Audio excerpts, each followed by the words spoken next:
come into.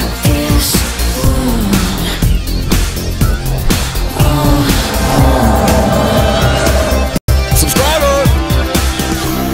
Fury! Welcome to Mankind! Thank you for the support.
Fucking diva. Hi, you fucking asshole.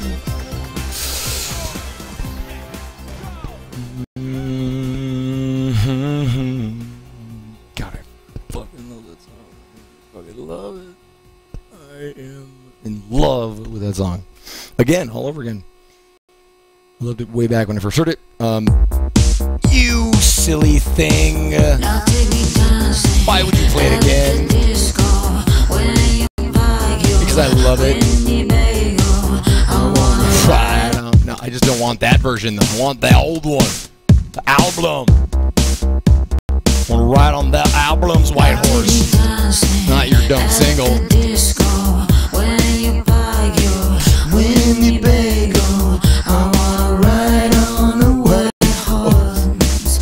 I want to ride on the white horse. You gotta watch the video for this song to really get it.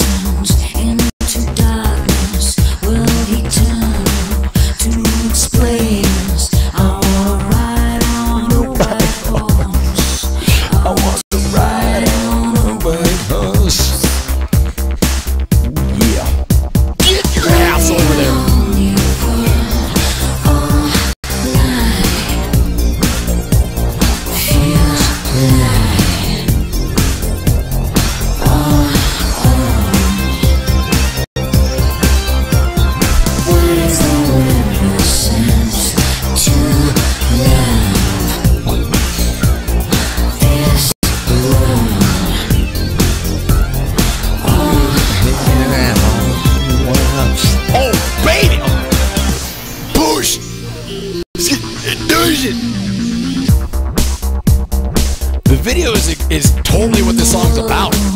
We'll go deeper in this world that's getting cheaper. I wanna ride on the white horse. I wanna ride on the white horse. I like dancing at the disco. I want blessings, you my leader. I wanna ride on a white horse. I want to ride on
on. Hey, Bobby, get your ass up there.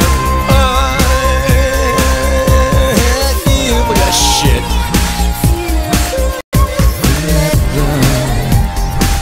Hot. Fuck you. What? There it is. Oh, fuck. Oh, fuck yeah. Feels. Oh my God. The progress is real good. Oh shit, no, that's not progress. You fucker. I'll kill you.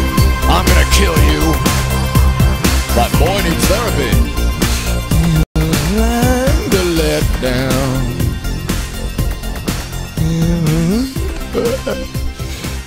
I can't sing. I can't sing anymore. Anyway. God. I totally forgot how good that song is. And honestly, again, I was watching the video for it a while ago. It's just like, just so good. Here's what I think it's about. Let me just tell you. I don't think that's progress. Anyway,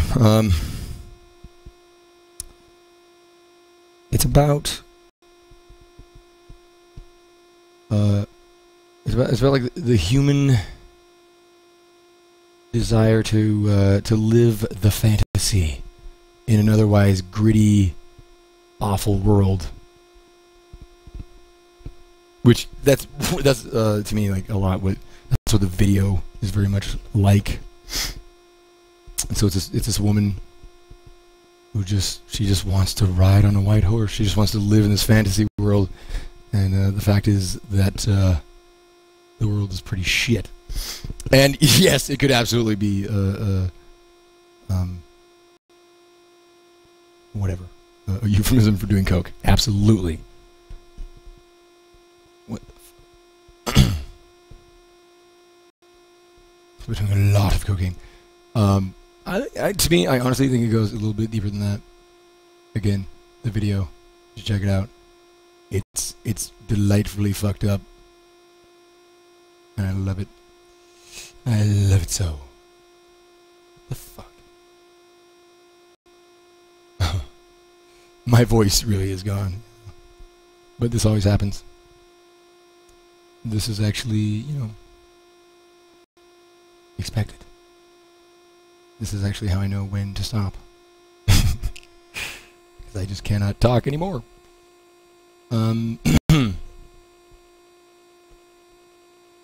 Also, I've been casting for so long, I'm just like, I don't really know what music to play. I feel like we've played a whole lot of stuff. Oh man, you know what? Y'all heard of a band called Midnight Juggernauts? They're pretty good. I just want to listen to a couple songs while I continue to lose to this bastard. Oh my god, the uptime command. I love it. Here we go. Yeah. Midnight Juggernauts. All I know is that they get psychedelic. They have a lot of like electro stuff going on. And the lead singer thinks he's David Bowie. And I'm totally okay with that. The song is called Into the Galaxy. Cosmic. Fuck.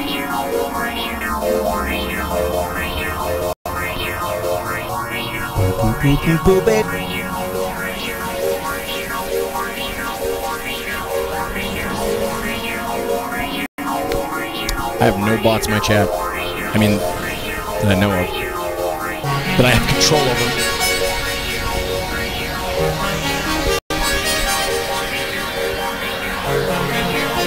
Good shit.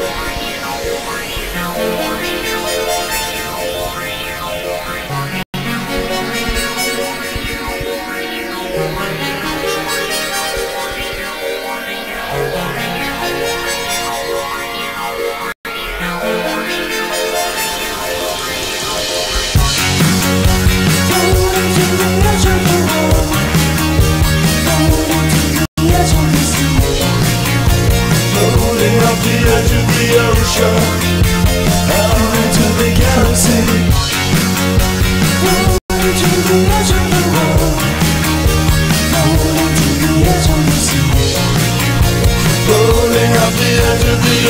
apparition, out into the galaxy. An apparition of twilight visions, a final mission of superstition. Reactivated, now automated, a procreator, investigator. Global tectonics, psycho-robotic, plasma bionic, red supersonic. A new transition for integration. Your invitation, GLORIA. Floating to the edge of the world, floating to the edge of the sea. Floating up the edge of the ocean, out into the galaxy. Floating to the edge of the world, floating to the edge of the sea. Floating up the edge of the ocean, out into the galaxy. Hypercreation or reinvention, love and affection, gaining attention. United Nations, interrelations, a declaration of hypertension. Emerging summits, preemptive plummets. We drop atomic to shooting comets. The controversial, ultra commercial, now universal, GLORIA. Floating to the edge of the world, floating to the edge of the sea. Floating up the edge of the ocean, out into the galaxy. Floating to the edge of the world, floating to the edge of the sea. Floating up the edge of the ocean, out into the galaxy. Yeah. Hey, fucking twat.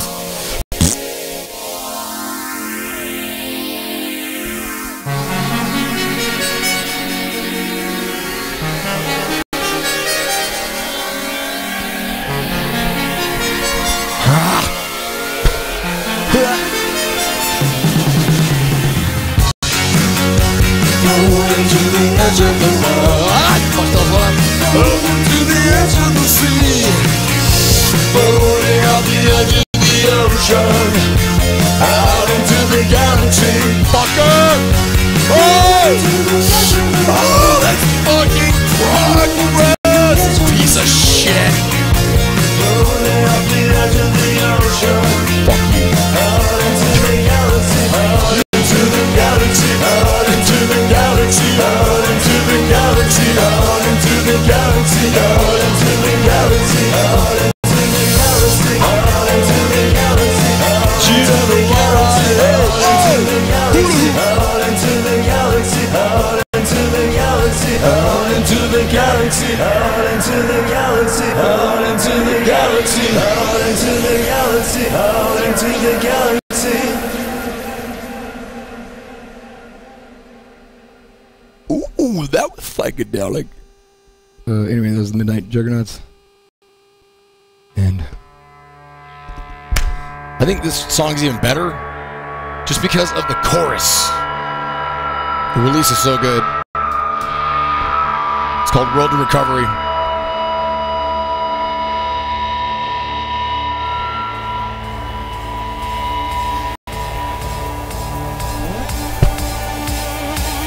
The song's called Into the Anus.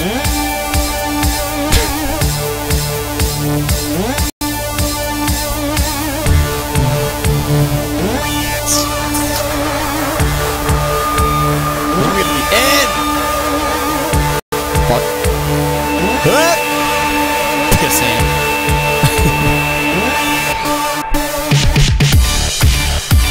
Stars in the sky, they will guide you back home. Oh!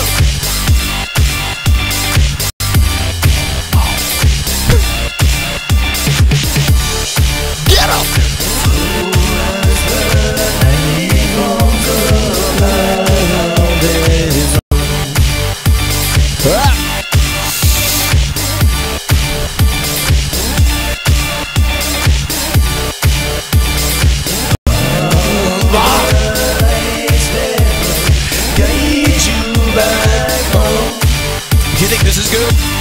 Wait for the chorus.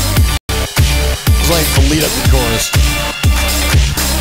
Sorry to be that guy, but here it comes. No.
Quite good.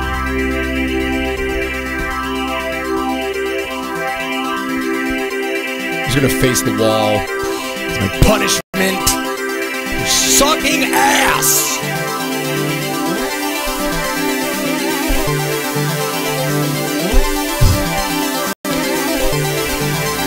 There.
To the great unknown.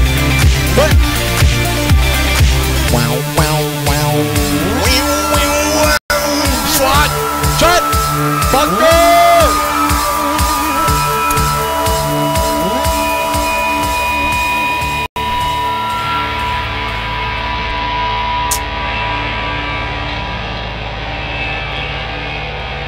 I wonder what happened. They must have been in the studio and like their guitars blew up. And then they just said, you know what? Let's just end it like that.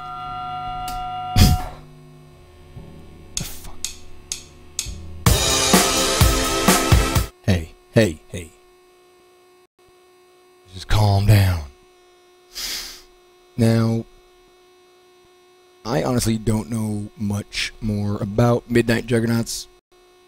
Than those two songs. Those two songs are really just like, to this day, I love them. I don't even know what to listen to now. That's just where I'm at.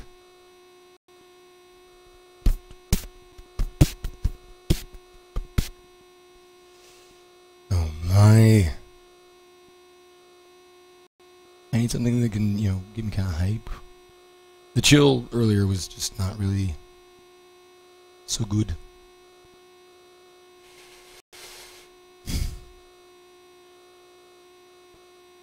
No matter what, I want to make sure that I breathe a lot into the microphone. So I got that going for me. Okay, so this guy, Michael Cassette. I don't know why, but in my brain, he's like a guilty pleasure. But the dude, just because, I don't know, there's something about his samples. They're kind of dorky. But he sounds real good. He's definitely got like a synthwave, retrowave, outrun, whatever the fuck kind of feel to him. Except with a more like, I call it. I'm so bad at like describing music and shit. He does it like a really thick sound, like with more of like a house DJ sensibility, like a DJ who is like, he plays the EDM to get the dance floor pumping. So it's good. It's good. This is Michael Cassette. And you'll know that if you listen to the main sample of this first track. I believe this track is called My Name is Michael Cassette. It's brilliant. It's brilliant. Let's go.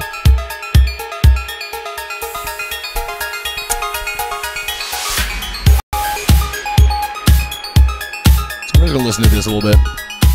Hopefully you'll join me. Yeah. What?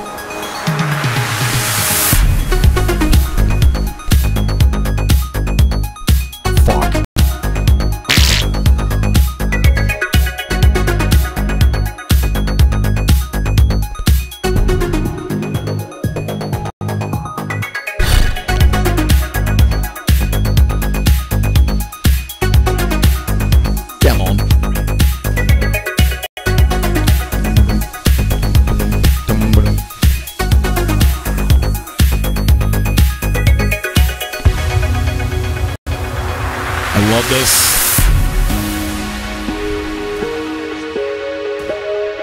Of course, you'll join me. Ace. Ace of Chaos. It's awesome.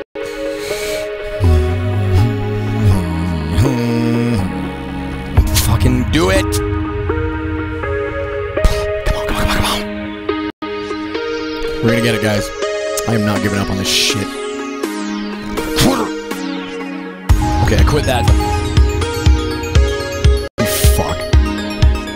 Come on.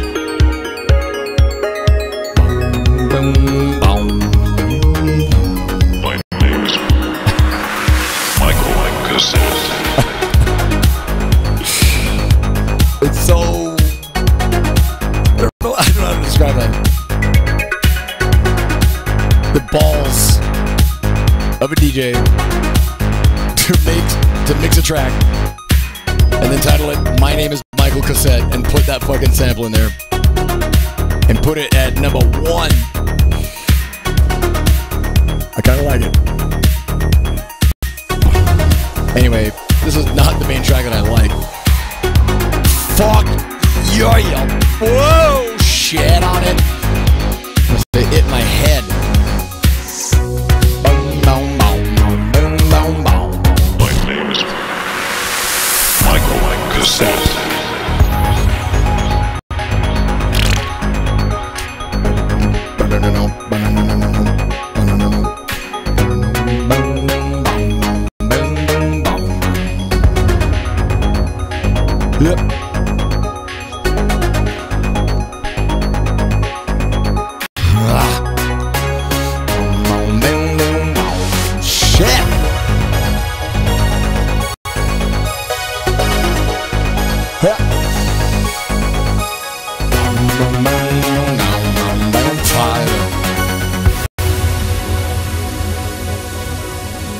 My name is MANvsGAME.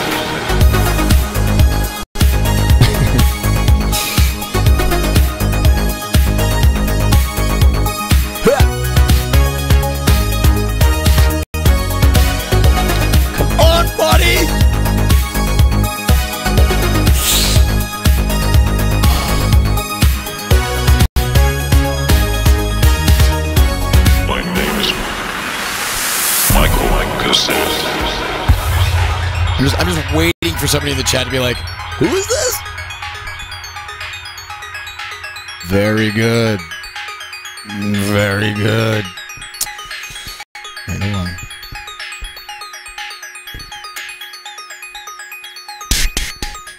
Sweet track. I keep being that guy, but like, the next track is how I found this guy. Somebody sent the track to me. If you're watching right now, please let me know, because I can't remember who sent this next track to me on Twitter, but I listened to it and I was just like, I like this shit. This track is called Shadows Movement. Shadows Movement. And I just like it a lot. This guy just he's good at what he does. He gets like a really thick, clean, punchy sound. It's just great. All right.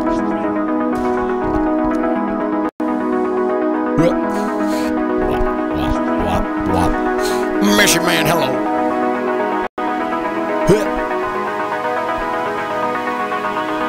Mother of God.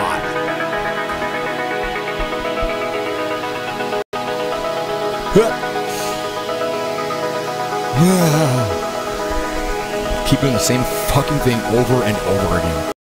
It's not smart.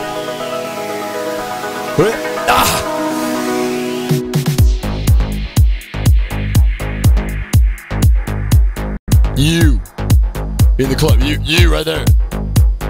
You want to have sex with me? You want to have sex with me? Okay, let's do it.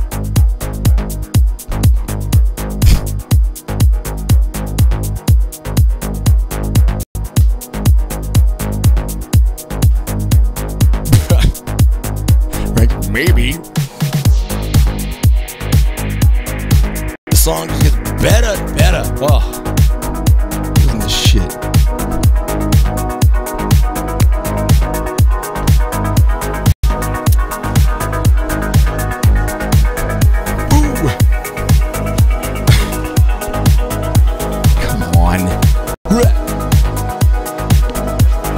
Fiddle, dicking around.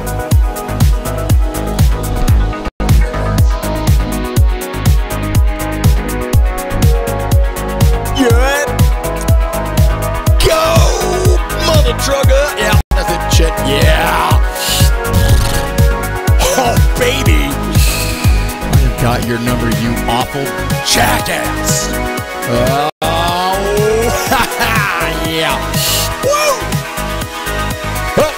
Oh, shucks! Okay. I got music. I got rhythm. I got melody.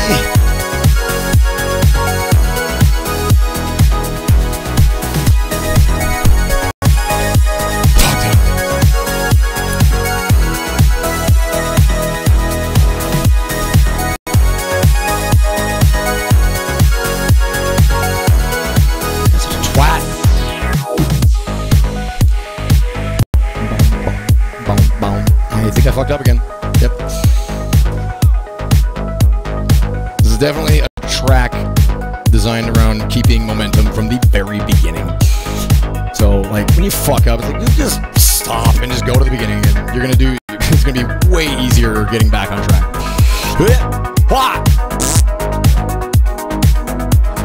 Oh shit. I'm sorry, baby.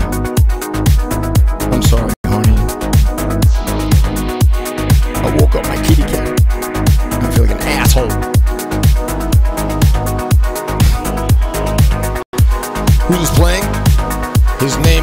Michael Cassette. His name is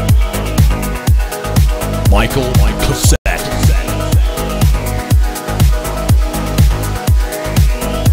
Michael Cassette in the mix.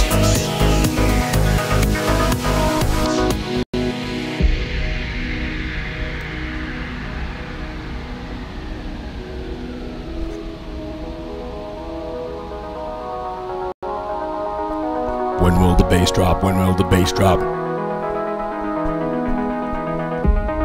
When will the bass drop? When will the bass drop? Come on, Michael! Drop it!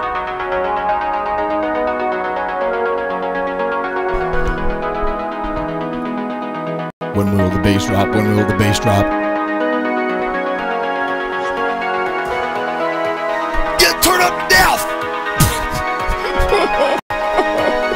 Oh shit! Fuck! When will the bass drop? When will the bass drop? Michael, drop it! It's the best day of my life! Just drop it, Michael! When will the bass drop? When will the bass drop?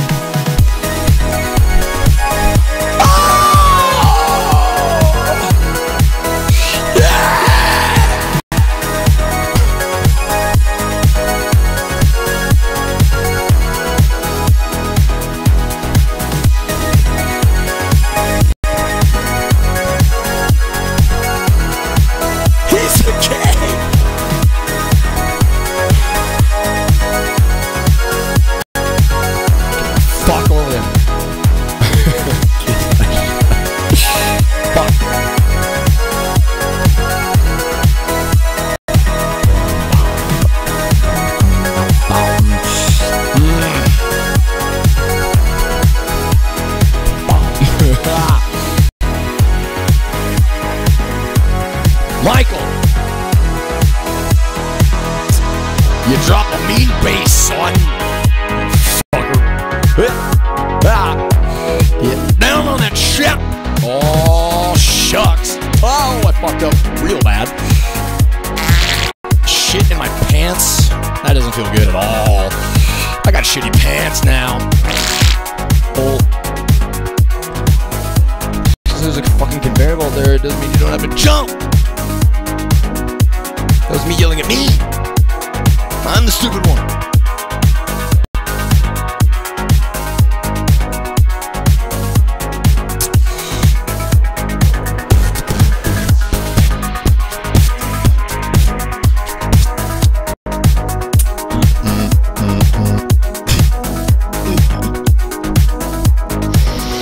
Come on. When will the bass drop? When will the bass drop? Oh, it already dropped. Good.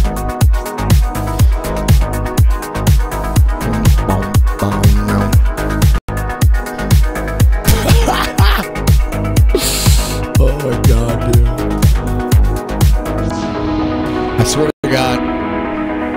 I swear to God. I'm gonna get a bot in my fucking channel. And the one command for it is gonna be uptime. And all it's gonna do, the bot's just gonna be like, fuck you. Just some random thing, just like, why don't you stop being such a fucking doorknob? I'm gonna do that. That's the best idea I have had my entire life. That was called When Will the Bass Drop by Michael Cassette.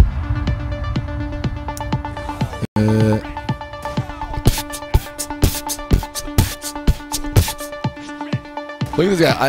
Here's what I love. I love watching. This is like my new pastime.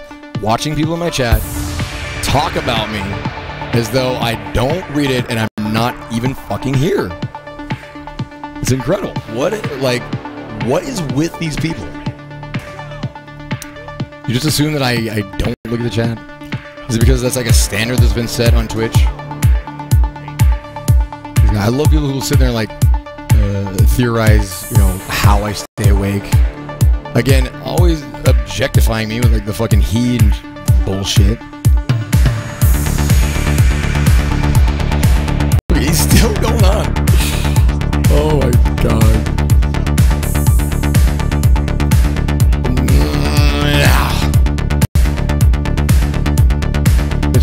I was Reddit. Yeah, yeah.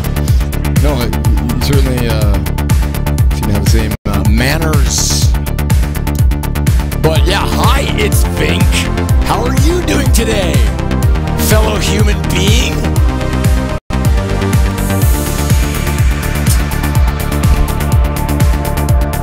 Out on planet Earth.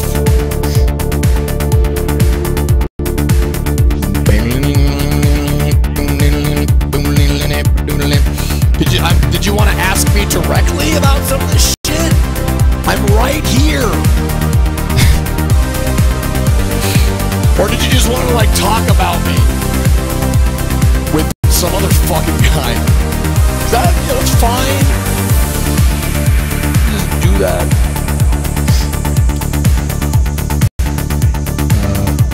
Yeah. This is not a YouTube video? It's amazing. Plot, there you go.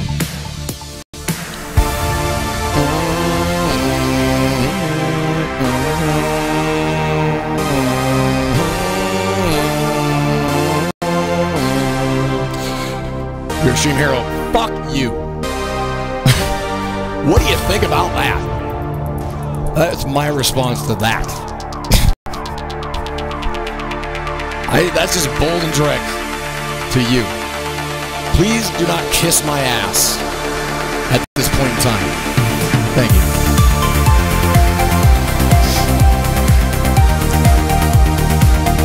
That felt good. That felt really good.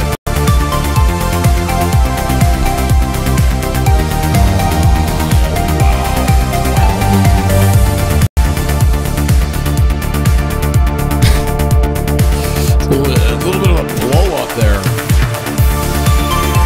I don't think that guy understands how annoying it is to have people talk about you as though you can't see it.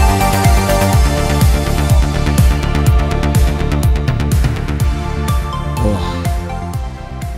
Turn this down. The volume level is my emotional level right now. I'm just a little upset moment. Here we go. It was just fun watching you go back and forth, theorizing what I do to stay awake, you know, how long I've been awake, trying to use the bot thing to fucking do all your research, the whole time talking about me as though I'm not here. And then I finally call you out and you're like, oh, I just meant you're a hero. Please. Thank you. I think I might be a little you know, cranky. So, you know, there you go. There you go. All right. There you go.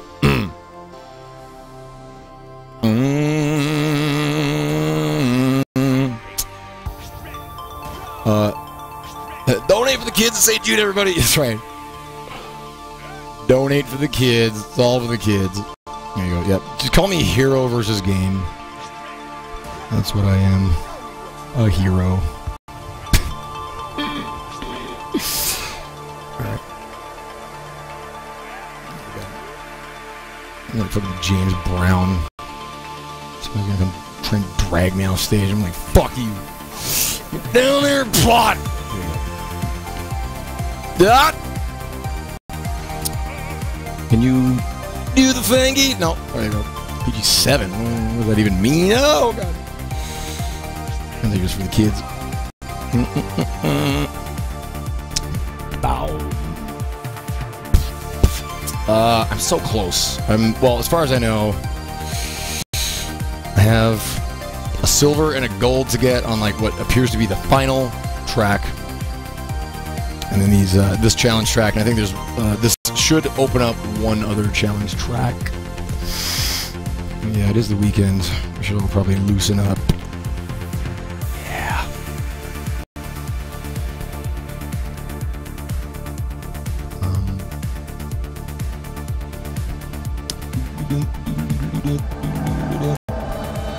No, it is. I mean, and, like, oh my God, what is his name? Damn. My brain is in no position to remember. British stand-up comedian. Long hair. Possible Jesus complex. He's very smart. Or at the very, he's very well spoken, very articulate, which I swear for me is that's like almost more than the actual whatever intelligence level. Is there? It's not Russell Howard, is it? No. What? Russell Brand. There it is. Russell Brand. There's this clip of him on this Good Morning America type, news talk show in America, and he, I don't know. It was just what happened was he was brought on the show as a guest, and then these three hosts just sort of proceeded to sort of talk about him while he was there, saying he and all this shit, and he was just sitting right at the table. And when they finally addressed him, he was like, "Well, thank you very much for the casual objectification," and and he just called them out on it so just so succinctly, and he just put it so perfectly. It's it is rude. It is absolutely rude. So to do that in chat form bothers me. So you know what? I'm gonna let it go right now. And when I say that just to try and move the conversation forward. I'm never gonna forget it. That's not true. I forget things all the time. Every day I'm forgetting new things. It's exciting. I can't wait to not remember what I will forget tomorrow. All right. There you go. Thank you for your casual justification. Yes. Yeah. They just kind of sit there and talk about him, what he's doing, and just well, I think he does this, and he's this, and blah, blah, blah. And he's sitting there, he's just sort of in disbelief the whole time, just smiling. And, oh! Dude, Jordan, I've been there. Jesus, ow! A lot of pressure. Skirm, hello! Welcome back to the Man Cave. Good to see you. Alright.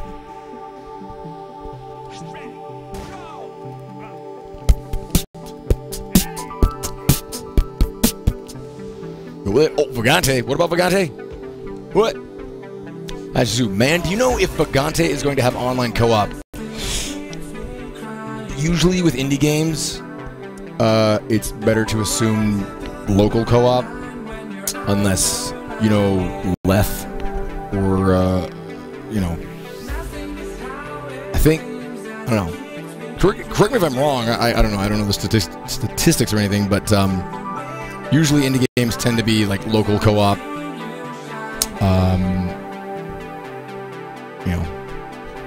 That's just what it is. So probably not. I hate to be that guy, but yes, probably not. Yes, it will not have online co-op. Now, having said that, I am not I'm not a very good source, because what that was me just making an educated guess.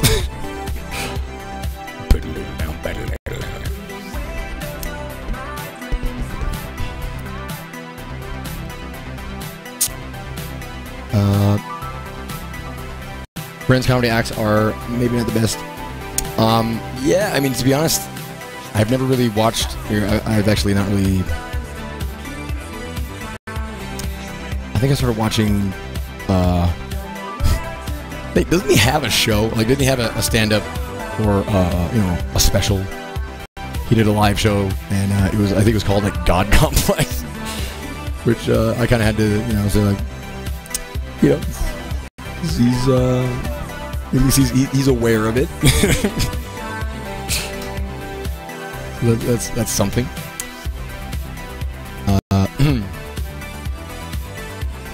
Yeah. Yeah, I think you know, like yeah, like it really is just, I think, to me, amazing when an indie game has online co-op, especially like you know, Risk of Rain.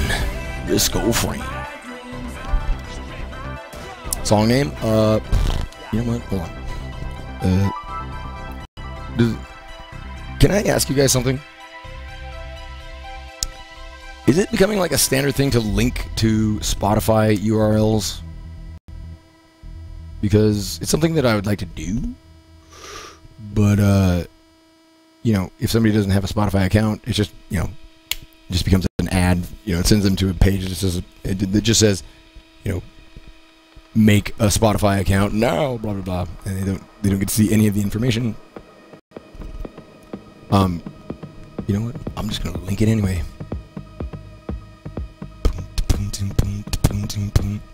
All right. God. Anyway, copy Spotify URL. Blah blah blah. Copy album link. Well, shit. Yeah, that's what I want. Let me try this. Let me do this. Fag. Oh, never mind. That's just a link in Spotify. Yep. Steamwork review. Totally love. Okay, I will link the album. I'm gonna. See, I'm not very familiar with these links, so apologies. I'm just gonna see which one gives you better information. Ooh. What? It's my album. Okay. What? That's weird. Okay.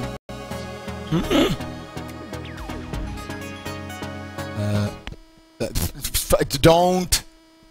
Sorry. That was me being a dumbass. Okay. Album link right there. And what that was, it stopped because I was testing a link and it opened up the Spotify web player. But that is Michael Cassette. And I had pretty much listened to the songs I wanted to listen to. Oh man. Oh man. Now what?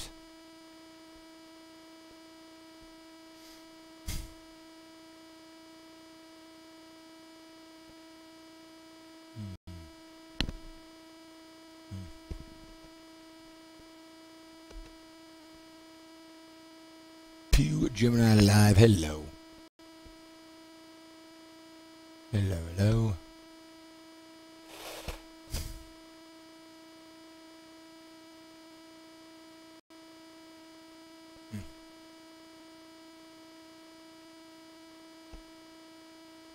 It's getting near to the end. Ooh, you know what?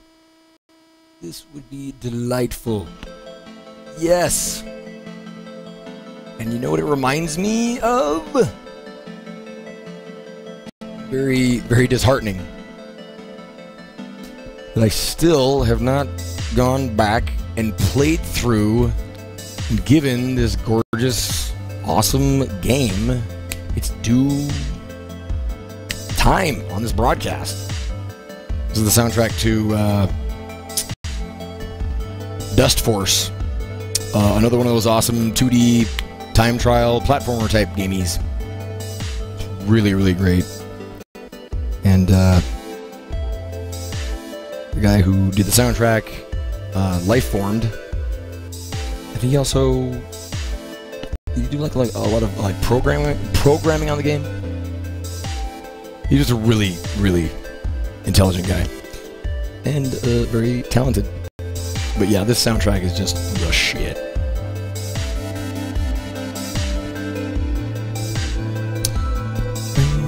Dream Warfare, it is my pleasure. That's image. It's cool. I wish I could, you know, claim credit beyond just, you know, gathering the music on the internet. Shit. Okay. Was it like a side-scrolling 2D blah blah blah platform with fantasy? Oh, with fantasy elements. Was that Vagante? It's probably Vagante. It's basically like Spelunky with RPG elements and a more, you know, traditional fantasy approach. Let's see here.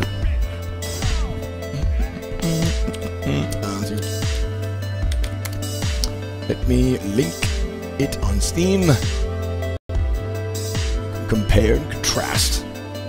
See if it fits. Oh, that is it. Okay, there it is.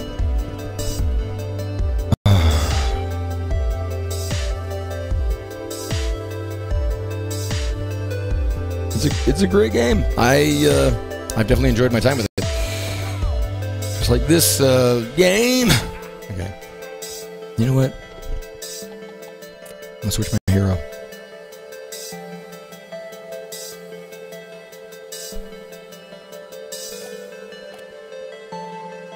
Sir. You. Can you? Okay.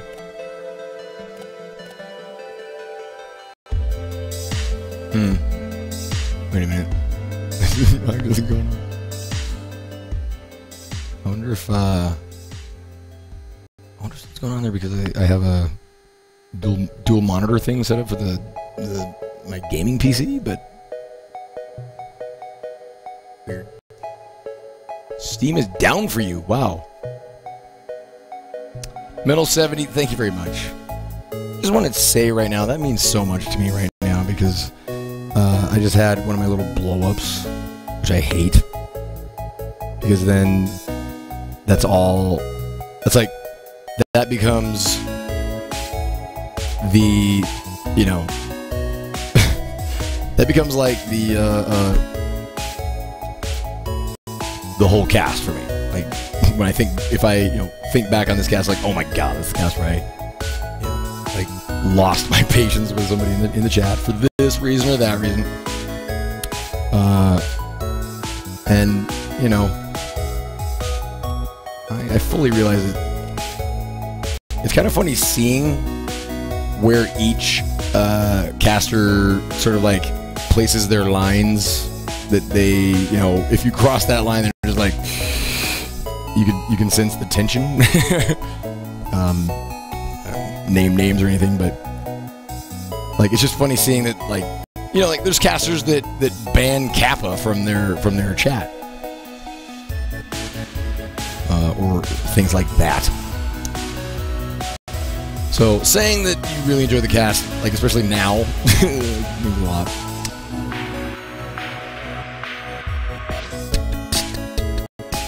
All right.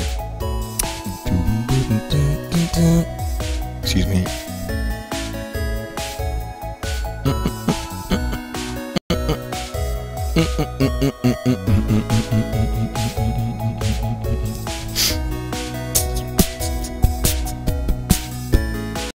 What is going on with the camera on these guys? Jesus God. Warrior Betsy, I think you're the only one for me. And your glorious golden boots.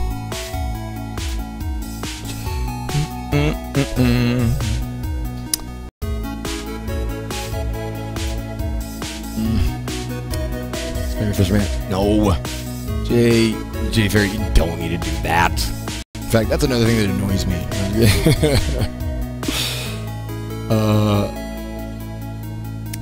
It's all transient. Look at it. Wow, the camera guy. You following this camera guy?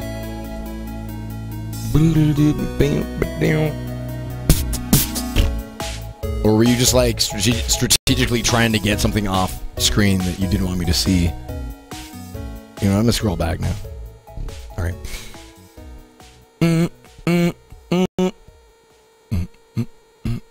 The proper way to show sarcasm is with that symbol. What? Ross JF, I am going to tell you, I'm just gonna tell you right now. I have spent a lot of time on the internet. Like, way more than any, person in my position should. That is the first time, maybe the first time I've ever even seen that symbol. I'm just waiting for your kappa. Oh, God. All right. I need to get that coffee. The longer the cast goes on, the faster time flows, and the less I do in the game. Like, the way more downtime there is. What is with the floating baseball? Did the kid glue the baseball to the wall? If so, what are you doing, son? Gluing baseballs to walls is no way to go through life.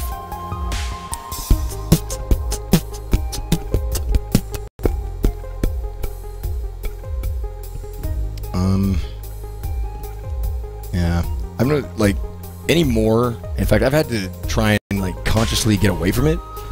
But, I use, like, softeners in my, text all the time.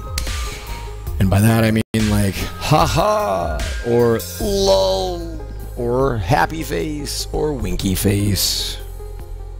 Sometimes even the sticking the tongue out face. And there have been times where, like, I will write something out, and, like, I want, like, even in emails and shit, like, which honestly I don't. It depends on who you're emailing, of course, but I think overall it doesn't really matter, because it's, to be honest, faces and stuff like that. It's just an easy way. It's like a softener, But then again, everybody interprets things differently. So my, no biggie face, smiley face, is just like, okay, I'll talk to you then, smiley face. Could totally be interpreted as like, oh my god, this unprofessional lout. I'm not working with him ever. Betsy, get in there.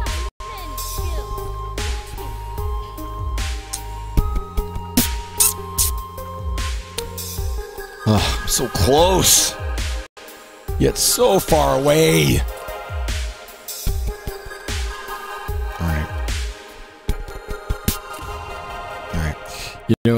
I'm just curious. I just want to see the end of this track. You don't. There you go. What?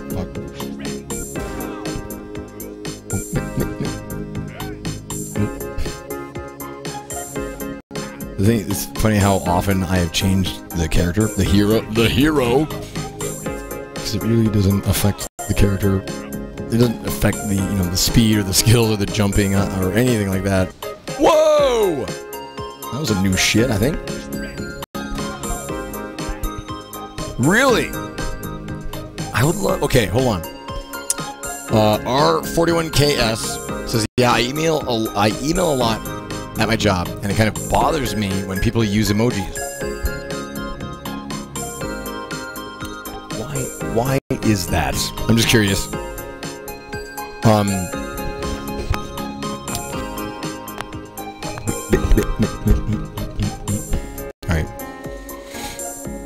Like, I guess my position on it is I'm a guy who should email a lot with what I do, but I don't, and I usually want to just convey something as short and succinct as possible. And that's the thing. Well, you know what? You know why I also probably like them? Is because when I communicate with people, through my mouth, face to face, body language is like, I realize how much I rely on body language and, like, sound effects, motions, impressions, so much is communicated for me beyond, like, just the actual words I'm saying. It feels insincere and unprofessional. like when I'm attempting to get something done, but it feels like they don't take it as seriously. I mean, you're talking to a guy who, from time to time, and that's the thing, it does depend on like who I'm emailing. I won't do it with like everybody, but then again, my real feeling about it is it just doesn't really matter to me. Damn it, what am I doing? It's you know, I don't know. You know what? I don't know. For me, I have never even tried to pretend like I'm some kind of professional at anything. And I tend to just be casual with most everything. It's like, and emails are just a digital way of communicating, and you know, it's usually just an easy softener for me, so that, you know, what I'm saying might not come off as too harsh or cold or sort of like flat. I don't know. I will honestly say I have never like seen an emote or an emoji, if that's what we're calling it now. You're working over management. Okay.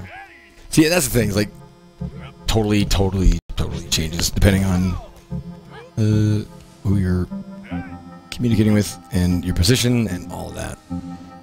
I can get that. I can dig that. But I'm going to always put emojis in my... That's not true. I don't always put emojis in them. But I'm just on that side that I really see no problem with it. I'm trying to imagine, like, you know, I'm just getting, you know, emails from... Getting emails from, you know, like, a company, like business emails, and, you know, if they had, you know, an emoji in it, I still don't think I'd be like, oh my god, it's so professional, they put a fucking thing in there. That's just I think it goes right in line with the, you know, like watching Twitch casters and seeing like what, you know, pushes their buttons. You know, like, I'm not gonna listen, you know, I'm not gonna actually talk about any, but like, you know, for Zeke, I know Zeke has things that annoy the fuck out of him, that mostly don't really affect me so much. But I know that, you know, for me, like backseat gaming and spoilers, or, you know, in like to the point where like spoiler jokes and like backseat gaming jokes, all that stuff, I'm just like, I do not care for them at all. There we go. What the fuck? There you go. There you go. Come on. Oh, fuck it. There you go. Damn it. You differentiate online chat to real life stuff. I can't see how others can't. I try not to, I guess. I feel like that's kind of a not dangerous, but I'm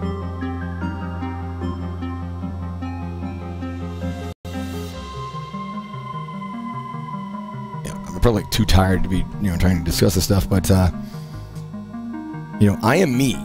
You know, and I'm just communicating in different forms wherever I go, and so, you know,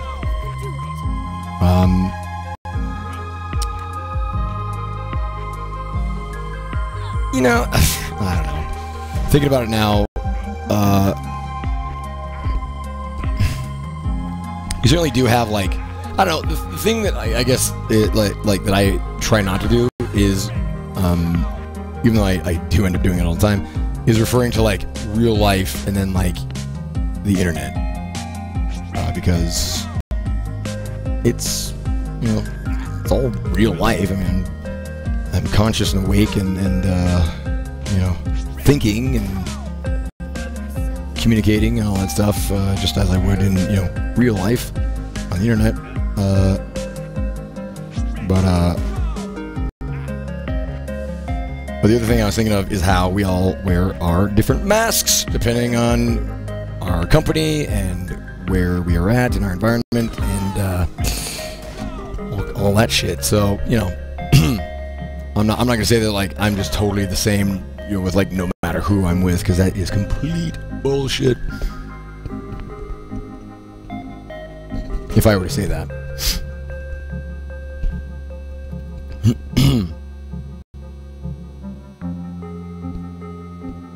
John Matrix. I'm barely able to get 10 people on my stream, and somehow I always manage to get one person who comes in and has to tell you how to play it. That's man. Am I gonna talk about that again? Just because of my, you know, special, you know, dislike of it. You know, I've spent quite a lot of time talking about it, and I understand it. I understand, you know, the you know, the desire to do it. I understand why people do it. Doesn't make me dislike it any less. Are you fucking kidding me? What the hell is going on? Well,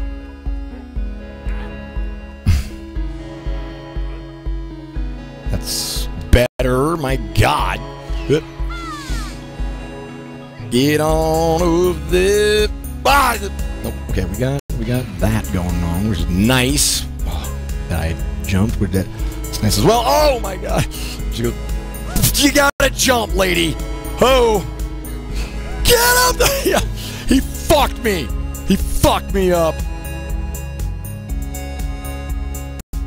We're gonna get past that jump. It's a matter of jumping in the right place on that curve. So, I don't know. You know, it depends on my mood as well.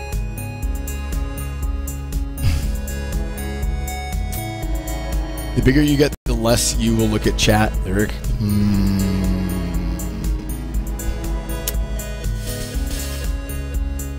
I don't agree with that. I really don't. I would say it's, for me, in my case, the bigger you get, the more you'll miss in chat. I don't think I look at the chat any less than I ever have, because it's ingrained into my whole process of broadcasting. It's like, you know, I'm taking in, you know, I take in data in the game. In any game where I have like a lull, you know, or what I think is a lull, because that's a big folly for me, is thinking that I have time to look at the chat and then I look back and I'm dying or whatever. Yeah, I don't feel like I look at the chat any less than I did when I first started.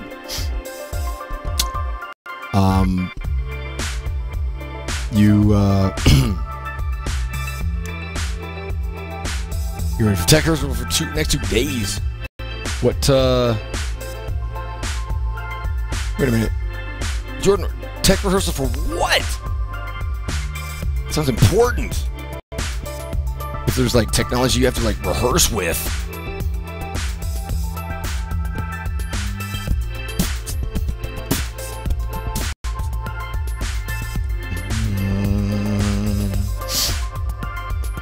I honestly, I mean, you know, maybe I will, you know, one day attain those lofty heights of, you know, having like 30,000 viewers. I'm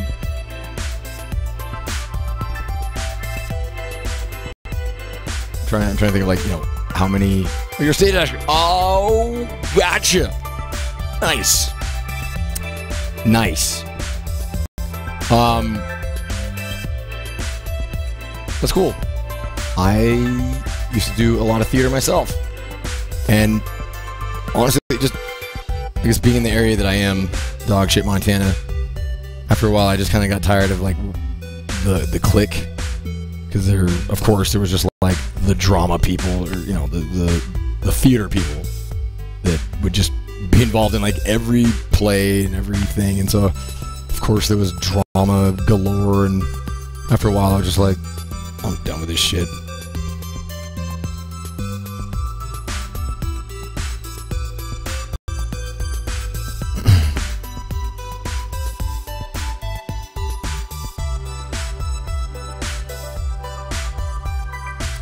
No, he definitely uses sub mode.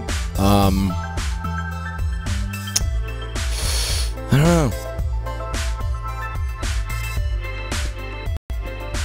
I'm just genuinely, like, I'm trying to imagine, you know, having that many viewers. And, in fact, I'm trying to think back on, how I was during my, well, this is kind of different. But, on my casts for release day of Bloodborne and Dark Souls 2, because that's the closest thing I've ever had to that kind of experience, where I had like 26,000 viewers both times. It got up to 26,000 viewers, and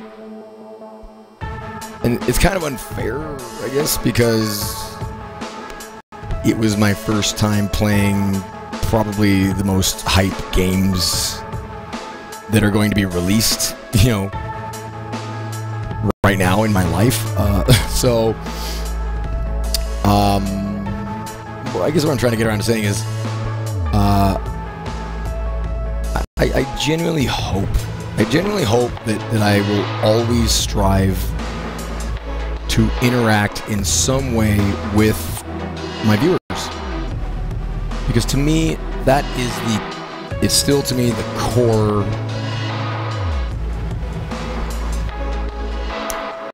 benefit that live entertainment in general, but we're talking like live video game, whatever entertainment, has over videos. The fact that, like, you know, somebody in chat could say something, and I could say, and we could communicate, we could have a dialogue. Sure, there's, you know, delays in there, but that's magic. I mean, it's electric.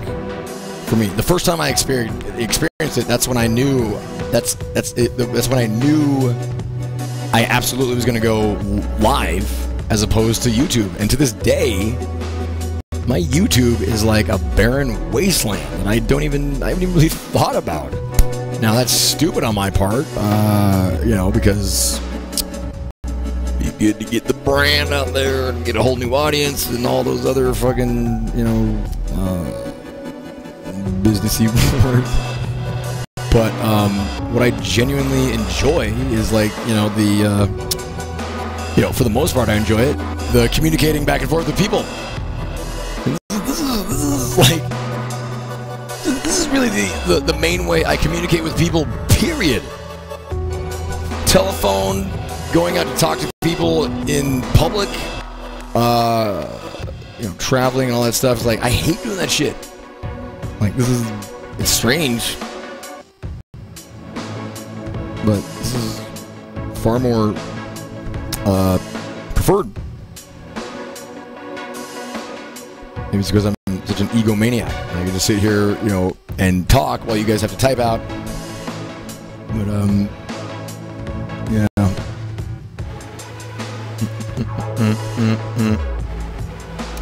So, you know, I still, I know for me personally, I really hope I never lose the interactive element, because then it's just like, what's the point? I mean, besides it being way easier to do than to, you know, record and then upload videos. Even though that seems like it'd be pretty easy too. This music makes the talk intense.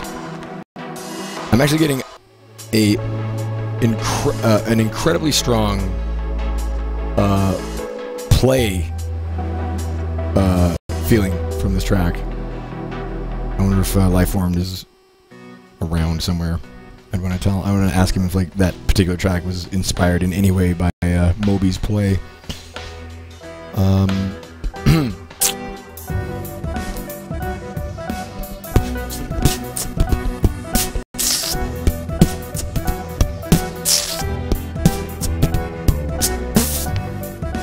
Let's hear.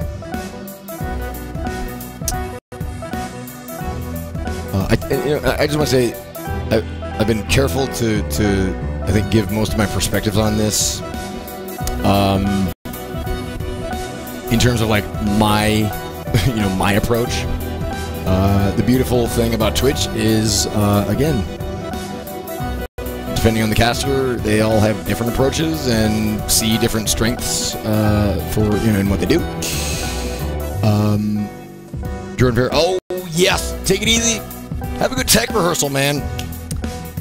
That's when you really start to get a feel for like how good the play is going to be. That's when you start to feel that everything's coming together, and it starts to feel good, like the payoff. So take it easy, man.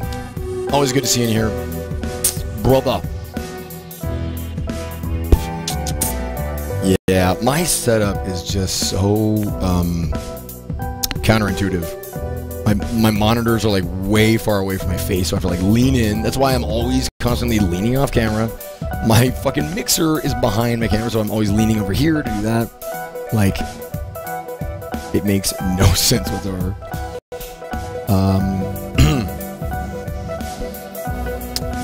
Absolutely. KSM, I mean, I feel very strongly about that too. Keeping the chat a constructive. Yeah, I don't want to get too flowery with it and do lofty and dramatic or whatever, but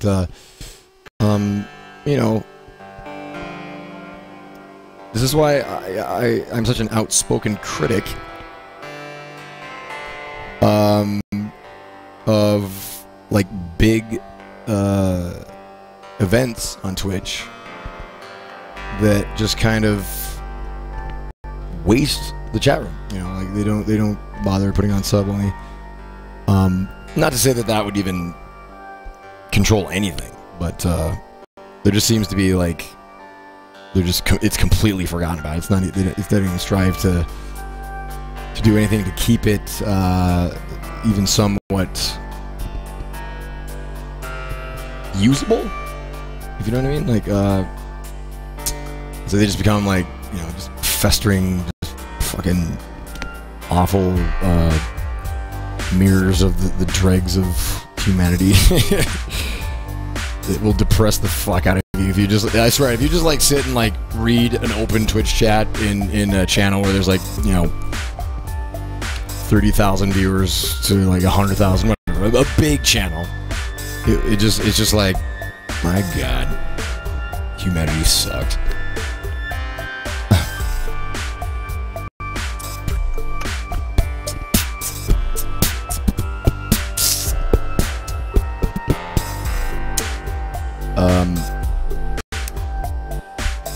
I want to see Mad Max. HDQ, yeah. I am, honestly, I am very surprised at how many awesome, I'll say this, I'm very surprised at how many like speedrunners not only don't hate me, but are very friendly with me, and I appreciate it. I absolutely appreciate it. Because yeah, I totally, with that whole thing, I just totally burned that bridge. Many bridges. Bridges of HDQ County.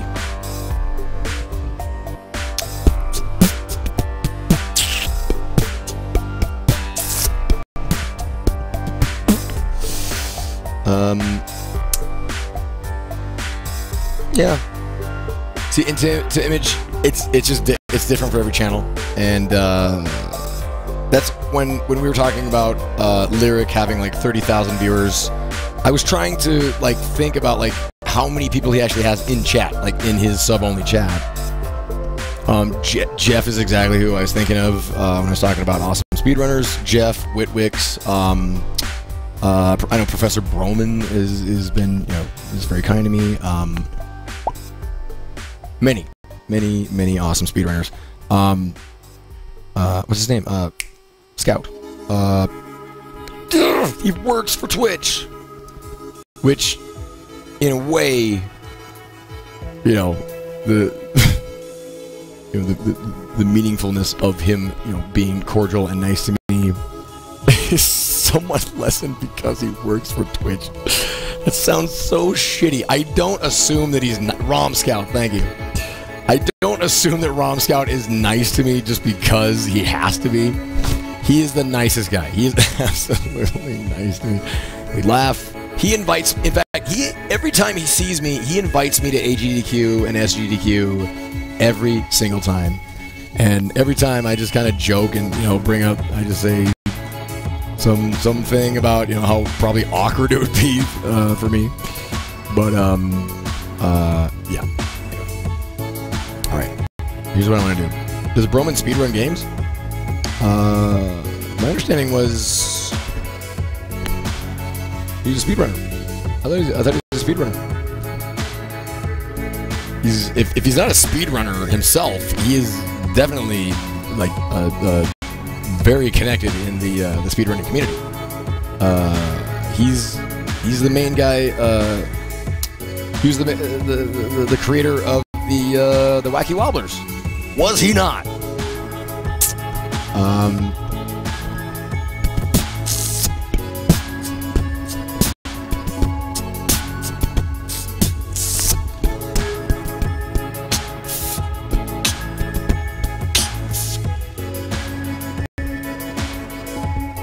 Yeah. He does, yeah. Totally speedrun. Yeah.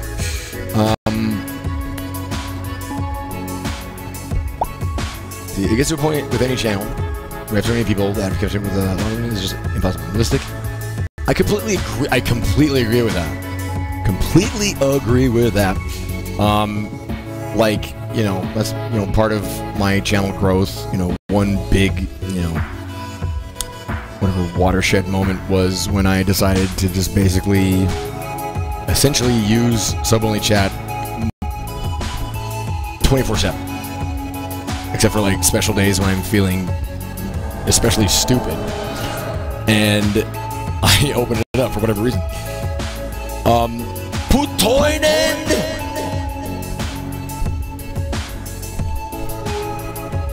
Welcome back to Mankind. What is going on, man? Putoinen. So good to see you, man. Let's see here. And yeah, that's the thing. So you had a real tearjerker of a show on one of the GDQs, right? Sub-only chat is a good solution. It works extremely well for me. It works extremely well for me. It's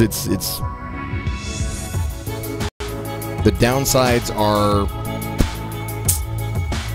mostly like, you know, felt by the, you know, my viewers. Like that, it's like an indirect downside. That I would say that's the mainly the only downside to using sub-only chat for me, is that it does, you know, keep many awesome, very kind people, very understanding people who just, you know, do not or cannot afford to subscribe to the channel. And for that, you know, I wish that I could. It's just otherwise, it is such an effective filter for keeping out assholes. You put that paywall there, suddenly that asshole doesn't care as much about, you know, trolling you or, you know, ensuring that, you know, this, you know, he can be in the chat room being an asshole.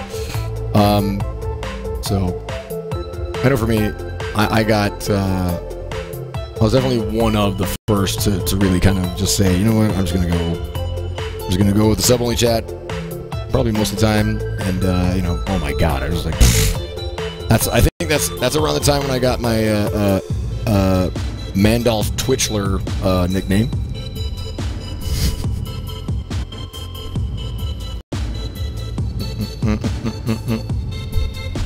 Oh, somebody asked. Oh, about. I honestly, hold on. See, this is what I'm talking about. Like, even in this chat here, like, I miss things all the time, and I feel bad.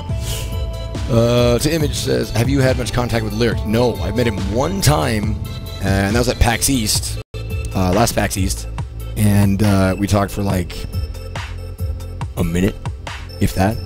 A minute, if that. I would say a minute. Just thinking back on it, and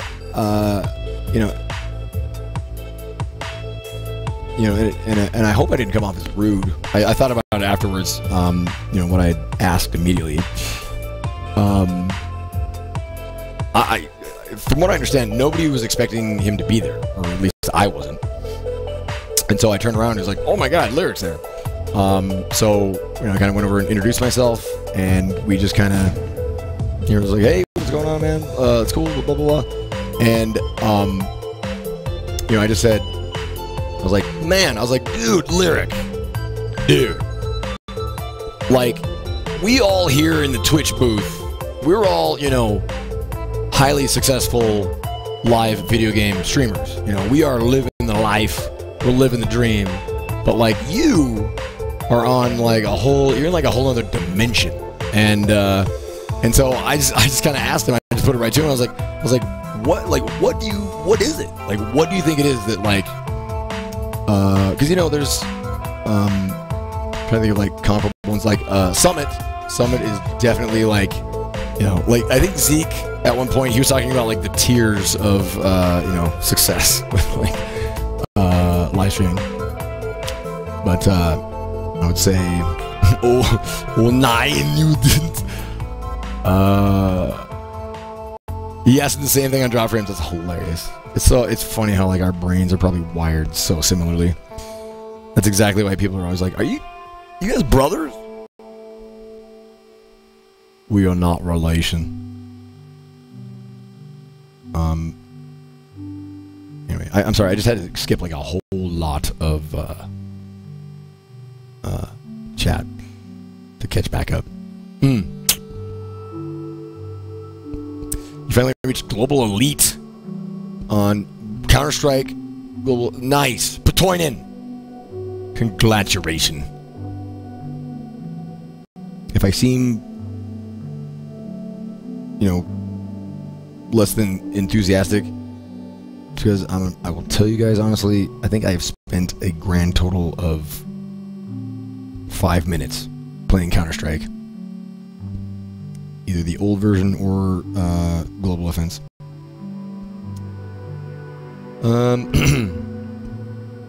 I did not watch the drop frames with Lyric. I can't remember what the fuck I was doing.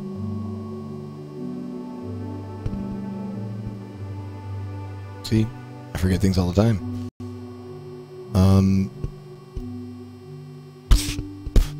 For a nap. Oh, darling Mantang. See what I mean? If you're still casting, you may. Yes, who knows? I'm loving this talk right now.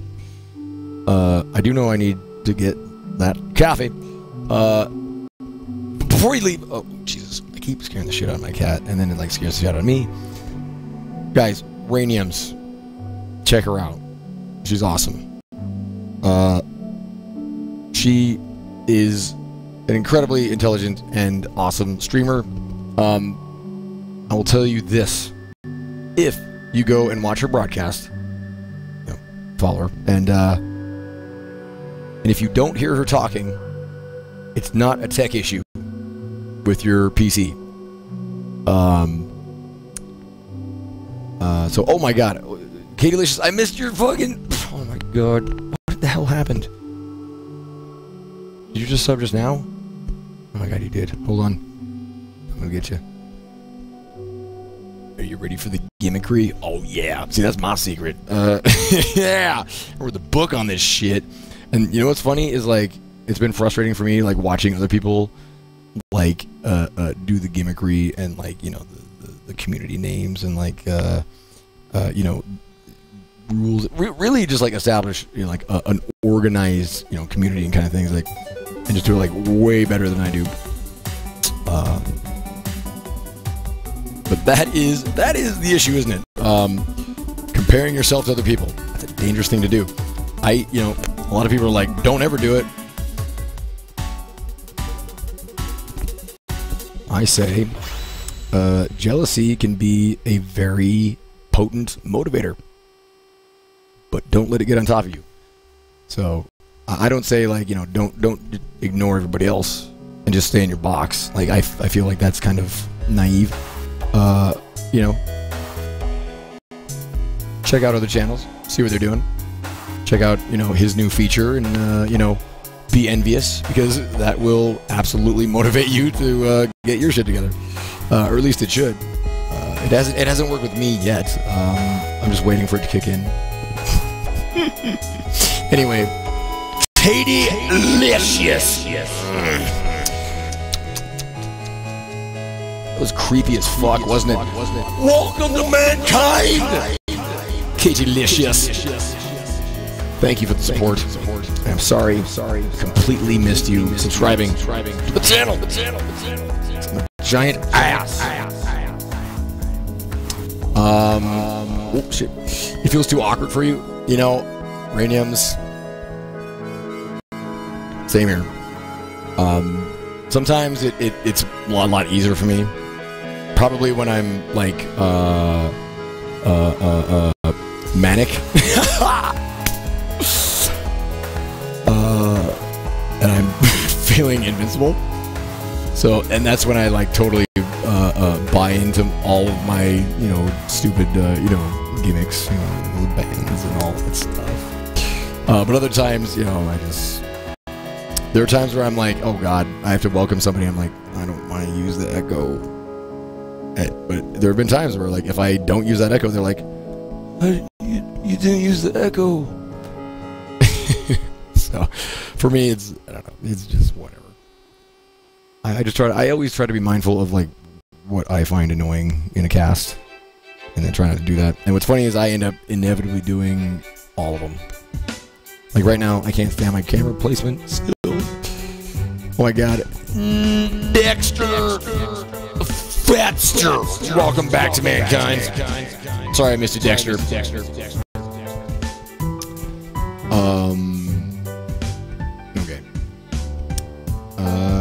Oh, what was Lyric's response to my question? I don't know. Which, I mean, I don't know what I was expecting him to say. Like, I would have actually been stunned if he gave, you know, a well-thought-out answer as to why, you know, he is, like, dimensions beyond, you know, in popularity and success than other casters. I'd have been like, oh, okay, well, I guess that's why then, because you absolutely engineered that. And you are now a brilliant, you know, social media genius. And I'm going to study what you have done. Let's see here. It's funny, it seems like less of a game behind me and kind of like a screensaver. Like an old, shitty screensaver. Let's see here. When a broadcaster isn't into their own gimmicks, it never looks good. I completely agree. Completely agree with you on that. And that's where there's an essence of what I do, where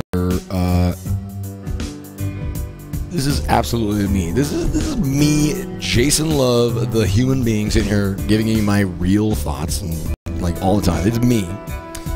But there's absolutely, you know, a sort of like,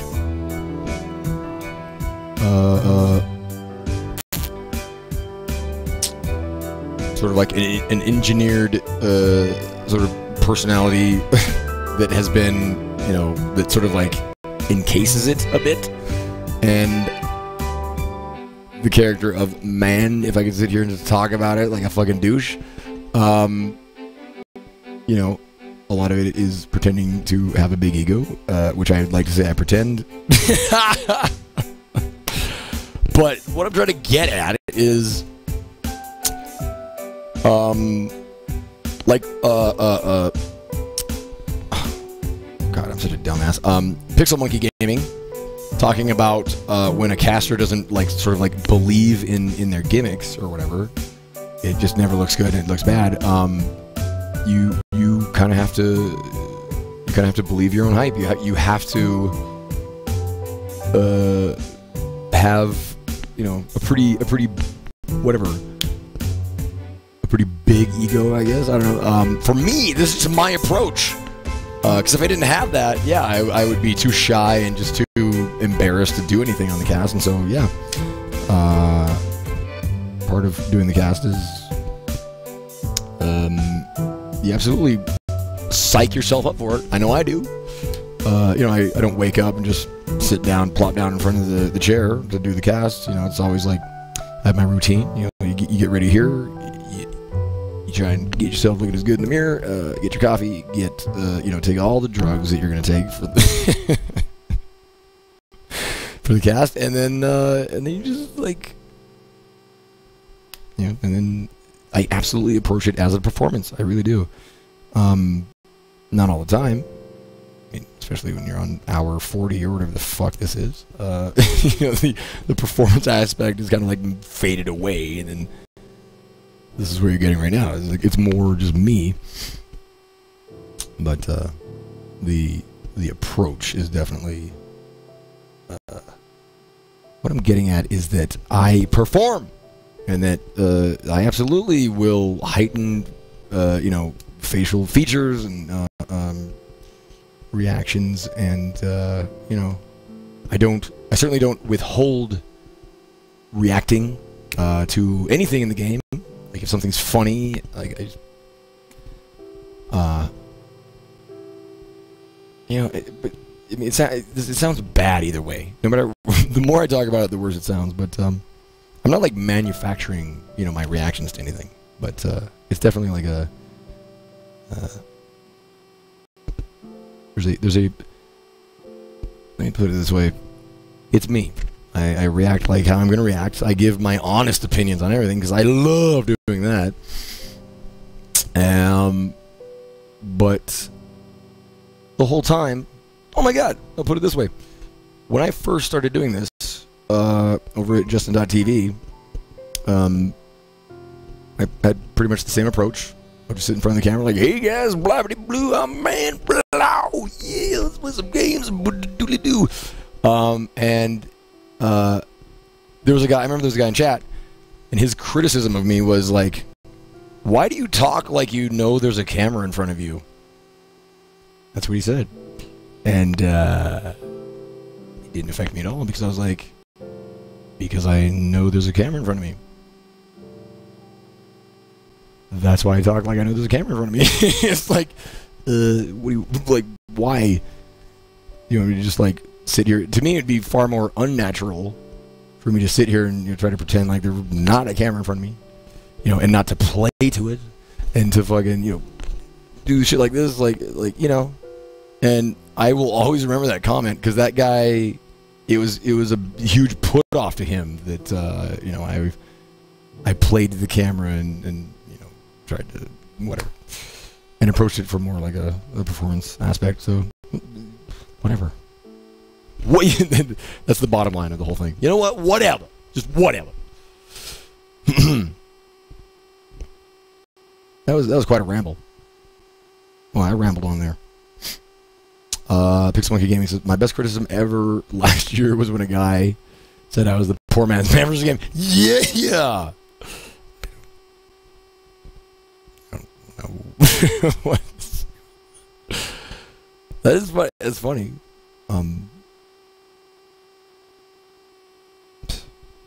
You know, it honestly just sounds like a fail troll thing. Like the guy was just reaching for anything to say to try and, you know, get you riled up. Anyway, you know, but that reminds me of a criticism I've received, which is like I'm the PewDiePie of Twitch, which I wish. I fucking wish. Let's hear. See, and that's the thing. Like, Pixel Monkey Gaming, that's why I just said it sounds like something that a troll was just like stretching to say, because quite honestly, I don't see the similarities. I mean, I'm not saying that, like, you know, I don't want you to be like me or whatever, but you definitely do your own thing. Like you have like your own style, you know, your own approach, and all that. And I've never seen any real like solid similarities there. Overly gimmicky like Booty Pie. To be honest, I don't think I've watched a single Booty Pie video, so I can't even say yes or no. I can't even agree or disagree with that. But whatever. Again, it did not really. It was just more funny to me. I was like, oh, okay. Oh my God. 2 donations have come in. Let me get some music going here because, guys, can you believe it? I do want to take another break. I don't want to give up on Action Hank. I really don't. What's gonna happen to me?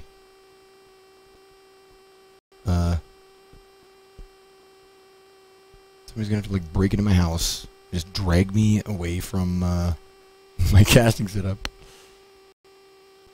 Like James Brown. So you know what that was right there? That was actually like that was a fantasy of mine. Like how cool would that be? That, like the only way I will stop casting is if somebody just like physically like drags me away from it. It's like, that's awesome. That'd be cool. Anyway. Music. Damn it. Get some good break music here. I don't even know what to do with the music anymore. We've gone round and round. Love will find a way, just, give it time. Nude Eskimo, are you still here? Were you here for the 80s rock block? I had a ball with that. I couldn't believe how quickly we went through that whole queue of 80s hair metal, hard rock, and rock bands. What the shit? It was great. And that's probably why my voice is even more haggard than usual. No, you missed it. Shit! It's too bad. Honestly, that's right, you weren't here. Because I remember lamenting that you weren't there. The way the whole thing started was, I don't remember the exact way it started, but I started playing some music while I was playing Action Hank. Because it just some point, it was probably had to do with like a little bit of a rage. Like a little bit of an inner rage. I kept failing, and so I was just like, you know what? I can't listen to this music any longer. I'm just going to mute it and put on, something else. And I forget what I put on. I'm trying to think of what the first thing was. Was it Depeche Mode? Oh, yeah. Maybe somebody requested Depeche Mode. I think it was. Who the fuck requested Depeche Mode? Doesn't matter. And so from Depeche Mode, then it just kind of grew quickly to... I just started trying to play themes, like songs from 80s movies. And so then I played, among others, like, Huey Lewis, Power of Love, and Back in Time. What were some others? Ghostbusters, that came, and then Weird Science. There were a bunch of them. I'm forgetting the first one that I listen to. Oh, that's right. That's how it started. That is how that started. Somebody requested Goodbye Horses, which I had no idea. Yeah, a donator requested Goodbye Horses, which I'm sure I guess I'm talking to Nude still, but anybody, if you don't know, that is the song from Silence of the Lambs when Buffalo Bill gets all dolled up and promises himself that he would fuck himself very hard. It's a great song, actually. Made better by that scene, I think. Because it just conjures the weirdest fucking feelings. Anyway. So yeah, it was I don't mean to like rub it in, but like it would have been, you would have been like my star, like, you know, suggestion guy for songs to play and all that. Anyway, any damn way, I need to take a break. Tux is Winky, that's right. They found Mr. Winky. It was great. Yeah, basically this cast for the most part it's just for a very long stretch of time. It was just an excuse to blast, you know, whatever music I wanted to listen to. And this is where my setup is absolutely ridiculous, because I am constantly bending over to like just look off screen, and you guys get to look at my ear and my chin. It's wonderful. I'm at a complete loss. You know what? Wow. It's not often that happens, but I just found what I want to use for my break music. And it's kind of new, it's an oldie, but goodie. Yeah. That's right. Shattered. Shadoobe. It's the Shatter soundtrack. I used to use this for my intro.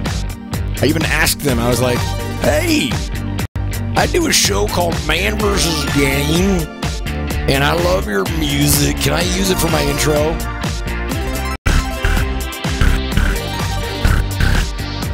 So I kept using it. No response whatsoever. Anyway. But this is by an awesome guy, who calls himself Module. He's a Kiwi. Anyway, so I will link where you can purchase this soundtrack. I'm going to roll some ads because I'm a sellout. I'm going to get some coffee. I'll be right back. And I say it every time. I'm like, you know, I'm going to come back and just really focus on the game. You know what? I'm going to come back. And that's about as far as I'm going to go with that. So, I'll be back. Don't go away. Or if you do, thanks for watching. Cast is not ending yet. So, see you in a few.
Guys, I know you're really enjoying this music, but I'm back. I'm sorry. No, you really wanted to listen to like the whole goddamn album. Oh, my lord. All right. And you know, you'll notice it still takes me a while to get on camera. It's because I know on these longer breaks, I scramble to get back, you know, to the casting area, and the first I want to get my mic on and, you know, get connected there so I can communicate with you guys, and then proceed to finish getting ready to, you know, get back to the cast.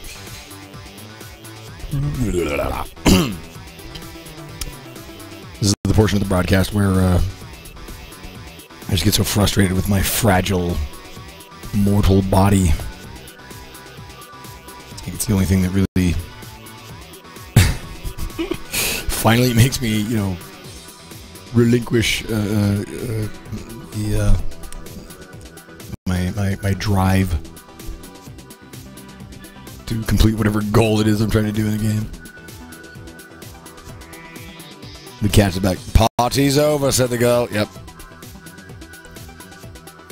On creation, that's awesome. I'm just always, you know, it's satisfying for me to hear that people enjoy listening to the music I listen to, because it makes me feel human. Hold on. What I'm doing right now, off camera, is I'm eating a bag of applesauce, like a cyborg.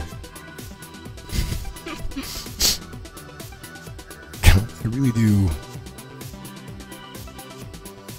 I have the Marge Simpson laugh going on.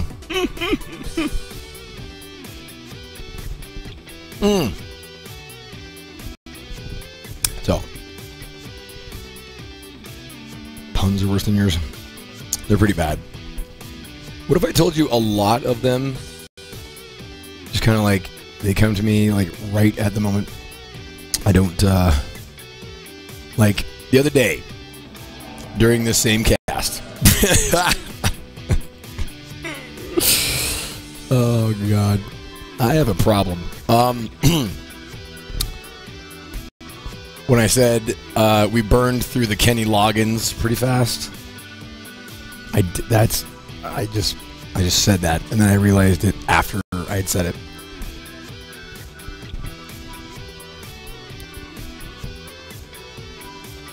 I feel like that happens quite often. Like I promise I don't like try every moment to make like the cheesiest pun I possibly can. Mr. Burns' voice actor is quitting. Hey, Harry Shearer, yeah, I heard about that. It was the best of times. It was the best of times.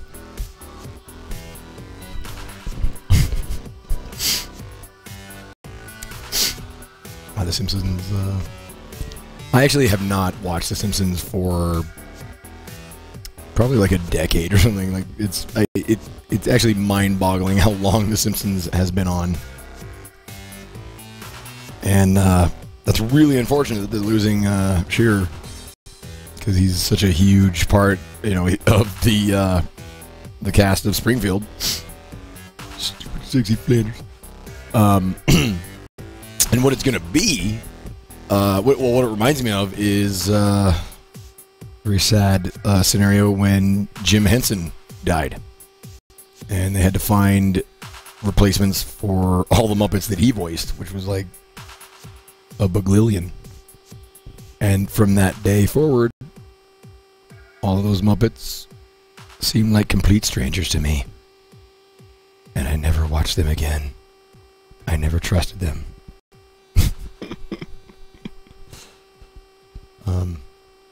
It's not that dire, but seriously, still, every time Kermit opens his mouth, I'm like, that's not Kermit!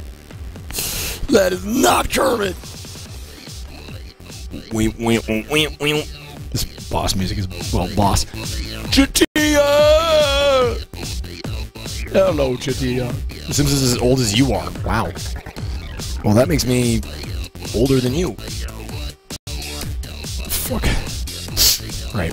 Sorry, I'm really enjoying this applesauce. And I will tell you, I'm also enjoying having my power bracers off right now. God, I love the boss music in this game. I love that it's a brick breaker and it has bosses.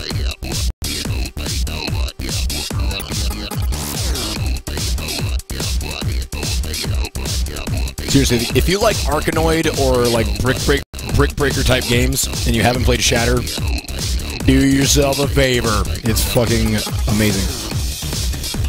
If the soundtrack hasn't sold you on it, at the very least.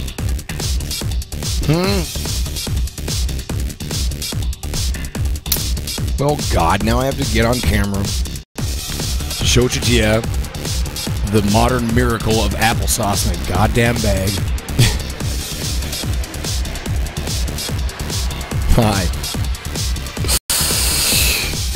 Welcome back. Hold on. I'm going to show you this, camera's looking weird. Kind of green, you know. Sorry, keyed out a little bit.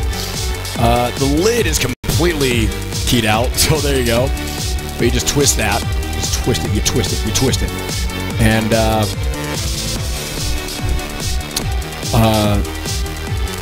in this bag, it's hard to believe.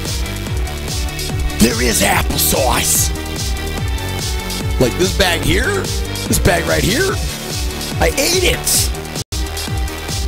This bag's full of applesauce. This one's got none applesauce. No applesauce. I'll be clear.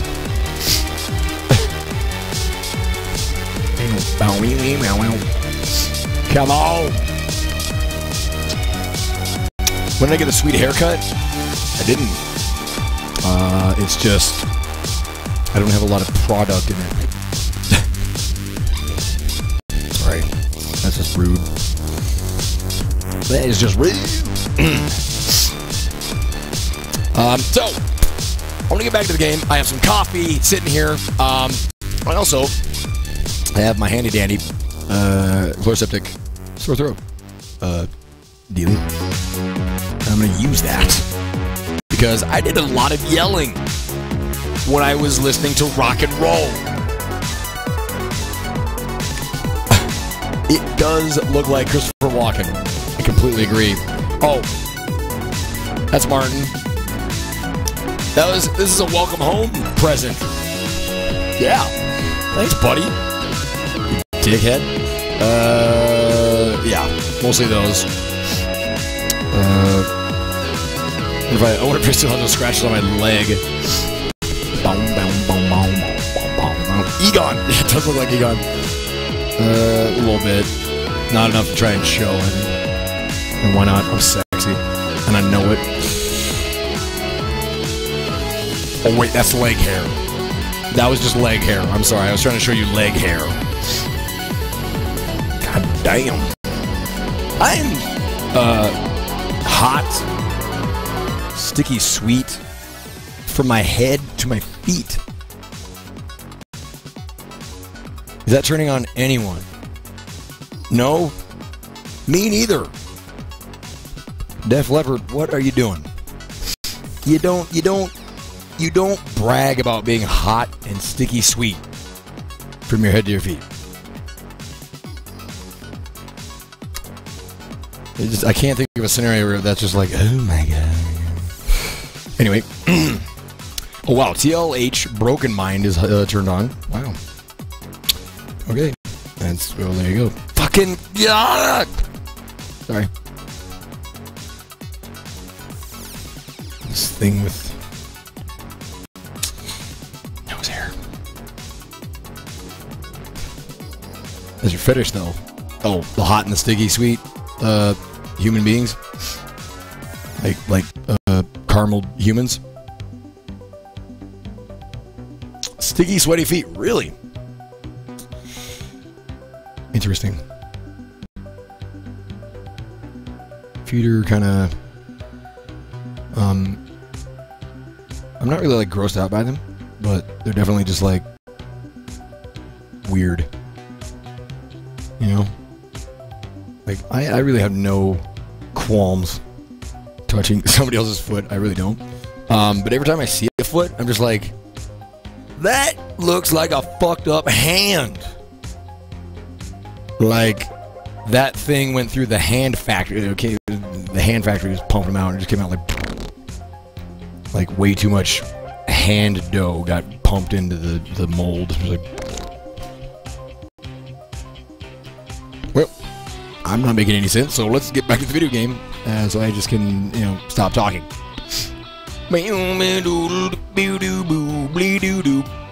Well, this piece is called Lick My Love Pump. That's beautiful. What do you call that? Oh, this piece is called Lick My Love Pump. Oh my god. What year did that come out? Did Spinal Tap come out in the 80s? It had to. It was totally lampooning hair metal culture. Or, you know, just hard rock in general, but, I got a chance to link that, fucking line where he's like, they're telling the band about, like, how they had to change the cover of the album. They're like, well, there were complaints that it was too sexist. We had to get rid of the woman, with the collar on, smelling the glove. We had complaints that it was sexist. It's like, well, what's wrong with being sexy? Sexist. Oh my god.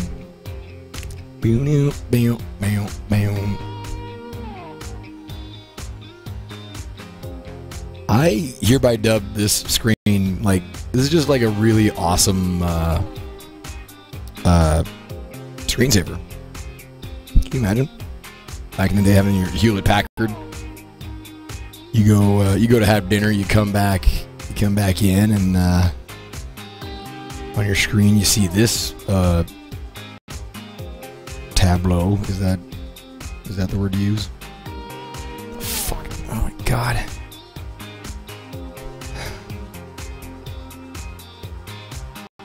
I feel like such a fool because I fully realize that I complain about the same things over and over and over, and then I just forget, and I just do not take care of anything.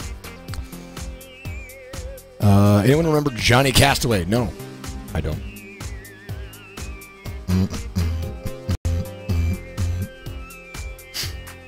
Grand? What? What the fuck?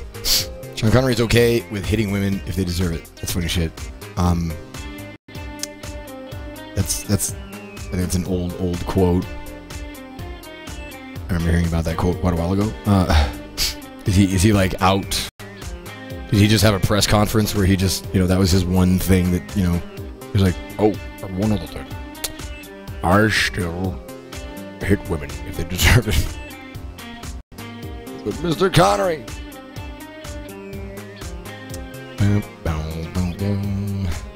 Alright. I'm right now, I slipped back, you know, behind the cover of No Cam. Cause I'm trying to do some stretches. Yeah.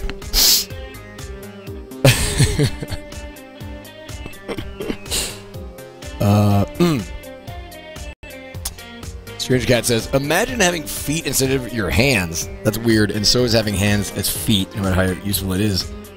Well, I mean, I imagine you as a cat, you're used to that. God, this soundtrack is great. I forgot how great it is. How sweet it is to be loved by you.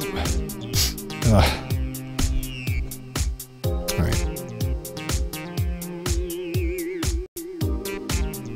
Going for the world record. You know what's sad? You know what's really sad? Because I fail so miserably at corresponding with, you know, everybody. I did not arrange to attempt a world record for the St. Jude Play Live event. They apparently contacted Guinness And I mean, this is, if I seem like I'm talking about it like disparagingly, I don't mean to, but hi. They just kind of like arranged some records that you could attempt, and I forget what they were, but it was just kind of, it's just weird because like I think pretty sure money's involved, and Guinness will basically, like, you know, you can just kind of like make up weird records, and like if like Guinness can quantify it and track it, you know, and you know, make sure that it actually happened, you know, they'll put it in the book or whatever, and just like, okay, it's just weird because you can kind of like, you know, like if your life goal is to get into the Guinness Book of World Records, I don't think it's that hard. You know what I mean? Like you can just make up some crazy fucking record, and then you know, and then they'll be like, okay, well, it costs this much to send people out to watch you do it. I forget what the other option is, but anyway, they arranged to have a number of you know, live video game cast records broken, and I don't remember what any of them are, honestly. But I didn't even try for any of them because I'm a fucking idiot, and there's Mrs. Violence. Why? I should, nice greeting. Hi. I've been going long and strong, and I'm bound to get the friction on.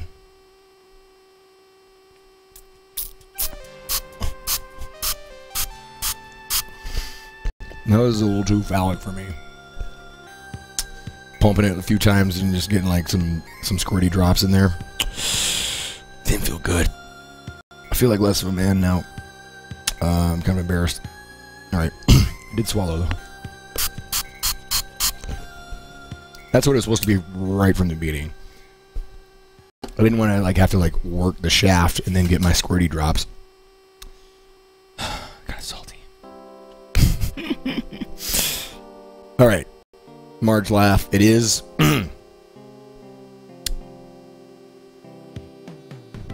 Get this silly music off here. Alright. What am I gonna do? What am I gonna do? The Huey Lewis and the news getting to you. No, I'm trying to decide what music I want to listen to, because I am going to continue. My thumb's numb. Really is. It's fine. It's because I've been mashing it on this D-pad for so long. Control needed for this game. What happened to Huey Lewis? He changed his name to Dewey. I don't know. I have no idea. We were listening to B.B. King earlier. I do know that, because he died, unfortunately. So we were celebrating his life. This beautiful music. We're huge on American Psycho, yeah. American Psycho, great movie. I think I liked it even better than the book. Fuck, I'm doing that thing again where I just sit here and I'm like, as long as I'm just on camera and like people are watching, I'm just like, you know what, this is it. This is the cast. I'm on the screen, I'm talking, and I'm reading the chat, I'm interacting with y'all. This back here, that's just kind of, that's a screensaver from Windows Millennium Edition. That's actually being very unfair to this game, because this game is way better than anything on that. Okay. The 85-minute timer, that's kind of damning evidence. Let's get that off the fucking screen. This, I should probably turn on some music. I just don't know what, to listen to. Well, I don't care. I don't need to jump. I don't need to jump. I'm gonna beat this guy without jumping. Oh, and I did it! I did it again. Wow, that was painful, even for me. Especially for me. Camera, what are you doing? Get your shit together. Holy fuck, now do the thing. Oh my god, I see what he did. I see what he fucking did. He slides down that little ramp and then he jumps on him.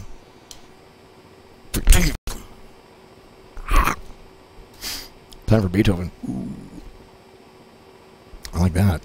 Even though the one site where I could find that album is gone.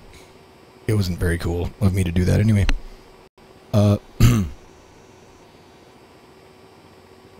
Snarky Pumpy. Oh no. You know what I'm gonna do? You know what I'm gonna fucking do?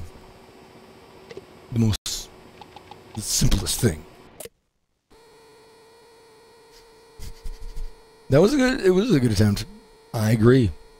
That's why I feel like I'm so close. I am so close. So close.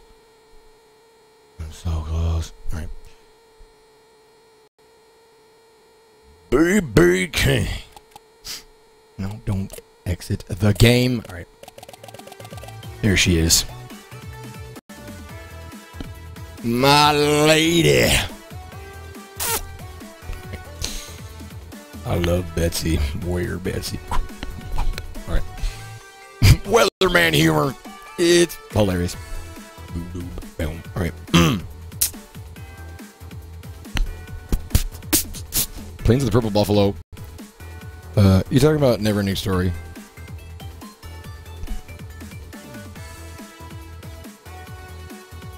I want to ask you guys. What is with that fucking baseball? What happened? Football seems to be, resting against something. Is the baseball just floating in air? Is it just stuck on the wall? God, it's making me angry. Okay. Let's go. Whoop. Wrong one. Wrong one. There we go. Did I miss anything from the dashboard? Let's go. Let's get back into the swing of things. Can we please? Sandlight. Sandlight? It's a sign. What? Oh, it's a sign. I thought you were saying that it was like a picture on a sign. It's just a picture of a baseball. I get it. The Great Bambino.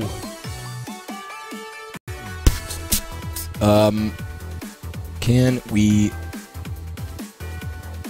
Hey, dashboard. Come on. Yeah, I gotta thank some people and get this going. All right. Give me a moment. For pity's sake. Okay. I don't know how much more I have in me. God damn it.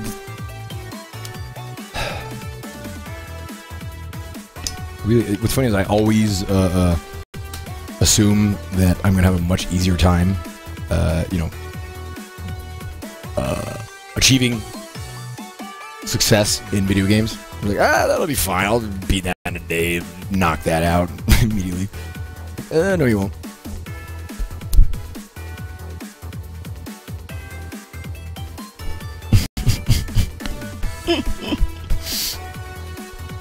Blue Fire. Chris Angel is gonna pop out in a minute. Mind freak.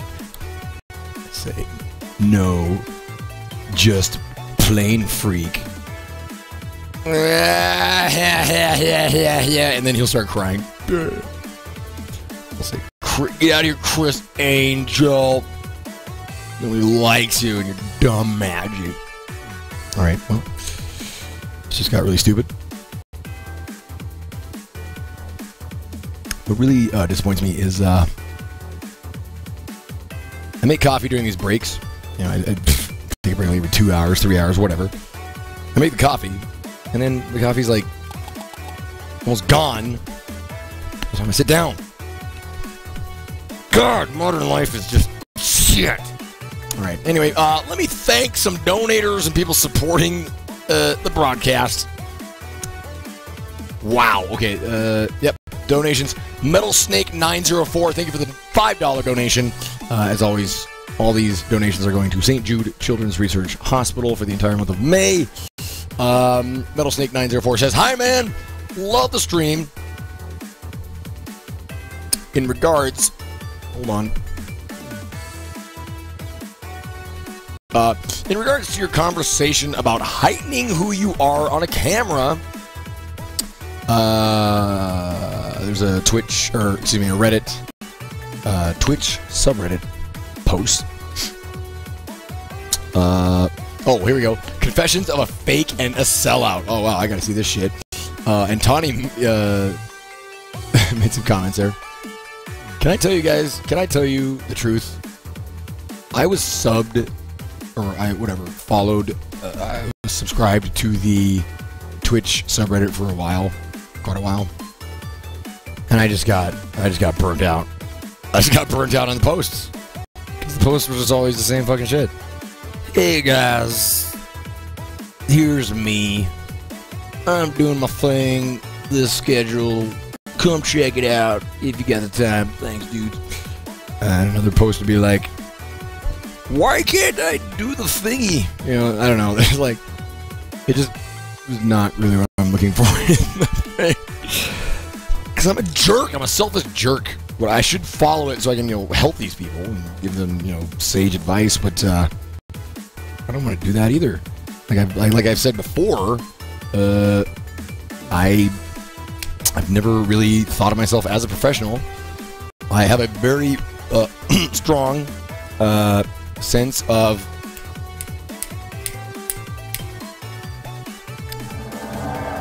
not now, Jesus. Kobayawaka. Welcome to mankind. Thank you so much for the support. Come on in. Kobayawaka. Song. Appreciate it very much. Nope. Smell. I have a very strong sense of stop trying so hard. When I try too hard, that's when I can't remember it. So I'm just gonna sit here and think of nothing. Oh, what a great day. Imposter syndrome. That's what I was talking about. So, it's I don't know, I've never really felt comfortable giving out a lot of advice, but I should, because they'll take it, and they will take it, goddammit. All right, let's get the coffee going. Oh yeah, I just opened up the Twitch subreddit. I'm a fake and a sellout. When I stream on Twitch, I act nothing like I do in real life. Who is this? Oh, it's somebody else. Okay. While live streaming, I'm often brazen to the point of being obnoxious, an unashamed fool. Did I ghostwrite this? What the fuck? An unabashed fool.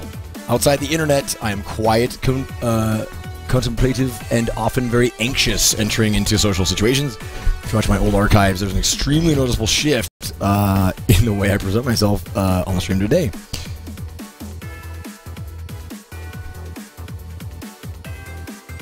This person wants to be me. This is some single white female shit.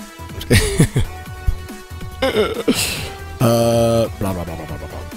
Blah, blah, blah, blah. Hey, Tony's comment got top. She got voted up to the top there. It's cool. Hey. Oh, here you go. Okay. Thank you for saying this. This is Tony's response. She says, I get so tired of people giving the advice such as, just be yourself, just have fun. If you're actually trying to make a living at this, you have to be entertaining. And you have to be an engaging performer. Do you think my husband Jason walks around acting like man 24/7? Can you imagine? punched in the face 5 times daily. No. Does that make him a fake? No. Casting is a performance, and if you're not completely drained at the end of the cast, you're not doing it right. Yeah. That's my motto. If you have not literally collapsed on the floor with no voice whatsoever, then you know what? You just don't want it bad enough. For the record, that was a joke, and I don't actually believe that. What I actually believe is, I just, I have too much fun doing this. I can't stop. Hug to all of you. Oh, Miss Violence. Thank you very much for the hugs. You know what? Why do I keep trying to put this fucking thing back on? Like, what am I gonna do? Like, put it in my fucking man purse? Fuck out of here. Fuck out of here. Alright. This stuff is like... Everything in life is just an addiction waiting to happen for me. It's so hard! I totally imagine Man in his man persona doing things around town, like ordering a cheeseburger. Basically, that thread in the subreddit is exactly like me. It is exactly like me. To the T. Oh, God. Let's play a video game. Are we good to go? Close that dashboard. Nope. Okay. I got caught up in that subreddit and the discussion. A lot of streamers, including Donnie, make some good, really points there. Metal Snake 904, thank you for linking me that. That's awesome. And then Smelter Wedge and all of us. Such a wholesome, uplifting message. Thank you for the $5 donation. It says, I think Lyric's popularity comes from his funny voice and his natural talent for comedy. Intentional or no, he is able to manipulate events in games like Arma Life to the point where it feels like it's scripted, despite the fact that it's not. I agree with you. I absolutely agree with you. If I had to sit down and analyze, the reasons why, I would agree. I think a big part of it is, first of all, playing, the survival games. I will just say that, like, Arma 3, DayZ, they definitely, for a time, still, well, I don't know if still, I don't know. They have pretty good viewership, I guess. There's a community of people who, enjoy watching people play survival games, and Lyric absolutely is a master at, what can I say? Is this what I want to say? Like social engineering? Like in game, I mean. Like he's a master at like manipulating people. Like I was just watching him one day. I think one of the first casts I saw of his, and I was watching him from like the perspective of like I was like, what is the deal? What is the draw? Because like so many other casters, I'm usually just like, I don't get it. What's the draw? I don't get it. Which is totally like, all the people that I laugh at who don't understand what I do. They're like members of my family. They're just like, what? People watch you? What? Why? So, there you go. Anyway, so I was watching Lyric, and the first thing I saw him do, he got a car. He was in a car, and some other guy, he was getting ready to like leave, and so it was like some other guy just like barely got into the car with him, and you could tell Lyric did not want him in there. So Lyric's like, hey bro, no, I can't hear you. Your mic's all screwed up. No, if you get out of the car, it'll reset it. So just get out of the car and get back in. So the dumbass, of course, gets out of the car. Lyric steps on the gas and just leaves him in the dust. And I laugh my fucking ass off. And that seems to be a lot of, like the style of Lyric's broadcast. I get it. I absolutely get it. So, and Lyric's awesome. Lyric is absolutely awesome. I just want to make this very clear. I've really never begrudged Lyric any of his success. If I had to be honest, I mean, let me see here. I can think of one. I can think of one caster where, like, like seeing them be successful is just like it's like a sign that, you know, humanity sucks. Oh man, drama. Twitch drama, best drama. Twitch drama. That was supposed to sound like Transformers. Anyway, Ramius 737. That's awesome. Lyric's great. He's fucking awesome, and you know he absolutely. I need to play the game here pretty soon, but I love talking about, you know, this right now. I've been gaming for quite a while. Right now, my thumb is just like, no, go ahead, keep talking. We're fine. We're just healing up in here. We're just getting some blood back into the vessels. You know, take your time. It's a wonderful conversation you're having. So much drama in the man cave. Yeah, I should do that. I should just I should take up the mantle of like the Great GQ. Seriously, the Great GQ used to have the greatest hangout back when the gaming section was still at JTV, because it was just like open discussion of like the drama topics of the day, like who said what. GQ would jump in. People would you could just ask GQ and be like, GQ, what do you think about, you know, somebody said this to somebody else, and GQ would be like, she's wrong, you know, and he would just totally jump in, and it was just so good. And I love it. And I would just hang out there, and so would everybody. It was great. It's fucking great, man. As I was sitting down, coming back from this break, I had that thought. I had that thought, and I was thinking about how different it actually is now compared to when I first started streaming, where I had such limited time because, you know, of course I had another job, or I had a job, and I could only really cast like 2 hours a day, Monday through Friday. So I definitely stuck to that schedule. But you know what? You know, I just realized fucking Tornus was in here earlier. My brain, it was like flicker like memories, just like Tornus. I don't know if you're still in here, brother, but I feel like a dick because I think you came in and like you said something, and I was in the middle of saying something, and like I always mean to get back to something, and then I don't. Like right now, I've got donations to read and thank. You really do miss JTV days. I'm gonna say I don't. Twitch.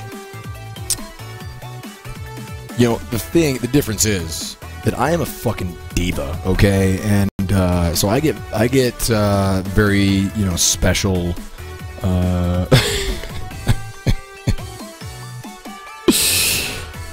you know, I get taken care of.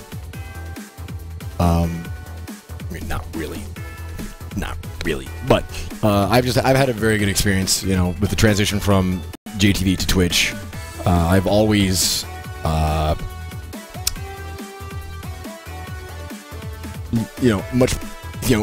always preferred saying that I cast on, you know, Twitch, a live video game streaming website, which is why I was such an outspoken critic of, you know, like the whatever the fuck was that rave festival that they had on the front page, and then the HBO thing, and I was just like, oh my god, they're slowly sliding back to JTV, which is fine, you know. No, it's fine. It really is. At times, I get on Twitter and you know, I just, you know, I have my little freakouts. I have my Twitter meltdowns, of course. I try not to. Ultra, thank you. Yes. So yeah, I was pretty vocal. You know, I didn't really agree with how that was handled. But you know what? Ultimately, it did not matter at all. It didn't matter. I think there's definitely a part of me that, like, I like being that guy. I like being the asshole. I like being the guy who will, actually, I don't think I like it. But, at the same time, I don't know. I have never been able to withhold my opinions. They just come flying out. Like, look out. Opinion coming at you. Alright, let's go. Ultra was the greatest thing you've seen on Twitch? What?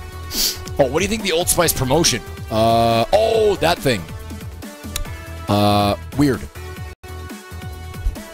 That was, a little different, I guess. I don't know. Honestly, overall, it doesn't matter. You know, if Twitch expands to, you know, to have, like, different, sections again, you know, will it be the end of the world? Probably not. In fact, something that I think I fail to remember a lot of the time is much of my, like, you know, success and, you know, very quick growth has been on the shoulders of I just saw Nude Eskimo's comment. Man is the Iron Sheik of Twitch. That's right. I wish I could tweet as fucking hilarious tweets as he does. Like, Twitch, you have Rice Crispy Dick and Raisin Balls. I fuck you an ass and make you humble. Anyway, let's go. Why don't we play a video game? That'd be a good thing. Sweep up, sweep back. Can you imagine? Wait, I'm going to attach a cam to my body. Walk around the kitchen and take commands from the chat. Oh my, oh my god. Can you imagine? Well, I just did. And, yeah, I'm sorry. I'm having guy thoughts, of course. I was like, well, I know they'll be commanded. I'm sorry. I just want to be upfront with you about what an awful, disgusting, lecherous, old man I am.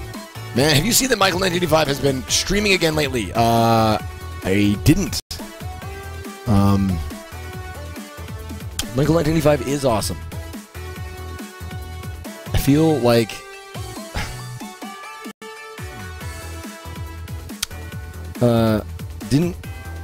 didn't he, like, request to have his sub button removed or something like that? Like, he when I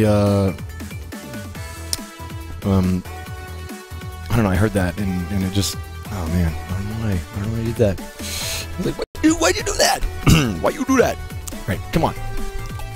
Okay. Here's the funniest fucking voice on Twitch.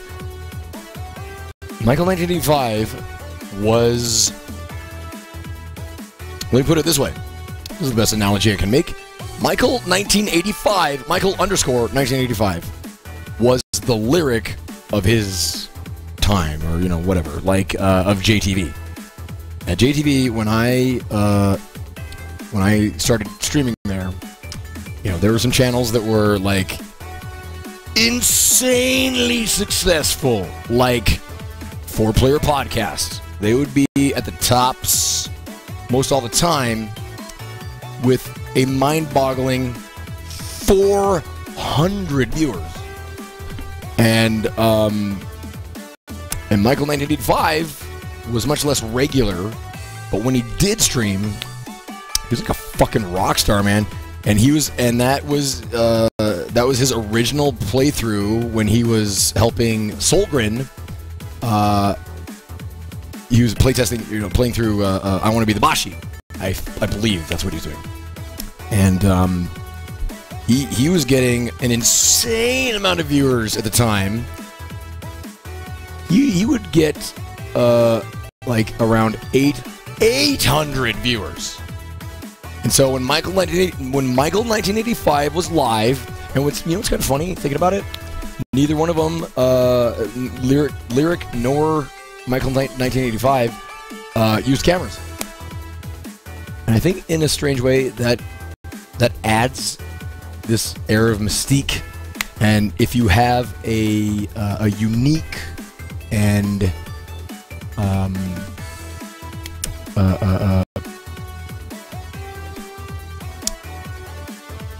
just go with unique. If you have like a unique voice, where it's bursting with character, which both of those guys have, it may be a benefit to not have a camera, because I know my experience. I used to wonder all the time, what the fuck does this guy look like? Because in my head, if you've ever heard Michael 1985 talk, I pictured like a fucking cartoon character, because he was just so crazy. Lyric, I honestly pictured like the skinniest, like nerdiest,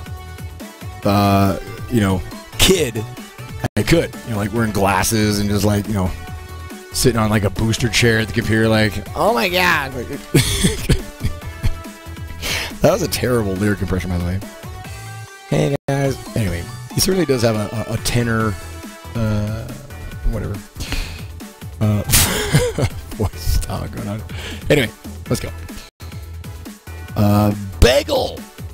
He's back! Bagel's back. Back again. Let's go. I'm gonna try and get 90s Hank redemption. It's a piece of shit. I'm Hank. Action Hank. What? Suck on this, Hank. Suck on these titties. Sucking on my titties like you wanted me, counting on the 10. Yeah, so, this is gonna suck. Let me see if I can get any kind of, if I can glean any information from this opening kind of camera pan here. Not at all. Fuck. Okay, so there's a track. I can see a lot of random crap, so that's helpful. Okay. The woman's scary? Pfft. You haven't even seen her scariest skin, which sounds very creepy.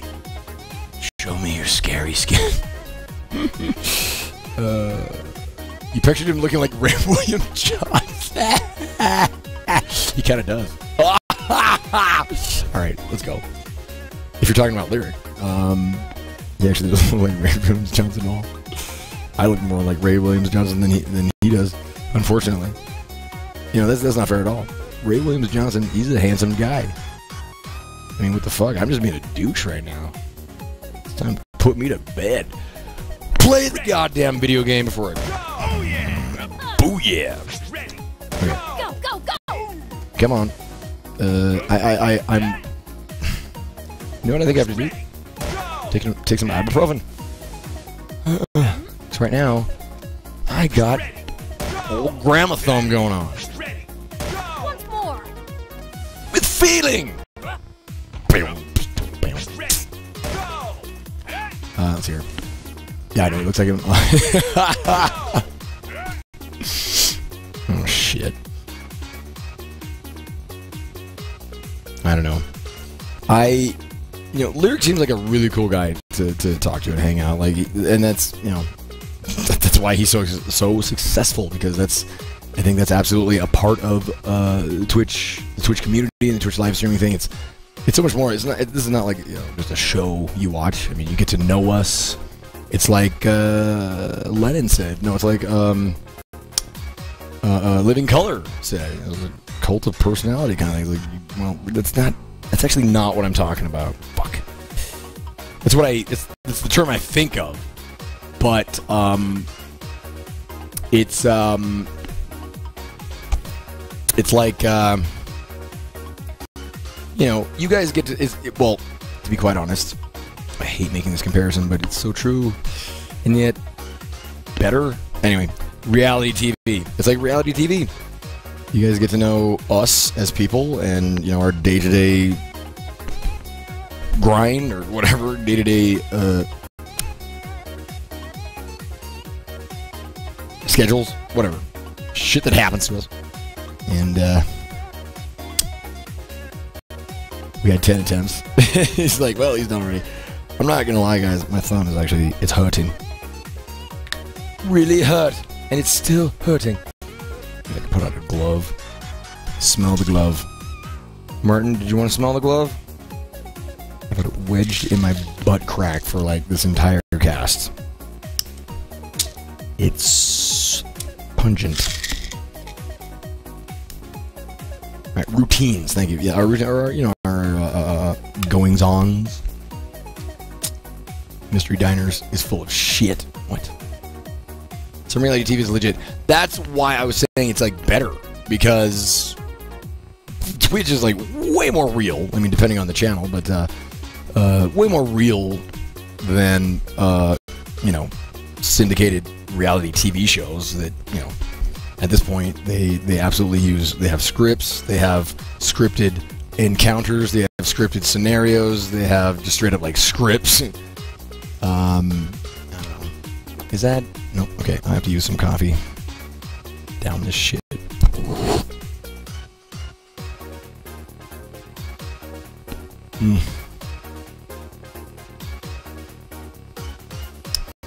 Reality TV still exists? Oh yeah. I mean, I guess I say oh yeah, not really knowing, but just assuming, because it was actually the most brilliant sort of sea change in Hollywood, because they realized, they're like, why are we paying these fucking actors these big salaries to and script writers and oh, did you just rack yourself on my fucking hi baby? Hi baby. I can't pet you because I still have my coffee in my hand. Well, it's a good thing you decided to make love to the glasses. Oh, bubble. I don't know what to say. You're a forceful little guy. Just like, love me now. Love me now. Anyway, yeah. I'm assuming there's a lot of reality TV still. I don't really watch TV, but it's the cheapest fucking TV they could possibly do. Instead of, paying George Clooney, whatever. I just pulled an actor's name out of my ass. You could just be like, hey, Joe Schmo, how'd you like to be on the TV? You'd be like, yeah. And they're like, well, you do this and do this. I'm sure they just find people that are just dying to get on TV, which I'm sure they line up in droves down on, what is it, Hollywood Boulevard? I don't even know. Okay, can you please, I just want to win, is really the thing. You fucking...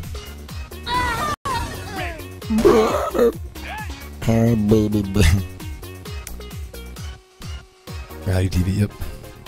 Exactly. Well, they could just hire amateurs.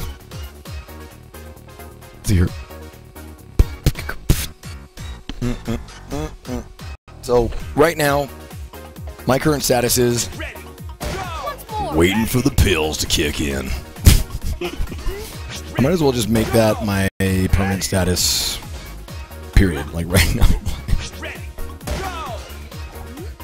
Oh yeah, just waiting for that to kick in.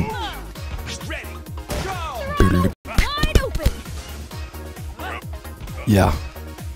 What the fuck is going on? Don't let him get ahead of you. Alright. Hold on, can you use the analog stick? You can. Well, this is not gonna... Wow, this feels weird as fuck. I'm gonna have to use it for just a little bit, because my thumb right now is just... I hate using this word for some reason, but my thumb is so tender. Makes it sound like I'm gonna eat it. Okay, hold on. Stuff like the Mystery Diners try so hard to act like it's real. They have an NDA that says you can't talk about it. It's a fake and scripted. And you know what's funny? Obviously somebody talked about that. Okay, let's go.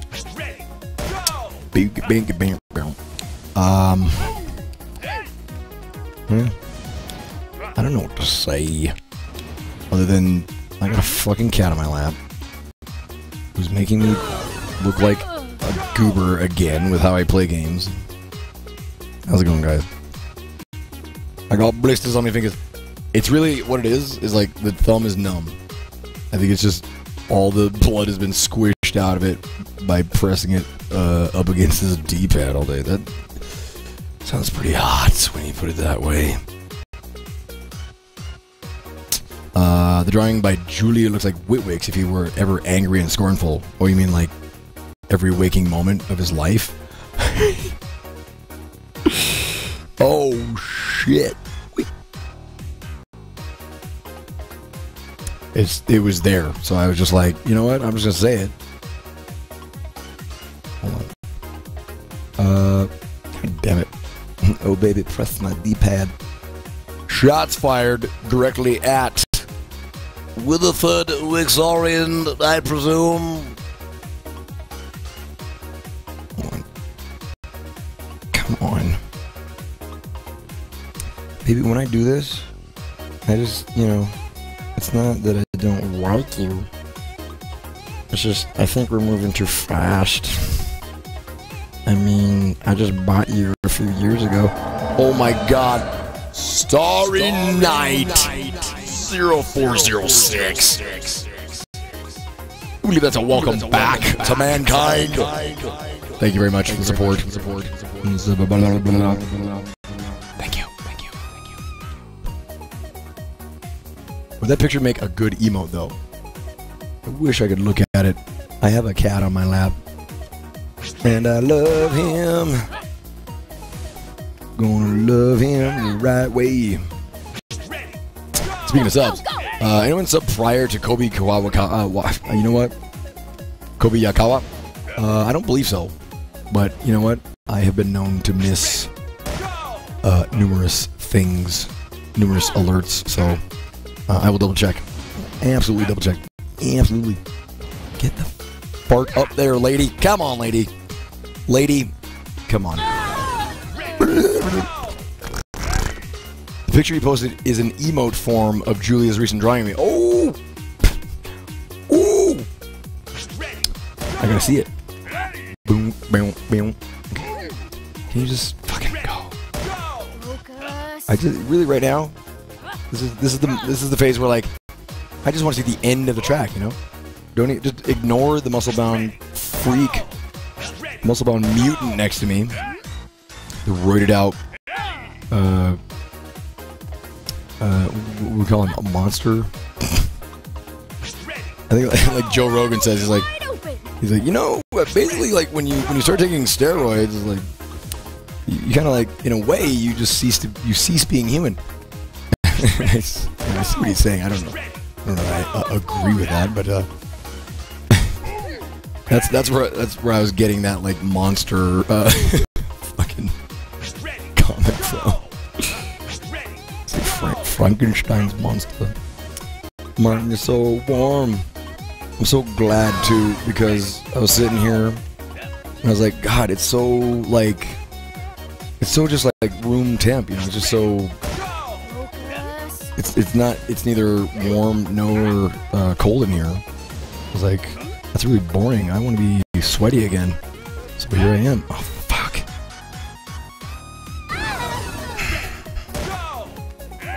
Martin, why do you fucking make me game with like a fucking controller hat on? I'm seriously gaming right now with the controller on my fucking head. Like a goober. And it hurts. Fuck.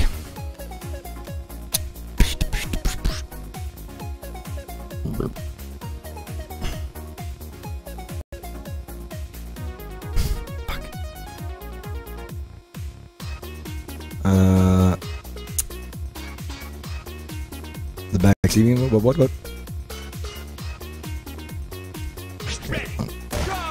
I've got it. Shit. Get together. Oh god. Go. Ow. That ow would be my thumb.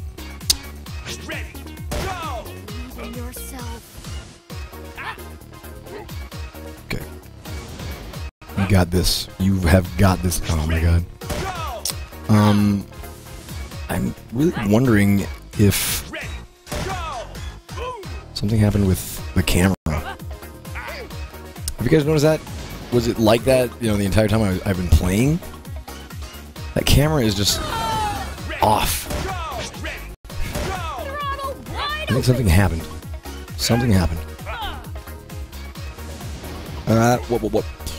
Sometimes I love Sleep Deprived Man. Is my wander something that I do. I really do. And here's something that, you know, I wish wasn't true, but like, there's a part of me that I prefer Sleep Deprived Man because things do not matter as much. I'm a lot more at ease, to be quite honest. And I am not so uptight. I'm just uptight. Uptight.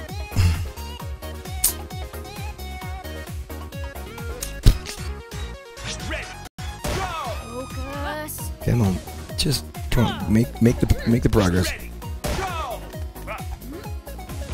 I do. The backseating thing is like, it's like I try so hard to just, you know, be as understanding and patient. I always fail. I basically always end up just sounding incredibly like passive aggressive or straight up just aggressive. It's probably a lot more just aggressive, but yeah, man. That's the. Are you fucking kidding me right now?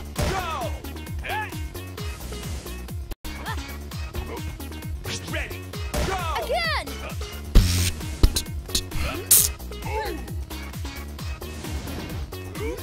Can you just?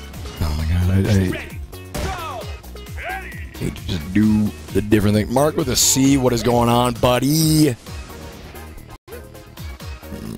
You made it. Look at me go, and I'm just so far behind. Doesn't matter. No, it definitely doesn't matter because I'm dead. See again though. This shit. I think I can get up there. I did get up there before, so let's try it. I really just want to. Fuck. I really just want to fuck. You know, while that is also a thing. Sorry. My mind is wandering again. I just want to get to the end of this track right now. Focus on beating him. Beating him! Honestly, just wanted the purple bar at the top to go away. Yeah. I would like to see that feature sort of evolve. Like, I am positive that there are people out there that do not give a flying fuck whether they're you know, whether the caster knows that they subscribe. In fact, I'm sure they're on that note, there are people out there who just would much rather that the caster and nobody knows. It's cool to see that, you know, an option to disable that, but the other main thing for me is like, I would really love to see an option to just keep track of total months subscribed. And there you go. And that's it. Like on my channel, like I would, for me, subscribers to me, it would be something that the caster could change. It's like, do you want to show number of consecutive subs, or do you want? Oh, you can turn off the resub notifications thing. Awesome. See, these things I don't know about because, quite frankly, I don't really care about a lot of them. For me, it's a thing where if I just show up in a chat and it's there, I'm just like, bloop, there you go.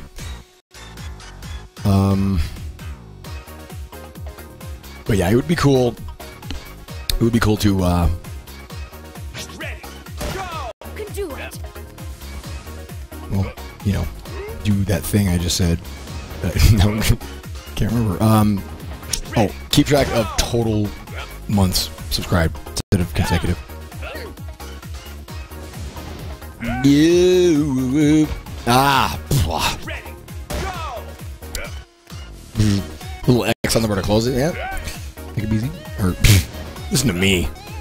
I don't even know. I don't know the first thing about web design and like running aside of like yeah, that'd be easy. I don't fucking know that at all. Even though I imagine it would be. But isn't that the way it goes? You always, when you think of something, you're just like, well, yeah, that's open and shut. That's fine. Just add a little X there and then close it down. It's like there's probably so many things tied into that is like would end up being like a nightmare or some shit. But Twitch has shown in the past that they are all about making those features. There we go. Tweak Nuts, you have 25 subscriptions. That is actually huge. Like that's a lot of people.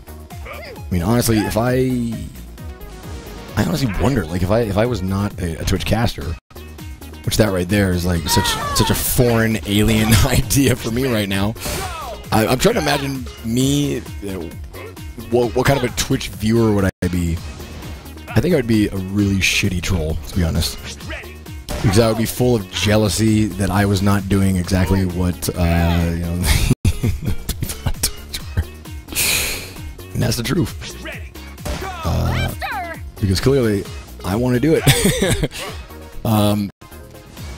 Get up in there, lady. Show them your lady bits. Give them the ultimatum. You know the drill. I have no idea what I'm blathering about. The fuck are you doing? Blink, blink, blink, blink, blink, blink.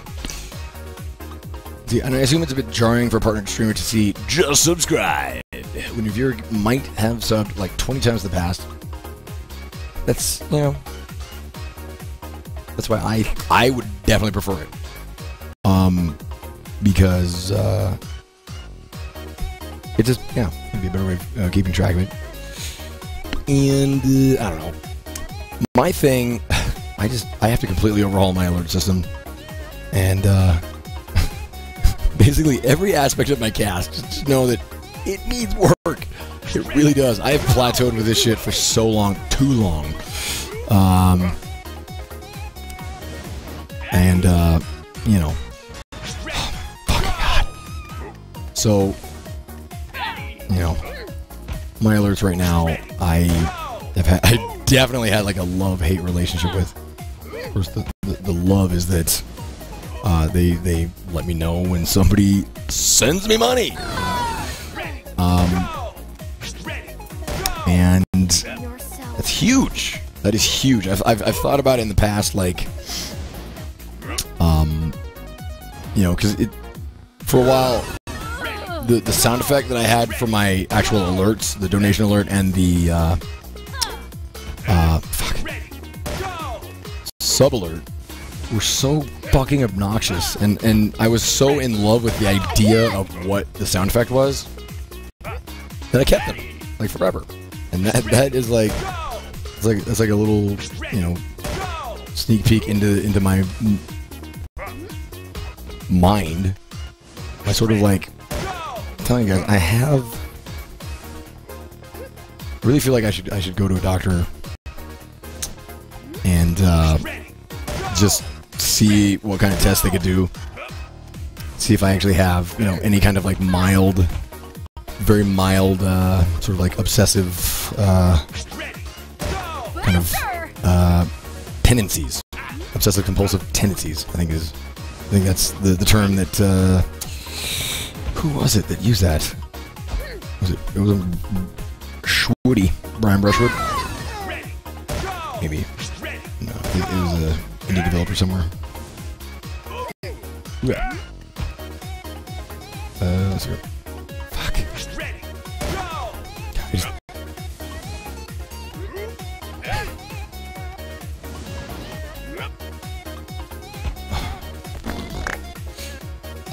You missed a month in dance chat, so my 6 months is back to 1 month. Yeah, man.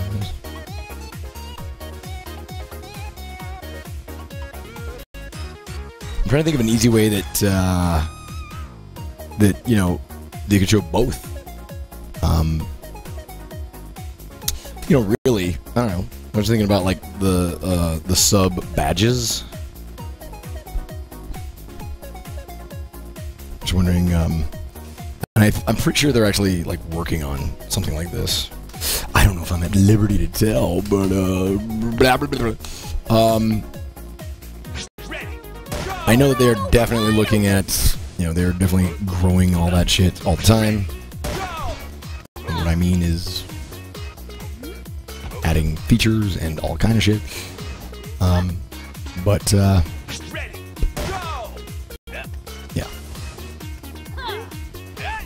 it'll get better.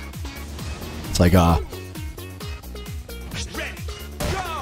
would you pay attention to the game? I can't yell. I can't yell. If I yell, then, you know, it's done. It's done for. I'm done for, and I can't. I can't give up on this shit. I feel committed. I got gold medals on every track and every challenge up to this. What I am assuming is the final area. I mean, one of them is called the Ultimate Test and was the last level. Oh God.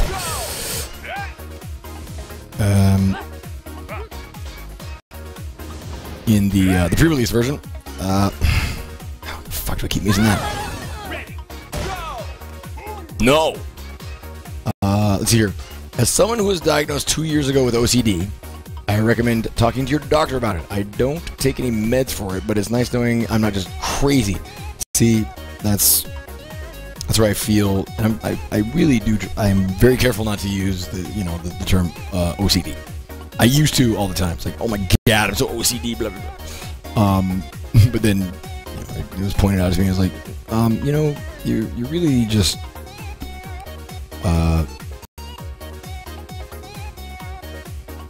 what's the word? You're just being kind of a dick to people who actually have serious, like, obsessive compulsive disorder. And can't remember who said it. Anyway, but somebody else had a better term. It was like obsessive compulsive behaviors. I think that's what they put. OCB. For me, Twitch messages, like, they just don't even exist. My sincere apologies to anybody who has ever tried to contact me through a Twitch message, because I just stopped. I had to stop even checking them long ago.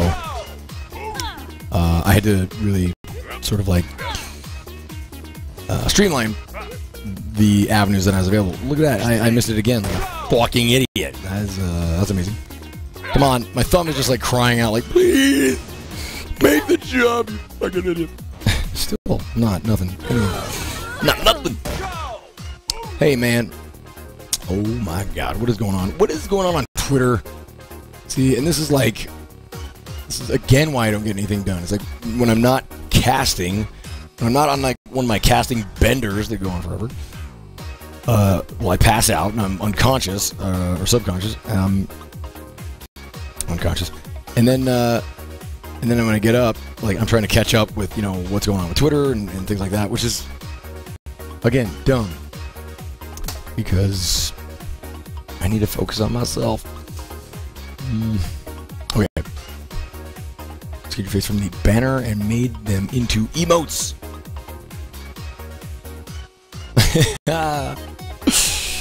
Who do I look like? It does look like Witwix. I totally get what you guys were talking about now. It does look like Witwix. I could be Witwix's hot gay dad. That's pretty hot, actually. Because that means I would have, you know, I would have had sex with Witwix's mom. Why firing the shots? By the way, just to let everybody know, I love Witwix. Like, as more than a friend. As a very hot gay friend. And, nope. That's not true either. I admire Witwix. He's great. He's fucking... He's a, you know, he's one of these speedrunners. Speedrunners blow my mind. They, I don't, you know... the level of commitment that it takes to speedrun a game is out. It's just absolutely crazy. Wide open. Does Whitwix currently have the records again for I Want to Be the Bashi? Anybody here know? Anyone? Bueller. The Hardy emote. What?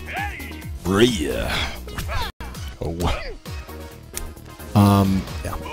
Can you please just make it to, like, thank you! It's beginning to just, like, I was, like, just about ready to hang it all up. You're displaying that commitment to speedrun right now. You know what, Maxar? I have a kernel of it. I have a seed of that kind of drive. Dare I say stubbornness to just you know, try to improve my performance in a game to reach a certain level. However, the difference between whittling down a time on like a time trial level that is, you know, at most usually they're like whatever, like 20 seconds, like 30 seconds is a really long one, or I get that's not totally true, but like this level, I guess it's probably like a minute something, blah blah blah. Martin Burble, what do you want? You're a cute little cat.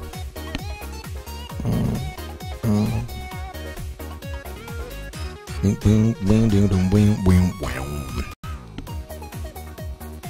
need to talk to Solgren or this other guy that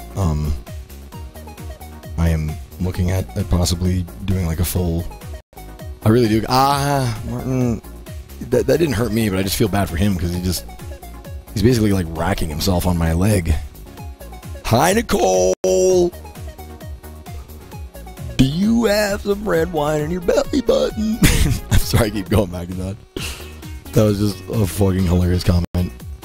Speaking of Trevelyan, I hate when people ask you to do this, but Trav has met you a few times, and I'm sure he'd lose his shit if you pop by his stream, even to say hello this evening. Is he, what is he streaming? And when? What the fuck am I doing? Focus. Dr. Martin Cat, sir, I love you so much. He's looking at me like, he's like, why do you hate me? I don't hate you, Martin. It's just, I feel torn in like so many directions. The viewers want me to game, and you want me to love you. Love you the right way. Look at the boy. The brains. Look how annoyed he was. He's like, don't touch my fucking head, you piece of shit. Oh my god, Nicole. Ugh, just slather my face with your, well,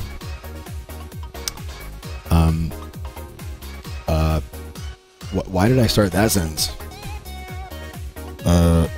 Come on, let's save it. Let's make for the safety net.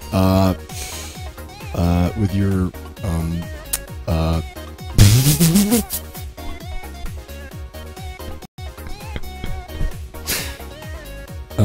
I don't know. Help me, chat. What should I? What could I say there that is not just extremely, you know, lewd and graphic? I don't think there's a way out of this. I don't think so either. Martin's very spoiled. A little spoiled kitty. Because he's an only child. Slather me with your barbecue sauce. Slather me with your, yeah, euphemism. I know, that's the thing. Slather me with your,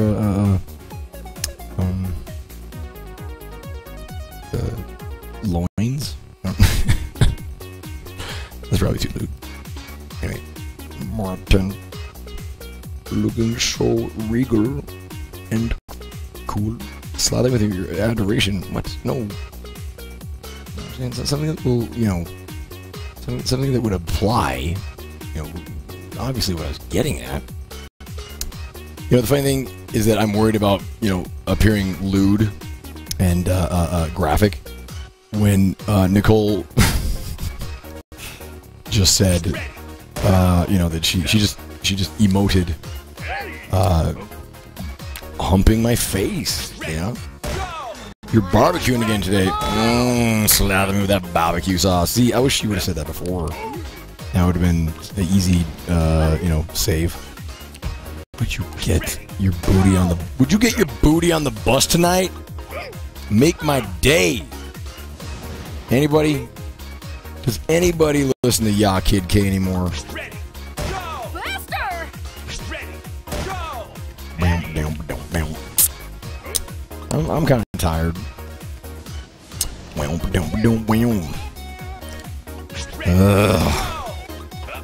Martin, I was gonna say, you're like a bad luck charm, really. Can do it. Man batter. Ugh.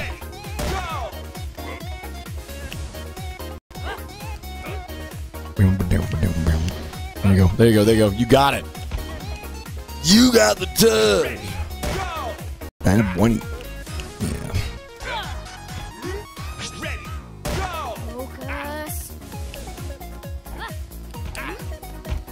Nude Eskimo, are you still in here, brother? If you are, I'm gonna be amazed. Man, Nude Eskimo, I want y'all to know, just Nude Eskimo, if you don't know, then you're new around here, but you are here. Love Sriracha. There he is right there. What the fuck? Get out. Get the hell over there. Anyway. Yes, Nude Eskimo is a supreme badass. Get the hell over there. Do you have... Pardon me. Do you have any kind of, like, portfolio or anything? Why suddenly, like, I just made this, like, an interview. I'd like to see your portfolio. Either that or, like, the opening to a gay porn. So, says here on your resume, done your fair share of pixel art. Once more. Push more. What? What? Get over there. See, this is the sadness. Is for me, I don't know if it's just like a tick with my brain or anything, but wait a minute. I have to go mow the lawn, but I don't wanna. Wait a minute, a push mower. Wait a minute, are you talking about one of those old-timey, like, two-wheel rusty monstrosities that, you know, have, like, the blade? Are you mowing the lawn with, like a 1950s lawnmower? Wait. Things against you.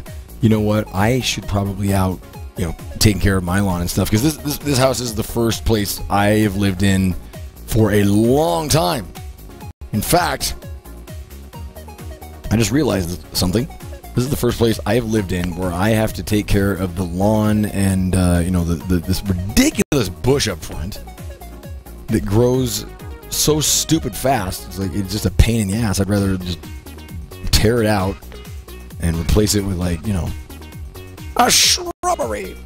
Anyway, so yeah, I'm gonna have to go mow the lawn for like the first time in seriously almost a decade. I am still. Yep. What's wrong with the old school lawnmower? Anything old sucks. Old is busted, and it's bad. I don't know, man. I'm just saying, like, because I'm just saying those kind of like old 50s like push style lawnmowers, like, I can imagine are quite it's quite a strain on pushing them through the grass. The grass. Lady, you have got to get your ass over that hump.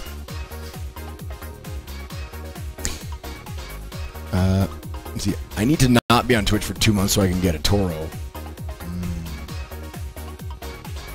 Tweak nuts. I'm going to remember that the next time you make some crazy fucking donation to me. I'm like, think of the Toro mower. It's like that fucking Tom Waits lyric. Light up an old gold. Save the coupon. Gotta be thinking of that patio furniture and that Toro mower.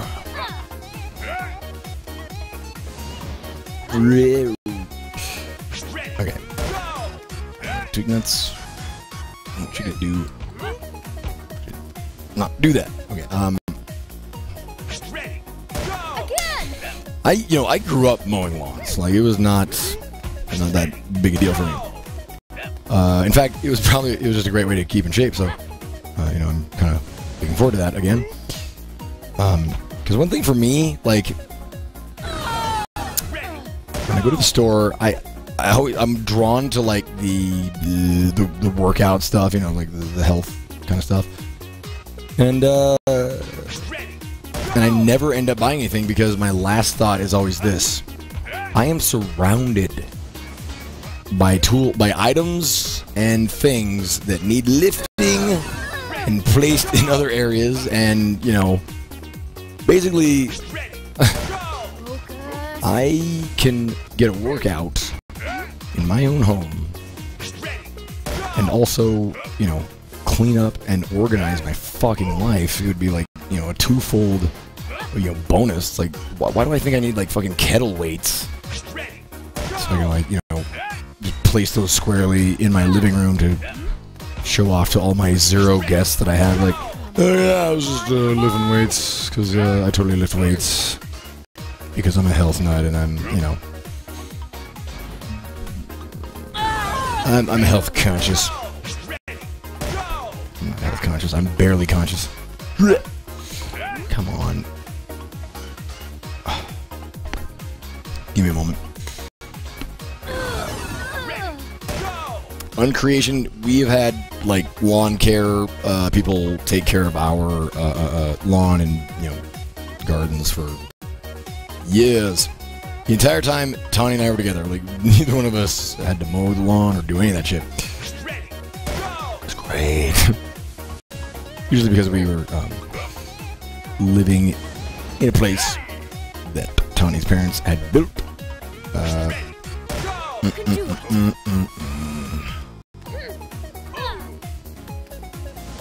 Now, I want you to, understand.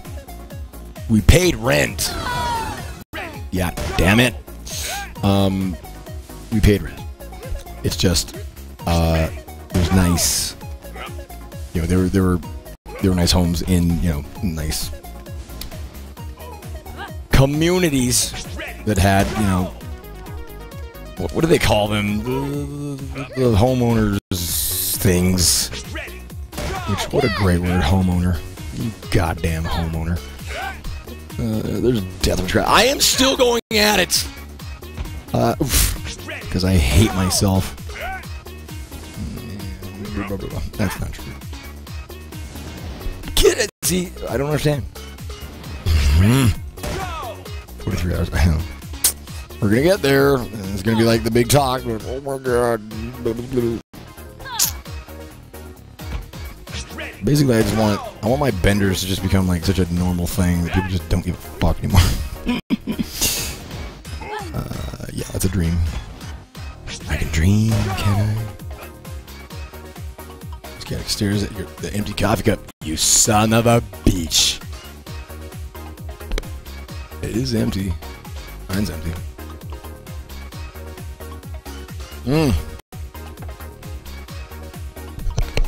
Homeowners associations are shit. I'd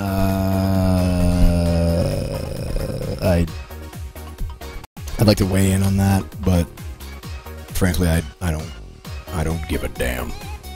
Hey, look, there's man not giving a good goddamn.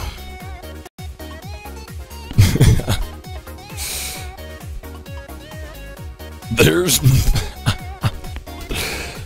man writing up a business expense. Again, if you guys don't know what I'm talking about, it's this old, I forget their name. It's like something in Beretta. Anyway, these two guys that like made them seriously like OG videos on YouTube. One of them is like, it's the MANtage. It's like, this here's the MANtage. You're welcome. It's like, hey, there's Jake bucking a bale of hay. There's Luke weeping openly at Old Yeller. Hey, is that Jake upkeeping his beard? You gotta be tough with the scruff. There's Luke, not tipping on account of bad service. Like, there's Jake discussing. Oh my god, it's so good. You just need to watch it. You just need to watch it. I'm not even doing it service right now. The funniest ones are like, there's Luke consuming American soil, tastes like liberty. There's Jake wrestling a bear at night, and it's just like the screen goes black. There's Luke writing up a business expense.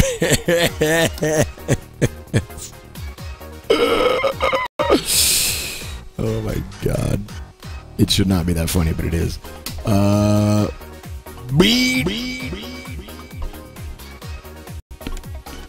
BT, oh no! Welcome to mankind. Enjoy your stay in the man cave. Thank you very much for the support. Believe me, I was cracking up with that goddamn gimmick. Get out of here. It's enough of you, gimmick. You gimmick thing. People are tired of you enough as it is. Oh, you lady, come on. Nope. BT, oh no. It took me a second. My brain is pretty slow on the uptake right now, but I do strive to get things correct. Lady, how many times are you gonna just rack yourself on that? Chatia says, I know for a fact this time the reason yo don't make sense is because you're not making sense. Look, I am tired of Chatia and her false accusations. So you know what I'm gonna do? Hey, you know what I'm gonna do? I might get in trouble. I hope not. But here's what's gonna happen.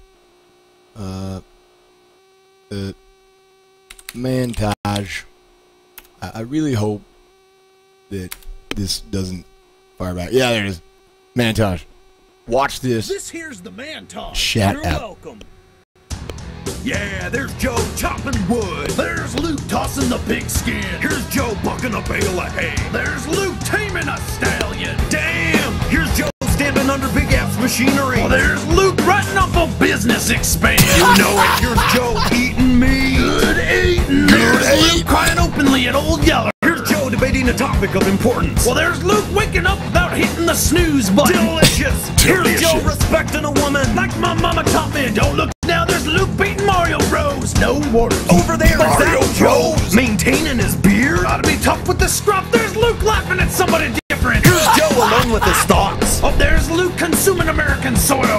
Tastes like liberty. Hey, there's somebody I know opening a pickle jar. Well, there's Luke wrestling a bear at night. And there's Joe taking one for the team. That's right. Well, there's Luke not giving a good goddamn. Wouldn't you know it? It's Joe playing with a kitten. Gucci, Gucci, Gucci. There's Luke not tipping on account of poor service. I'm out.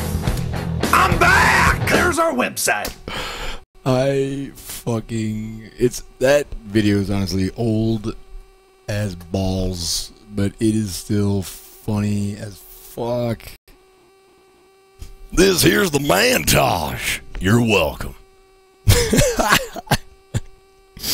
There's Jake alone with his thoughts. There's Luke writing up a business expense. Look, there's Jake eating meat. Good eating. Like their fucking comments that they throw in. Oh my god, so fucking good.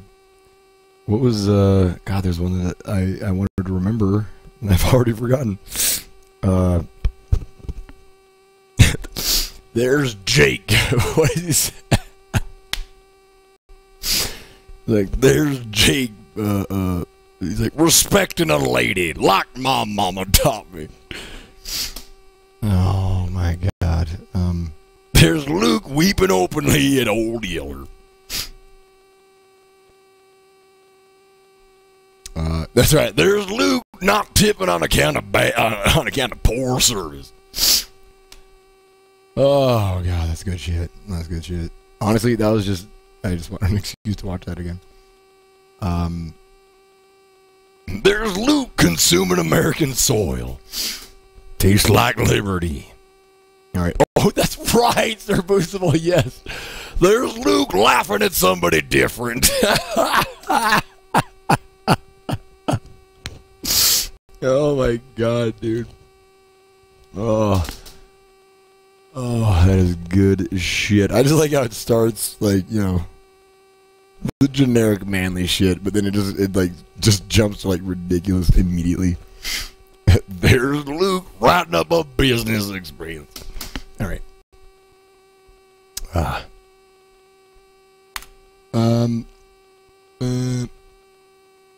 Did I get a chance to listen to SK's comedy? I didn't. I don't get a chance to do much of anything. You know, because I'm me. Dare I? I'm going to. Win a multiplayer match. That's never happening. Publish a level to the Steam Workshop. Not happening. I want you. Challenge a friend to beat your score. What's 9,000? Press reset over 9,000 times. Ooh, I gotta be getting close to that. Silver slider. Earn a silver medal on all levels. Oh, wait a minute. No, I've got the silvers. Okay. In fact, I'm very close to that. Earn gold. Earn collector. You know what that tells me too? Is that is the final level. So that reinvigorates me. You felt pretty bad for Indy yesterday. Why? There's Jake standing under him. Oh fuck. Hey, is that Jake standing under heavy machinery? No, he's like, hey, is that Jake? Oh my god. You know what? Just forget it. Just go watch the video again. Let's hear it. I missed SKS on account of the 80s dance party over here. Yeah. I was having a blast. We were having a blast. I was. For sure. Indy was not fitting in with DP and Alex on SKS yesterday. Oh. Now, who's Alex? And Indy lives near... So, Indy lives in Oregon?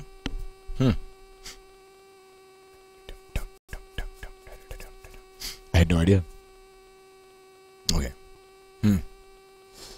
It happens. It happens. I've been a part of that shit. Or, you know, I've been in, situations where, two people just don't gel, and then it's just like, you just kind of plow on through it. And that's fine. Get in there. Oh, wait. Gold. Coin collector. Beat all bonus levels. Taste the rainbow. Earn a rainbow medal on all levels. Holy balls. Alright. And we are good. It's a yeah. Hold on.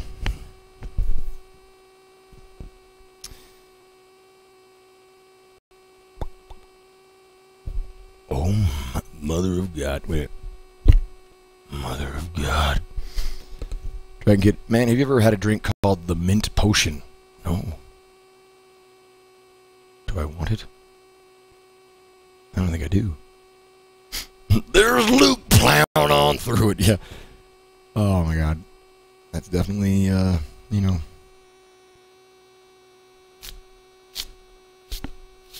my family's way. It's just like, keep a stiff upper lip, grin and bear it. Plow through it, you say. Knock the bottom out of that thing. Alright, have I missed anybody on the dashboard? Nope. Shit. Yes, I did. Oh my god, I missed a bunch of things. What the fuck is going on? Just let me know if I've repeated any of these, and I'll just, punch myself in the balls for everyone I repeat. Sippy Cup! Welcome back to Mankind. Trooper and Husky. Welcome to Mankind. And Snedge Kasiris. Thank you for the $5 donation. It says, hey man, just subscribed yesterday after lurking for a long time. Thanks a lot for a great stream. Thank you for coming back. It's awesome. And I'm sorry that I apparently missed you. I didn't mean to ignore you. Okay. All right, let's go.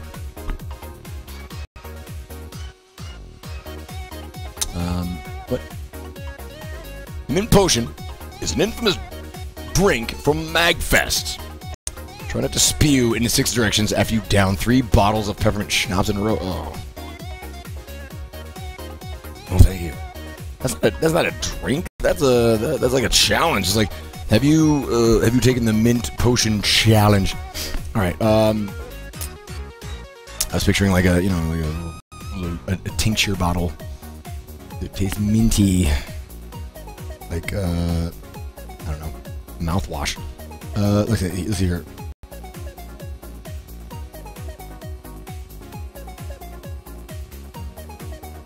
What the fuck? Here's Luke at the proctologist's office. There's Jake again fighting the good fight against his receding hairline. Those are true male, fight those things like me. I'm just like, it is thinning so fast. I'm a little concerned.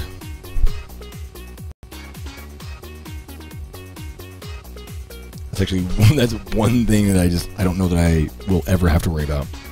And of course, because I've said that on multiple occasions, Roxybell, I think that's my favorite. There's Luke. There's Luke, not giving a good goddamn. Because you know what? I guess it's not, exclusively a guy thing, but I would say that's predominantly a guy thing. I don't know. There's Luke not giving a good goddamn. Like, putting it that way. I don't give a good goddamn. Maybe just in Montana. I heard it all the time. Hold on. Get in there. There's. Shit. Hey, yo. How is this not happening? Some JWs were at your door and the wind opened up, but my robe exposed myself and they took off running. What? Like, toward you? To, ravage you? Oh my god! Close your robe, Nicole! The goddamn, expletives are here. Look, there's Cody not giving a good goddamn. Welcome, excessive profanity viewers. I want to thank that guy. That guy comes from a land down under where women blow and men chunder. Is that what he's saying? I don't know. You know what? This is a mistake. You know what? You're a human being just like me. Sorry, I always got to put you in that box, well away from me, sorry, I got to put you down in the Australian box. You're like, I know people here, and then like way over here to that guy. He's weird. Okay, his accent is like, sometimes I have no idea what he's even saying. There's Cody not giving a good goddamn. Anyway, we just watched a video, so sorry. I keep referencing it because my brain is it's functioning on like just fumes. On emergency levels. You fucking cunt. That's not what you sound like. Cunt. Screw you. See, you know what? I feel like it would only be fair if you just like took away the host. Just like give me the host and be like, excessive profanity. It's hosting you for, what was that, 327 viewers. Damn. You know what? Enough of this nonsense. What were you playing today? I am dying to know. And also, well, I guess you know what? Let's just keep it at one question at a time. Let's not rush things here. I'm sorry. I don't want to confuse things. There's Cody not giving a good goddamn. I'll have to make a Benjamin Senate. Yes. And I said, oh, Panglossian, welcome back to Mankind. Thank you for the continued support. By the way, I don't have it near me, with me, on me. I don't know why I'm not wearing it. I'm a shit bag. I got my second excessive profanity shirt from Teespring. Witcher 2, baby. Just finished it. Dark mode, a hard playthrough. Nice. Wow. Good timing on that. Real good timing on that. I wish that I could have done that, because then I could, cast Witcher 3 and ride the glorious hype wave. But also because I don't think I would be disappointing so many people who are just like, man, are you going to cast Witcher 3? And I say, here's me not giving a good goddamn. I'm going to continue just referencing this video that you have not seen. Maybe you've seen it, but a long time ago.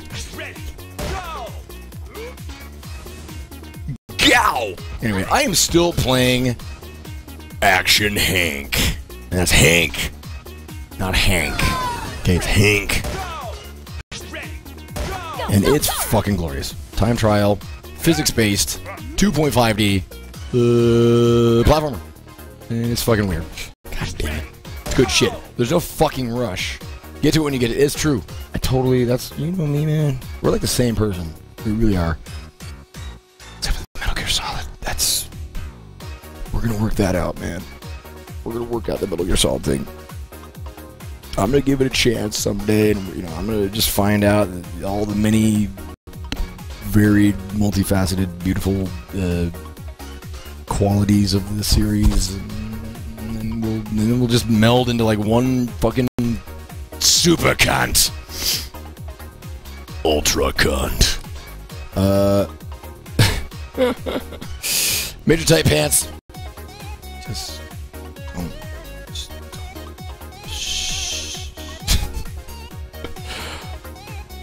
Listen, you Metal Gear Solid loving mother lovers. I don't deny that. Because you know what? God damn it. $10 going to the kids. Thank you, Anonymous, for the donation. Now, this is interesting. I can't believe the level of censorship that happens with that alert, with the Twitch alerts.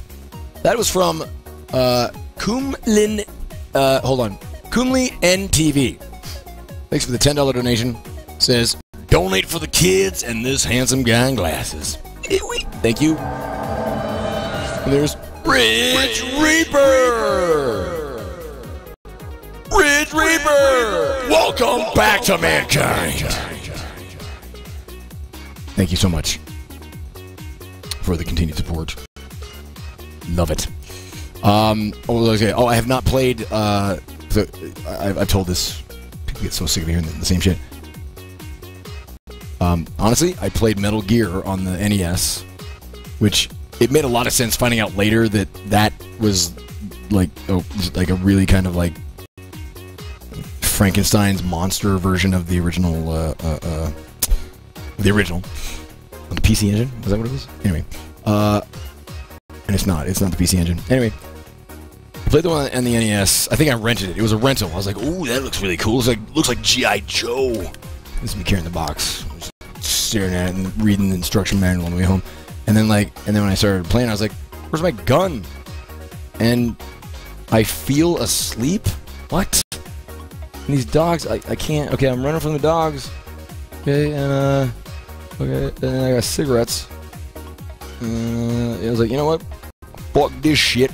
As a kid, I was like, I do not have the MSX, that's what it is. As a kid, I was like, I do not have the patience for this shit. Skip to PlayStation 1 generation. I had just played through Tenchu, and loved it. Oh my god, did I love Tenchu. Still do. It was like such a simple idea, and yet the first of its kind, in a way.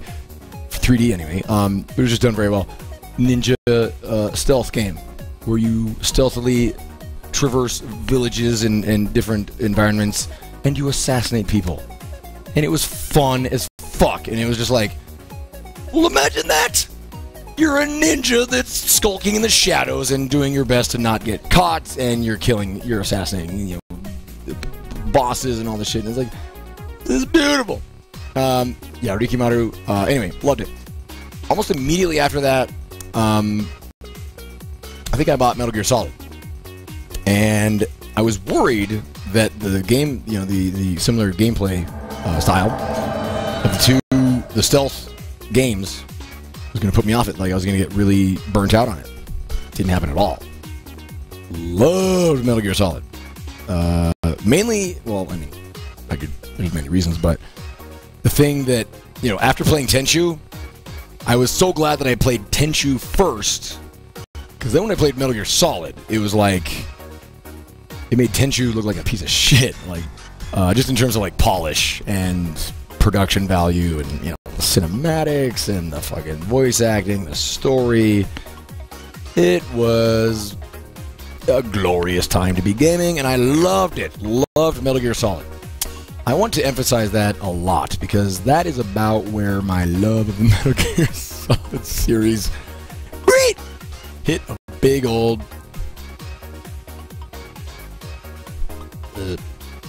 wall.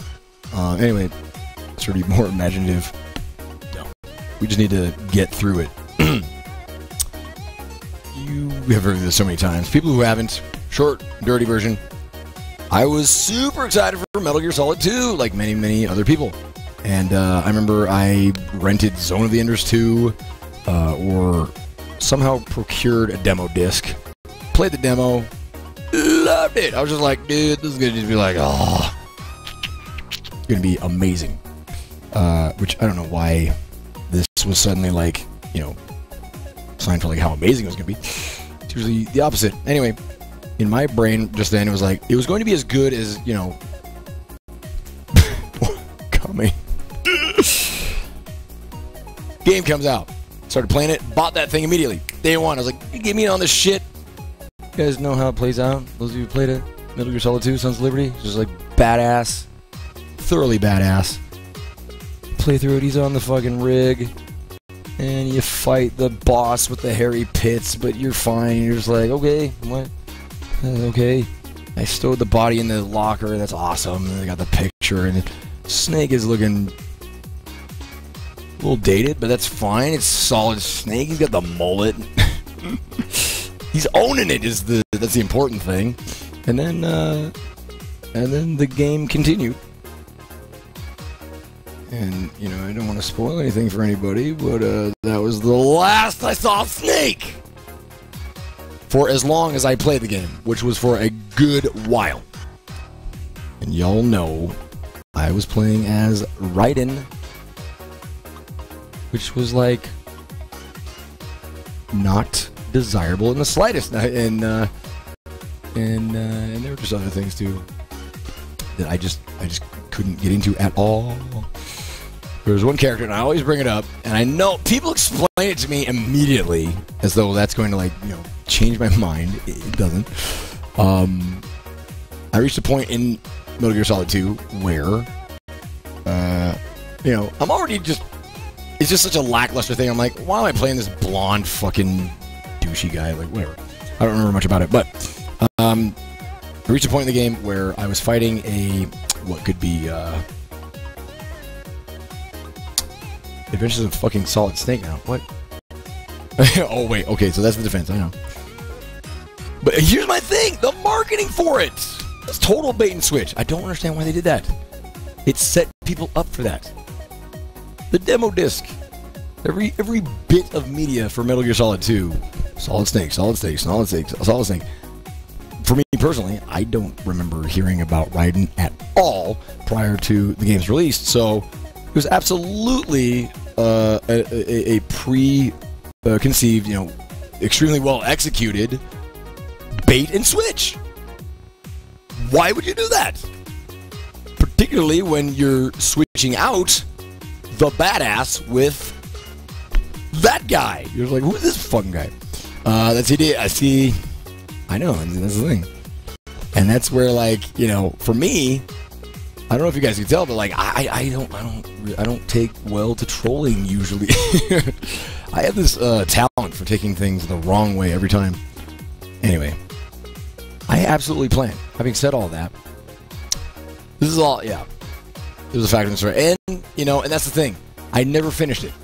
What I was getting to, I played through the game up to where I met a character who just for some reason pushed the sort of like fantasy of the fantastic nature of what was going on in the story, like to in a direction where I was just like, what? You probably know.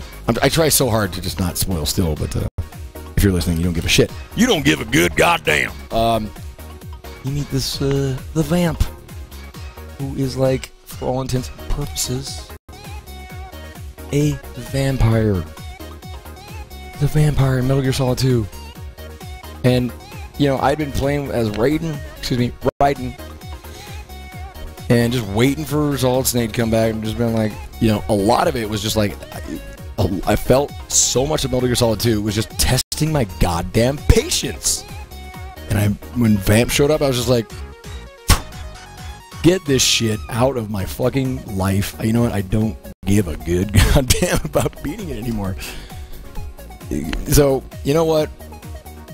Maybe the time I, you know, had, you know, chronic diarrhea, or, you know, my girlfriend had broken up with me. I don't remember. Anyway, I want to go back into it with, I want to go into it with as open of mind as possible, because there are, you know, whatever, phenomenon in pop culture where, you know, not everything that's like, you know, the most popular thing, what am I trying to say? There are things that are popular for a reason, and that's because it resonates with many, many people, and it's because it's very well made art and whatever, all that shit. So, and I think that's absolutely, you know, what Metal Gear Solid absolutely is. So, I want to go into it and play it again. I know how many times. I just want to put this out there. I'm gonna get Italian on you here. Like, do you know how many times? First of all, I've told this story about my Metal Gear experience, and I say I quit Metal Gear Solid 2, put it down, stopped giving a fuck about any future Metal Gear things. I was like, well, this series just went in a direction I don't give a fuck about, so wherever it goes from there, I don't care. Immediately, Metal Gear fans are like, man, you have got to play Metal Gear Solid 3. It's the best in the series. Best in the series. Metal Gear Solid 2, it was weird. There's some weird things going on, blah, blah, blah, blah. And then they're just like, Metal Gear Solid 3 is just like, so good. So fucking good. And, so, you know, I've heard it all. I heard it all. I'm there. So, to this day, the only other Metal Gear game that I played was Metal Gear Rising, which I enjoyed. I did. The combat and, you know, it's platinum. It's platinum 3D hack and slash.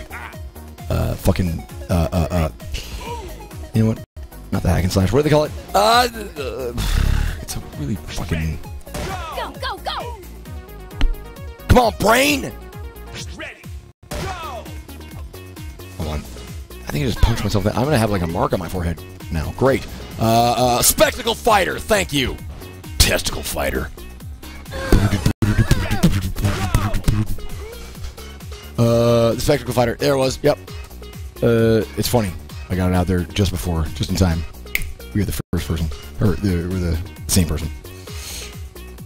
Then Nicole says, "No more Kingdom fucking Hearts. Those games are the devil." I have a feeling I'm going to end up playing Kingdom Hearts 2 because the final full week of May, I want to have some kind of incentive program. What's with the Italian shit going on? Some kind of incentives going on for, you know, to increase, and keep the donations coming for the St. Jude Children's Hospital. Excuse me, St. Jude Children's Research Hospital kids.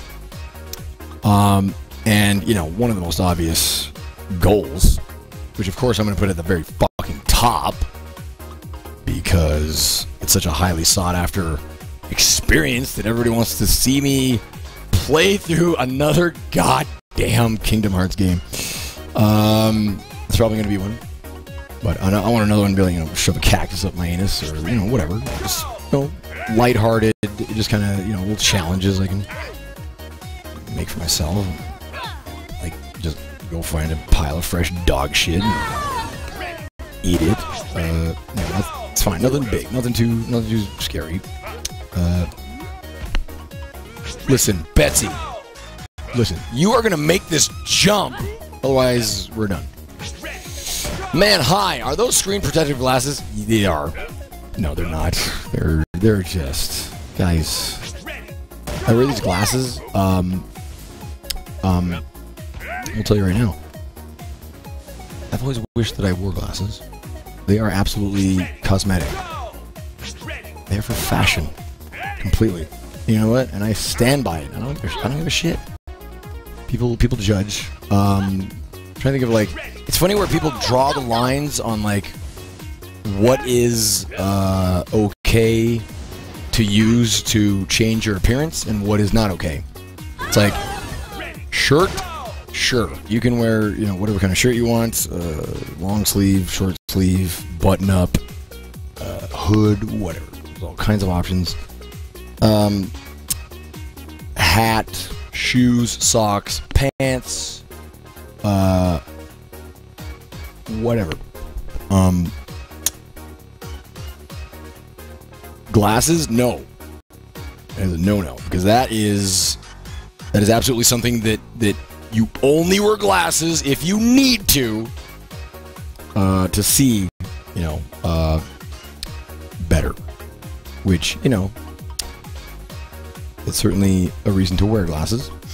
But I think a lot of people out there need to expand their ideas of, how truly important fashion is to human beings.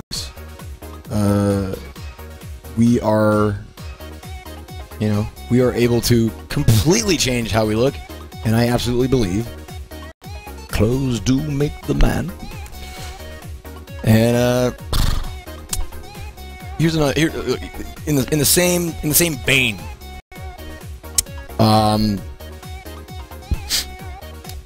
it's kind of funny that it works out this way, but you'll not often, but sometimes discussion like this will come up, or where a guy will be like, she's cute, but she wears too much makeup, or that's a personal preference thing. How can I put this a better way? There are guys who just say girls shouldn't wear, makeup. Girls don't need to wear a lot of makeup or whatever. And it's what does it matter? It's all that really matters is what that person feels inside. If they feel like they look good, if they feel confident and secure in how they look, then it's fine. It's it's funny to me how often I've heard guys be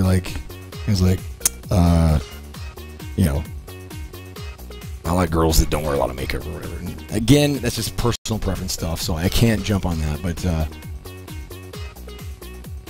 there's a sense among some guys that makeup is unnecessary and it's not needed and all that shit. And which there's kind of a funny I don't think it'd be ironic, but guys who they only think that because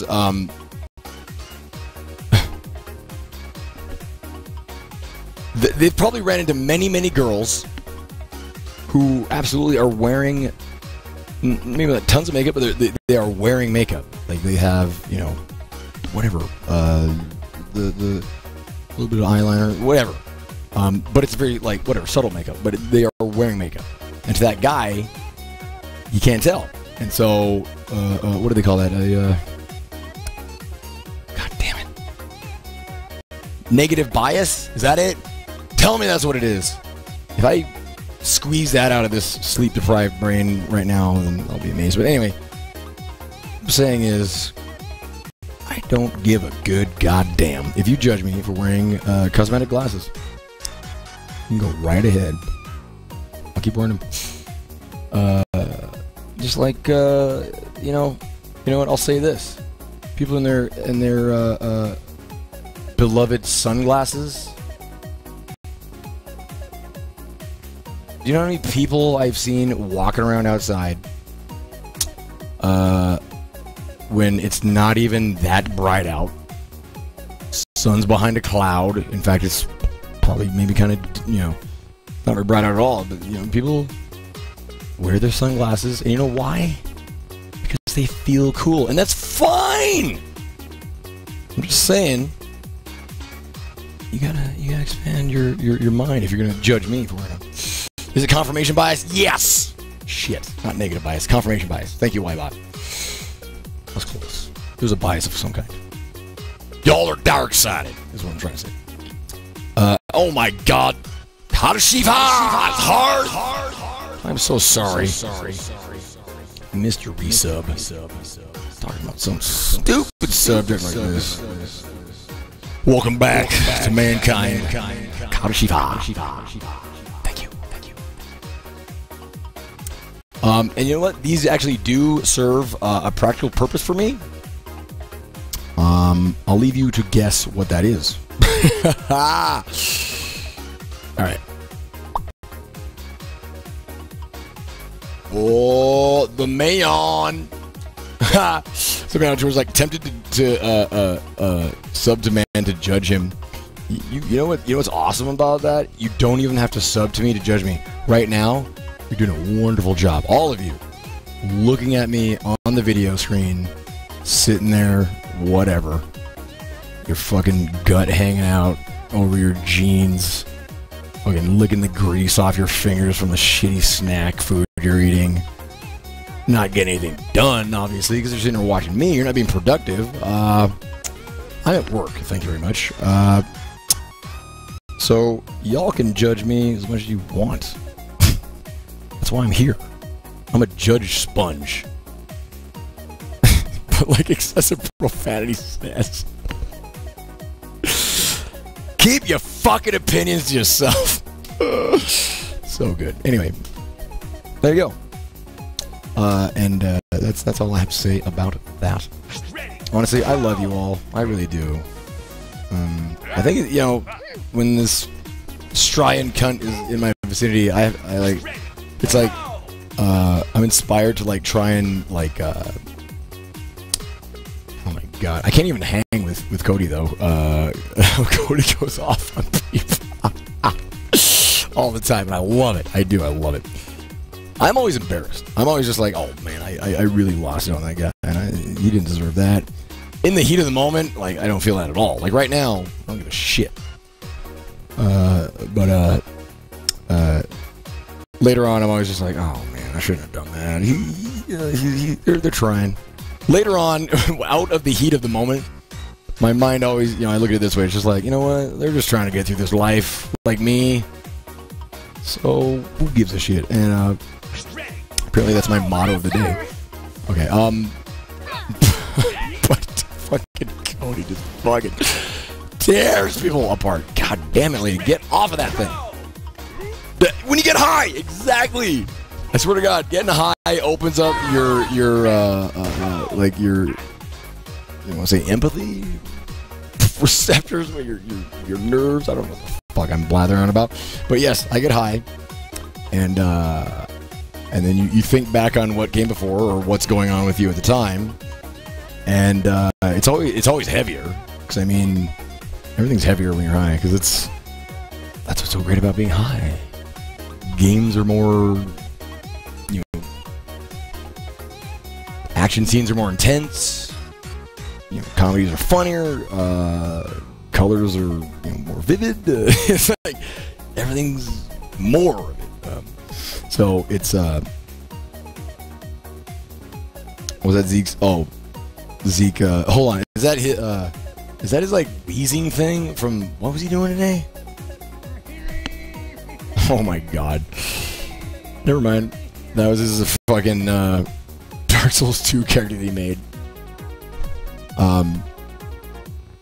Yeah, you feel connected to people, but I do the same thing. Postcast, I'll get high, and then I'll think back on, like, you know, I just snapped on some guy. I'm like, oh, I shouldn't have done that. I'm not going to try to contact him and, you know, apologize, but yeah, I just shouldn't have done that. You know, in the future, I'm going to try not to do that. Again! Next day. God damn it with the... Look down in the info section. Look. I really... With the, It's always usually, you know, like Maxi Gamer or something. Today it was something a little different. Does anybody remember? Does anybody want to tell me what did I freak out on earlier? It's a thing that happens. It seems to happen. The longer I cast on a bender, the less human I become. And so there's this phenomenon where the longer I go, the less people care about me as a, dare I say, person. I become sort of like a sideshow, sort of, I don't want to say sideshow. I become like a, an oddity. I become like an oddity for people to sort of just kind of ogle. I hope I'm pronouncing that correctly. Could be oogle, ogle, ogle, whatever. And and what happens is in my own chat, my very own chat, people will sit there and like have conversations about me, theorizing, you know, what I do to stay awake, you know, talking about how I look, the whole time casually objectifying me as though I'm not fucking reading their commentary, their dialogue. It blows me away, and it's funny, and it really is a thing that it just happens with like the longer I go with the Bender casts, which, you know, we might as well just call them my casts now, because that's just all I do. You know what? And I'm okay with them. I wish everybody else would get okay with them. But yeah, so I kind of lost it on one particular person, and that's going to be the guy that after my cast, and I'm maxing and relaxing, I'm like, oh man, I should have done that. He probably didn't mean it, blah blah blah. Oh my god, she made it! Wow, we gotta run. Oh, nope, I fucked it! Okay, that's fine. Let me try this, just because nothing else going for me in life. Nope, this fucking shit is, man, this is some shit. What is it with the... Okay, here's what I'm gonna do. I'm gonna restart the game. Because clearly that's gonna fix the camera. I swear to God, the camera just like stopped working after a certain while. Yeah, exit. Anyway, so I kind of the Russell Brand casual objectification discussion. Yes, that was just the example. That was like right after it. But yeah, I just kind of sat here and I kept looking back over at my chat, because my stance now is that I really try to adhere to. You know, if there is a comment or something, if there's something that I see that I will react poorly to, if I react at all, I really try not to. Step one is just like, oh, I missed that comment. Darn it! And I just let it go. But these guys, they just get going on, just like blah, blah, blah, just going on. And, you know, it was finally until the one guy was like theorizing, you know, what I was putting in my coffee and all this shit. And I was just like, hello, I'm right here. I was like, would you care to ask me what I do? You could ask me right here instead of talking to that fucking asshole. Look at me. I'm getting all riled up again just talking about it. There's the mayo. Hold the mayo. Thank you for the $6.69. Oh, 69. The Mayo says, judging with a donation to charity. Take that as you will, because I can't sub on mobile. Damn it! I need to, you know what? Maybe in my info section I'll put a link. I think it'd be handy. Just have like a link for my info section. It just says subscribe, and that'll be a link to where you can subscribe. Problem solved. Anyway, the message continues. You're forgiven by all your loyal fans for blowing up on us. Innocent plebes. Thank you. But I would just rather not do that, of course.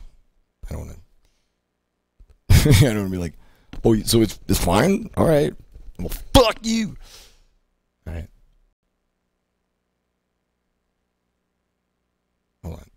Man, just get 3 whole marijuanas. Hold on a minute.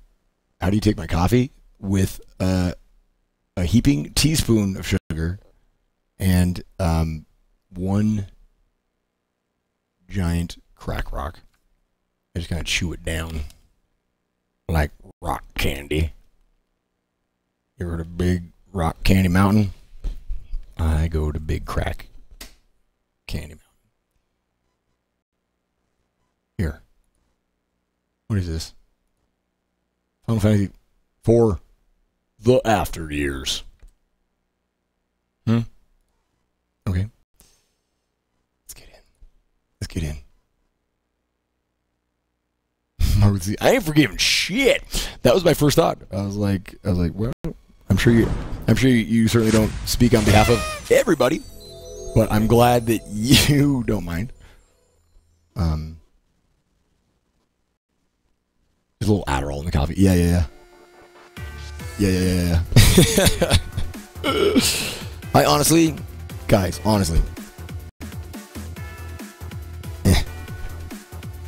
I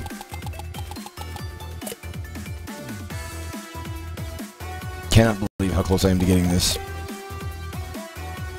Crack gives more energy? What are you kidding? Have you ever done crack? We're invincible. Your muscles become like Teflon. Ugh. I've never actually done crack. I want to tell you guys up front right now, I have never done crack, and I don't ever want to do crack. It's a joke. It's a running gag. I hate to be the guy that just like something like, oh, the infinite jest. The jest is done. Let me just be sincere for a second. I have honestly never done crack. Like, look at me. If I did crack, I'd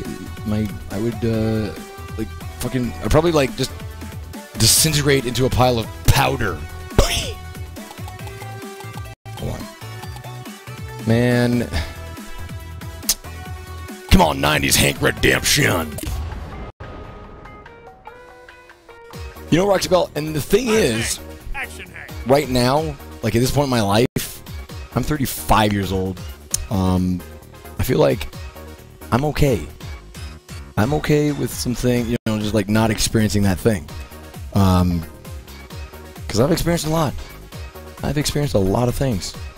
Like heroin's another one I've never done and have no interest in doing ever.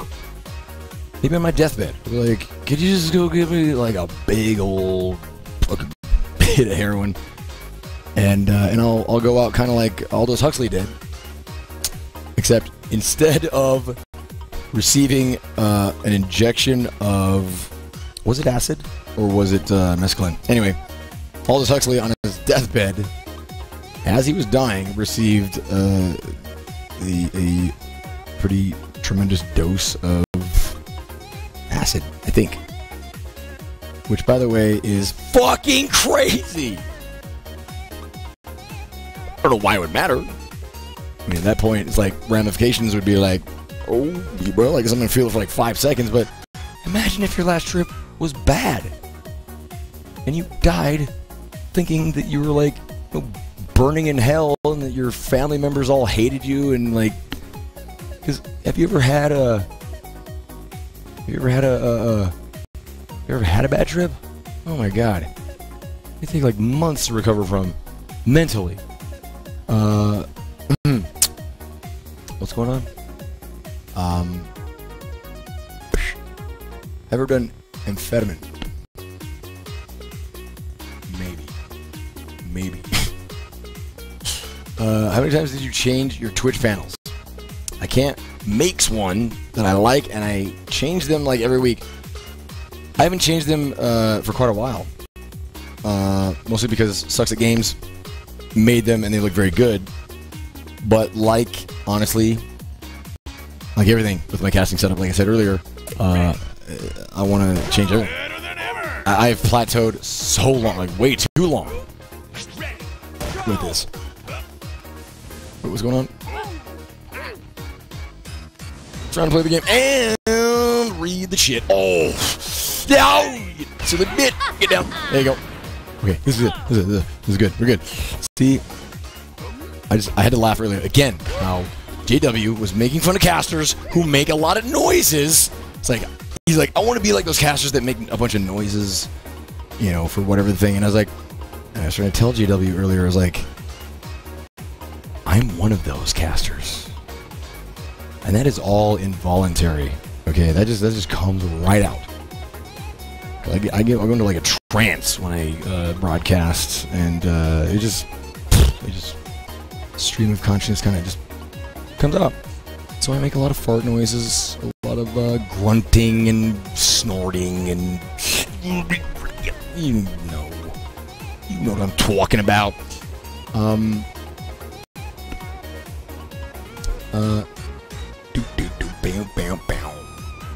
Don't think that far into it. He probably just wanted distractions and to feel good.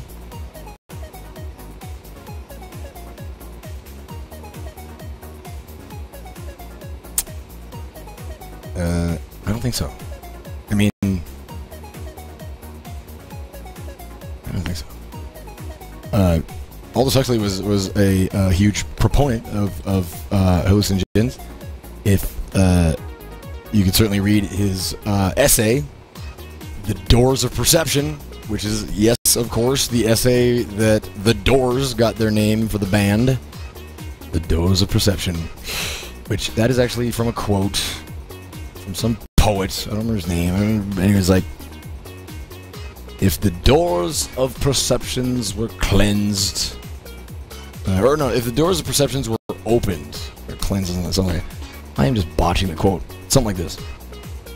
Like, if the doors of perception were opened, then everything would appear to us as it is, infinite.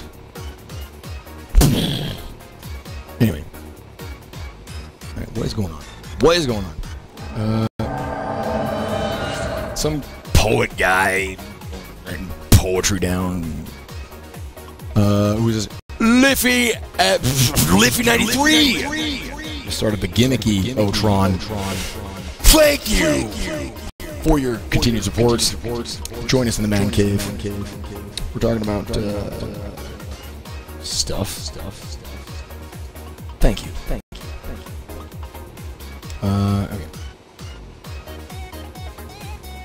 Uh-oh. Is there something like... is this something like... I think there's a conversation going on. It was.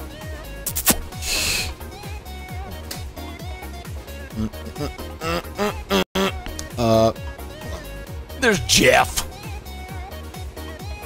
There's Jeff not giving a good goddamn. You're diagnosed with ADHD at a young age. Oh, you started taking Adderall again. Then I've stopped 10 years ago because of this new IT job. Quite honestly, it's night and day difference on helping me focus and multitask. That's what I was going to say. I would like to go to a doctor and see if I can get a prescription for Adderall. Which I know the jokes. Okay.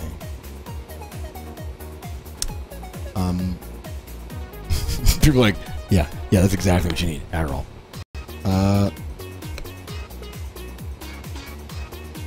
Okay, now I'm just reading back through the chat.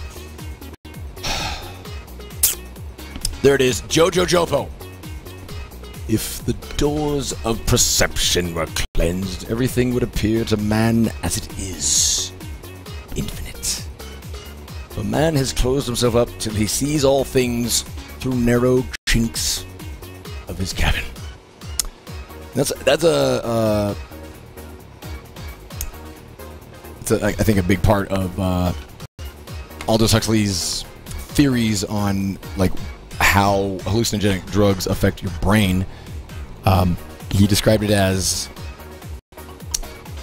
the normal functions of the brain, like the way the brain functions, is just like that quote kind of talks about. Like, one of the duties of the brain is to sort of like take all of these millions of perceptions from around you, visually,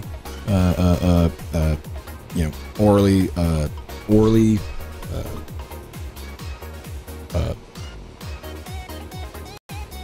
what is that word? What is that one? It doesn't matter. You can smell it. Anyway, all these millions of perceptions. And, like, the brain, he throws it like the brain's job is to just sort of, like, act as like a filter. And it filters out, like, most all of the shit that doesn't matter, like, from one moment to the next. But, you know, the important stuff, which, of course, your brain decides what's important, you know, then it focuses on that shit. And so he described it as like a funnel. And when he thought, like, when he took mescaline, which is a hallucinogen, that it was like it just got rid of that funnel, and it was just sort of like just opened up, and you know, he was sort of like perceiving and interpreting those perceptions more openly without, you know, kind of picking and choosing certain pieces from it. Anyway, it's a great essay. You can read it in like one sitting, easy. It's Aldous Huxley, Brave New World. Come on, people! That's actually like the one book I've ever read. And so, any chance I get to just act like I'm better than somebody because I read a book, I just will shove it in your face. Anyway. And that was back in college, which is like many, many years ago. There we go. Let's see. The brain's job is to keep itself alive. All the rest of the body is there to be a tool to the brain. Yeah. I dare say any summary we make of what the job of the human brain is probably an understatement.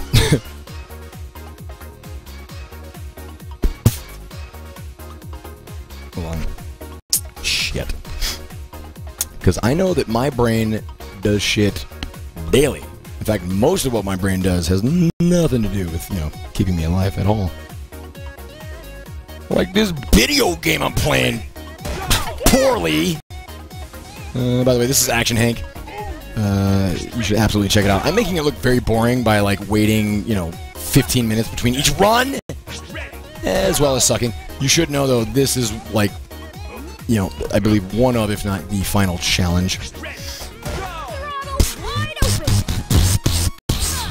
Ah, get over there. See, I'm just sucking. Anyway, physics-based, 2.5D, time trial platformer, and it is glorious.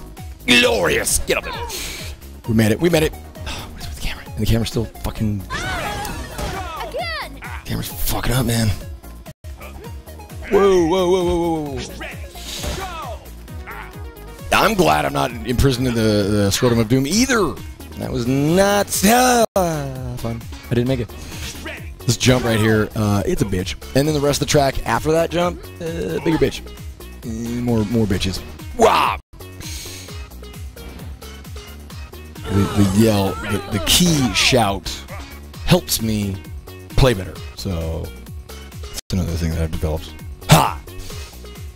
If you know karate, you know exactly what I'm talking about. Dark Souls, after you conquer Action Hank. Pah! Do you follow me on Twitter?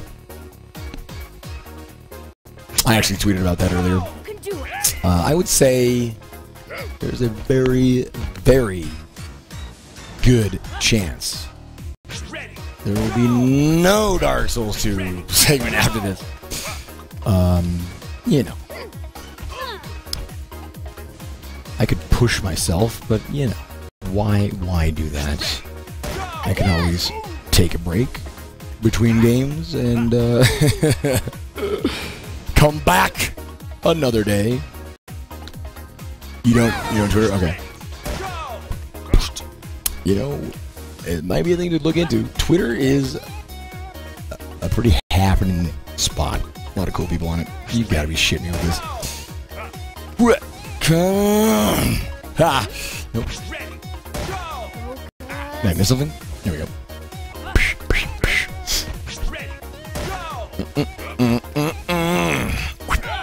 There you go. Come on. You got it. This guy is just... The other thing... Oh, my gosh. It's just annoying because he's like right there. So I get distracted. Like, is that me or him? Yo! Make the jump. Make it... What the fuck you want from me? Besides my soul. So next week is 90s tunes. 90s had like some, like, you know, very select, for me, I guess, bands.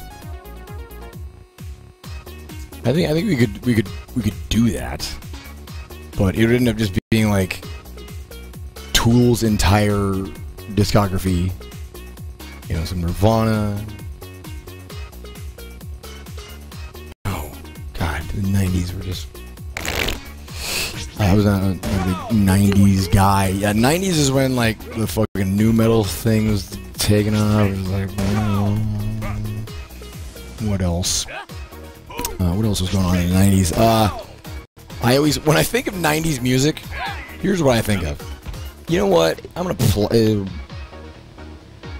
No, because if I play something, Nine Inch Nails, good call. Nine Inch Nails, that'd be good. We might be able to, you know, fill it with something. I think we would be able to fill it with stuff, but it just, with the 80s, it was just like, every time I went back into the chat, people were just like, oh, did you add this, and it was great. I'm sure I'm just, there's a lot we could put in there, but, Phil Collins, yeah. Crash Test Dummies, exactly. I don't know. I always think of David Bowie's.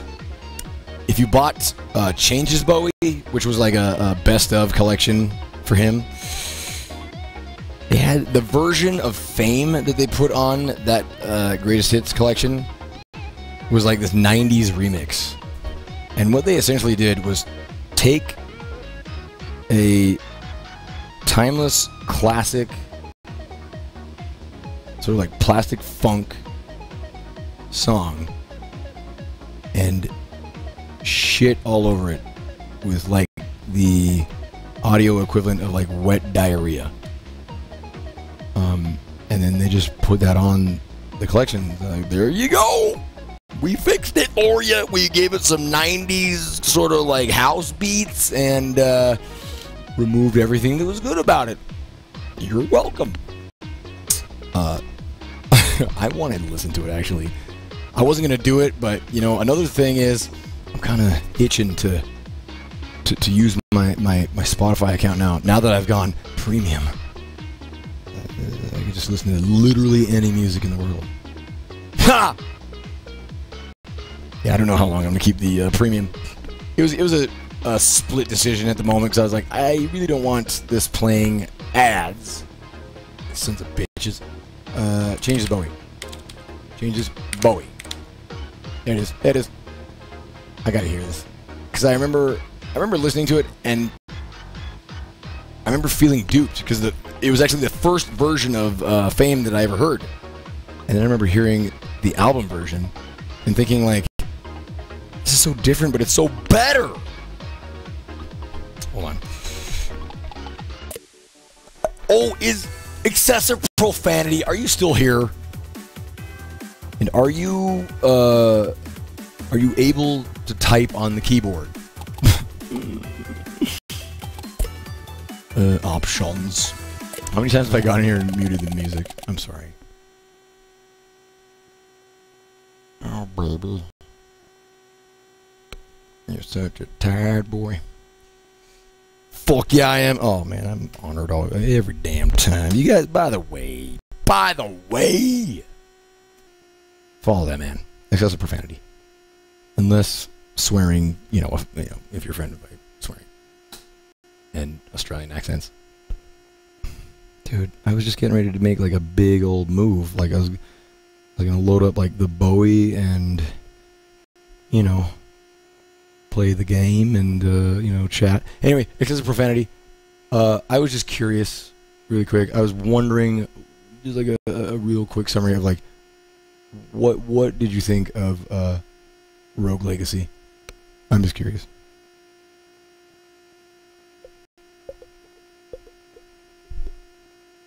Oh my god! You just gave me a kiss. All right. Cody's avatar says everything about his cast. Oh shit! Yeah, he yells a lot, like me. I don't know if you can tell, but it's funny. I don't get asked often, but enough these days. People are like, "Do you smoke?" I was like, "Oh." Like, "Oh, I thought you smoked." Little baby. This is my baby cat, Martin. Yeah, this is so difficult because now I have to go do this thing. And this is where he thinks I'm just, you know, trying to brush him off. Which, you know, maybe in a subtle way I am. Alright. There you go. Look at the cat. Okay, yeah, here it is. Fashion 1990 remastered version. Dear God. Wait a minute. There's another version of Fame on here. Ow! God, you're a son of a bitch. Like, oh my God, I swear. I'm trying to decide how much money I would pay if I could take this cat to a vet and they could, like, surgically implant sympathy or, you know, empathy, you know, sensors or whatever in his brain, where like he would actually realize, like, oh, I'm hurting you, or oh, I'm being a bother. Right? Guilt sensors. That's what I want. I want to just pay money to take you to the vet and just have the vet just cram your brain full of guilt so that you feel awful. Fucking bullshit you do. What I'm trying to do now is like, I don't know, you guys know what the original fashion, not fashion, but Fame. There it is, Fame 90, a gas mix. That sounds awful. Are there kicks in my ear?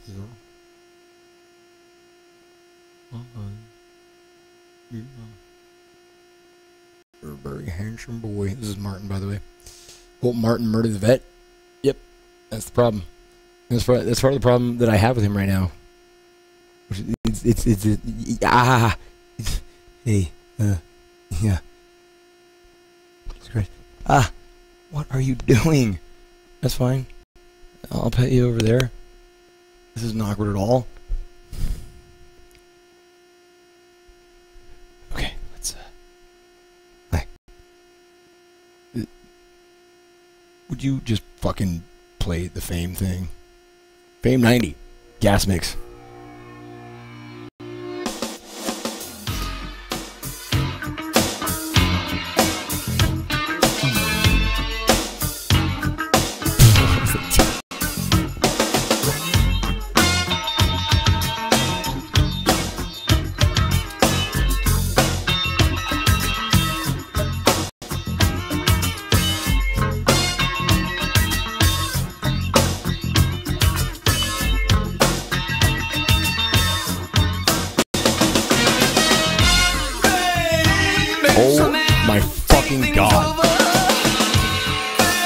Oh my God, that snare and the fucking horns.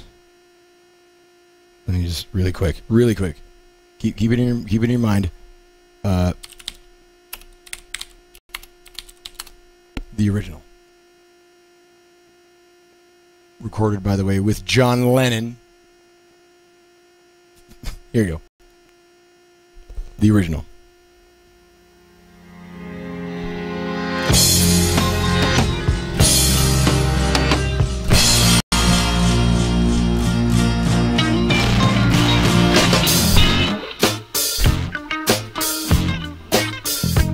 What were they thinking?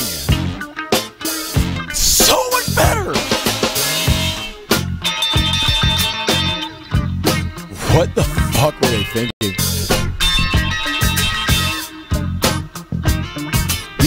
Give me the original.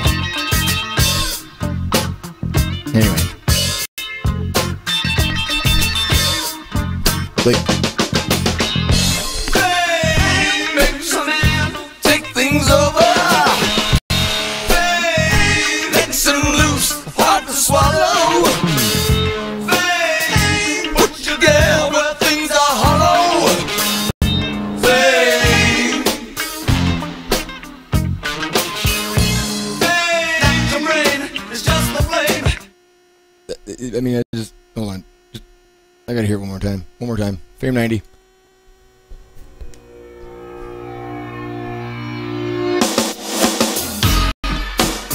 It's so dated. It's so dated and awful. Listen to these fucking horns that come in.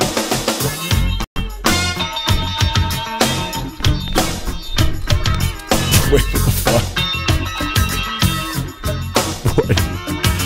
Listen to these fucking horns.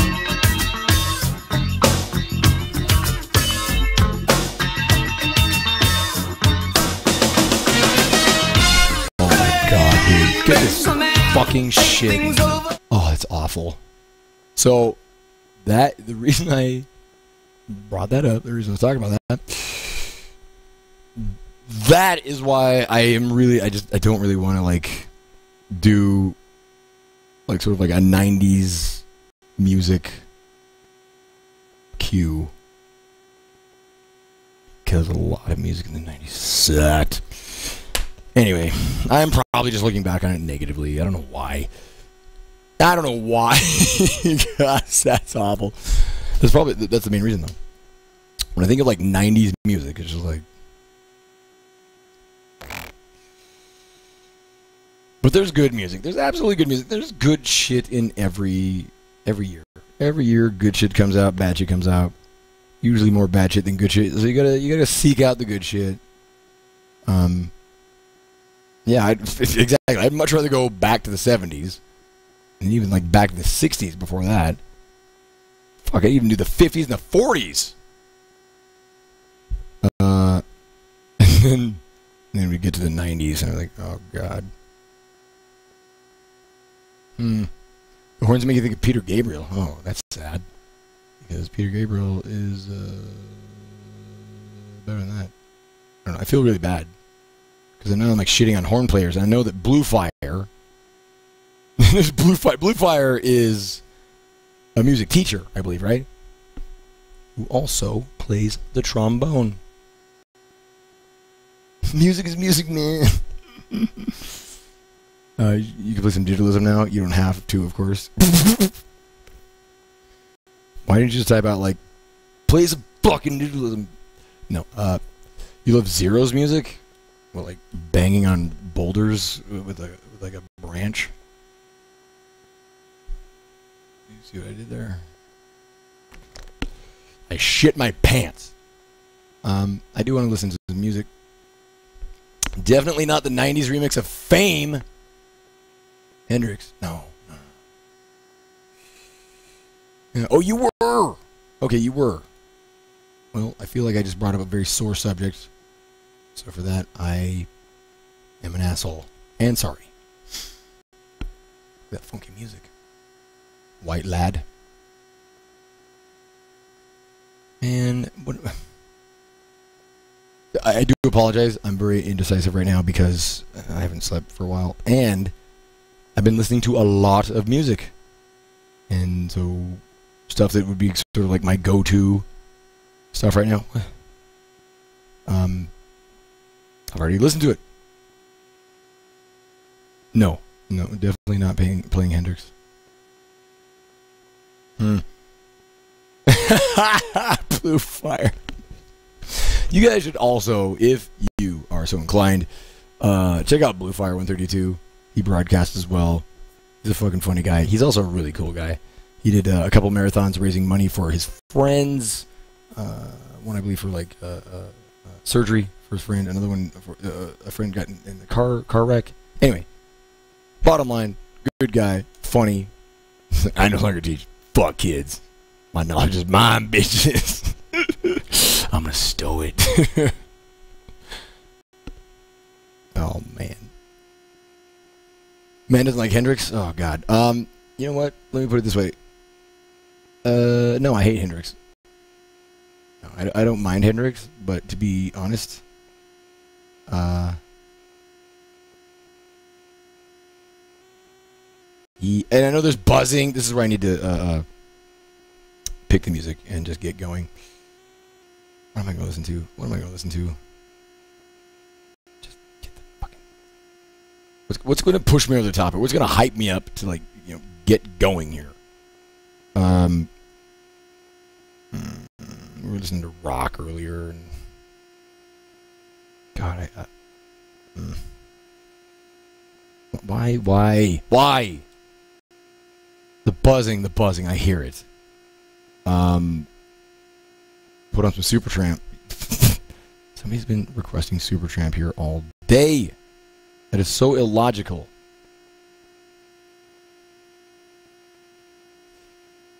I don't even... You know what? I'm just gonna fucking play this until... Oh my god. I'm sorry. I just shit my pants too. Stables. Oh, Dance with the Dead. Actually, a very good choice. Hold on.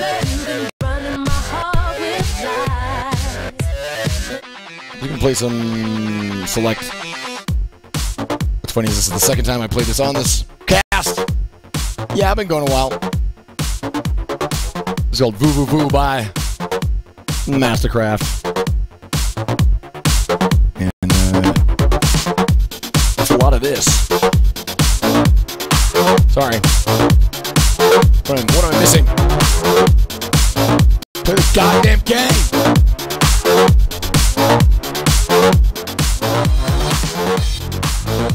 Fuck. She's dancing.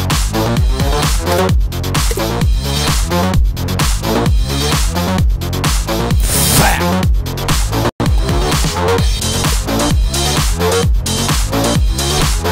Southern Alabama. Fist of God. Yes! Yes! Here's my copy. Fuck you. Fucking dick itches! Oh my god.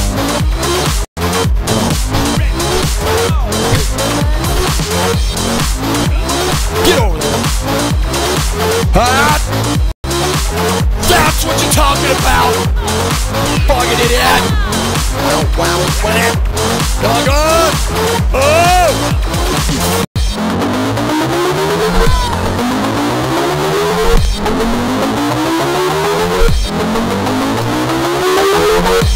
Oh shit.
Hey, you just calm down. Somebody just joined, and that was yes. Thank you. That was Voo Voo Voo by Mastercraft. They don't have any. They don't have any vowels in their name because they killed them on the dance floor. Anyway, what in God's name am I blathering about? The album is Fist of God, which I have always thought to be probably one of the dumbest bits of cover art I have ever seen in my life. There's still some fucking great tracks.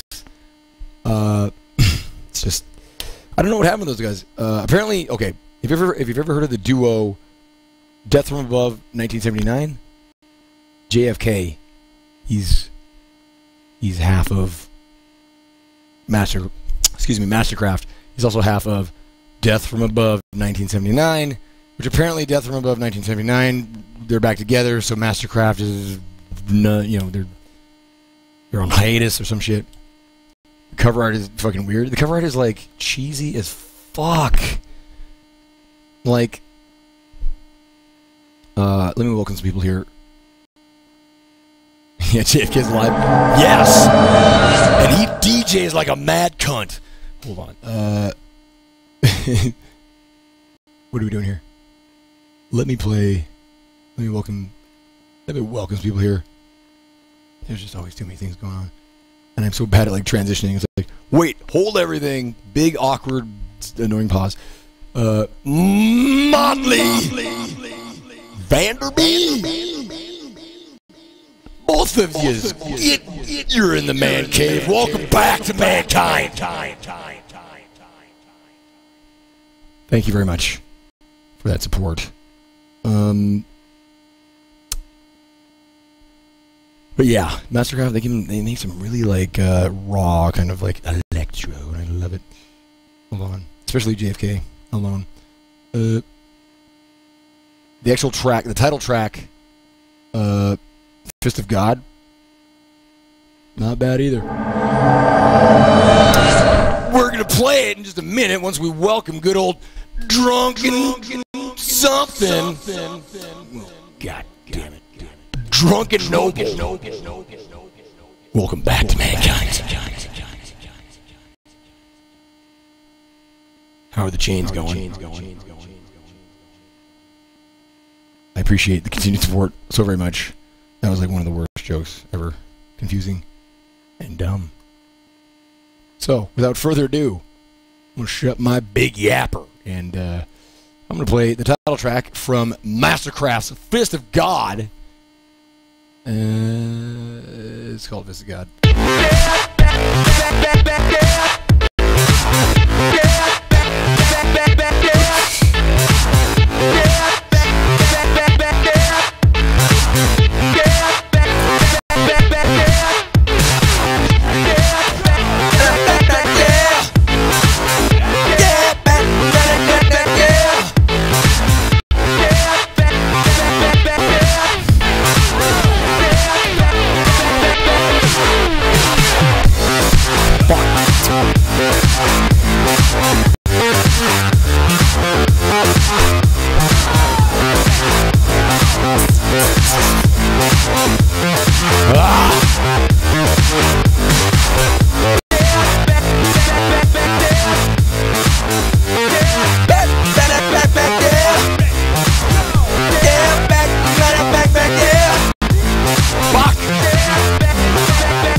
This is Mastercraft.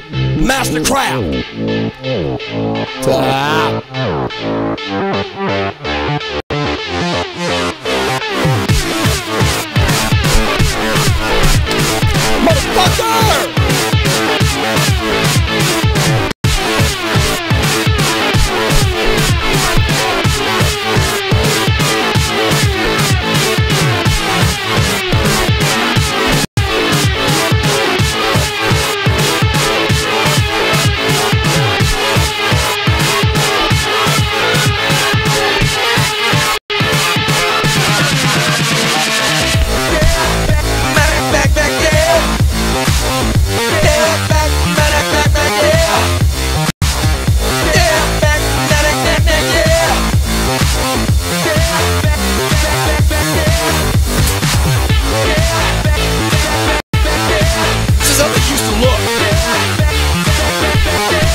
Yes, it is.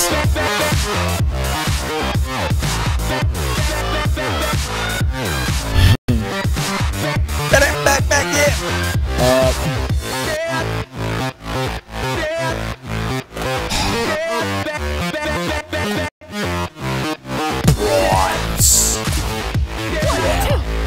Yeah. Back, yeah. Oh my God, the gabber. She scares the shit out of me.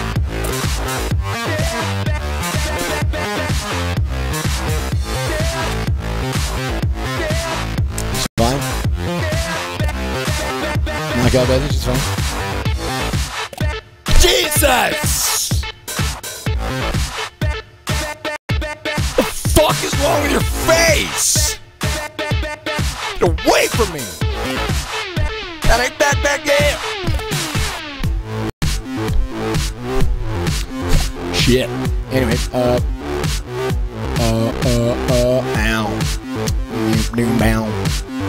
Damn.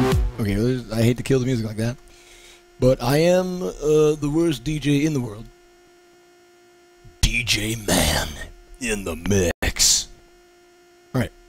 Anyway, I wanted to show you guys that picture. Where is it? And I did. Of course, I'm going to show it to you again when I can talk.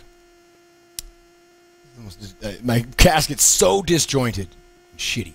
Anyway, this is what they used to look like. They don't wear the gold Jason hockey masks anymore, which, quite frankly, to me, is a sadness. I loved it. When I first saw them, I was like, oh my God, that's fucking sick. And then they had this track on their, their first album release called something like, let's just listen to it for the love of God. But they make some pretty hard stuff. Cat, do you need food again? Because I need coffee, so we can do that. We can take a break. It's already been so long. Jesus God. Anyway, MANvsGAME, where you at? I'm going to play this track from their first album, Street Justice. What do you want, baby? Oh. Cat ass. So, but it kind of fits that, like, killer thing. This is very different from, like, a lot of their other shit, but I'm playing it. Pff, you fucking dickhole. Get your fucking shit out of my face.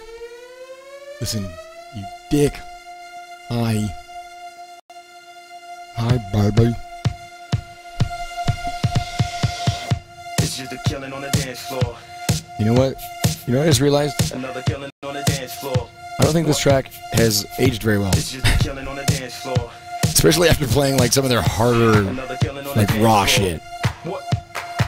You can hear how much they changed. Not so bad. It's just a killing on the dance floor. I got the volume down. Another killing on the dance floor. Baby. Not bad.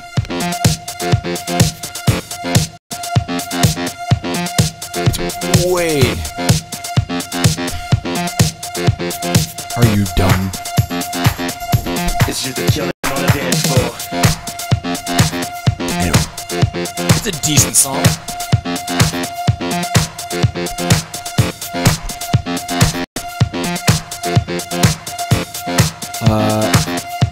Another killing on the dance floor. What?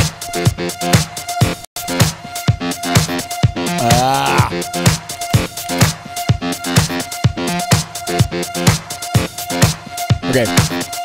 It's just a killing on the dance floor. Yeah. Okay. It's okay.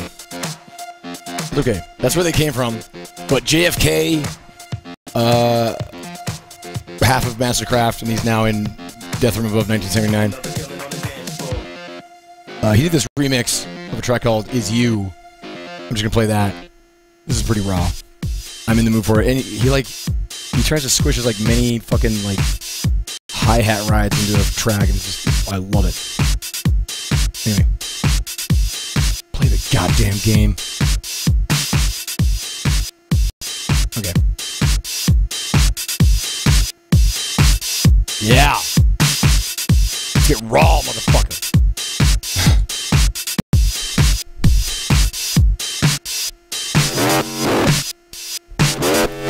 This is a JFK remix.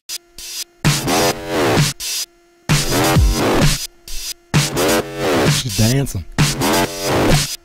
Brawl tits.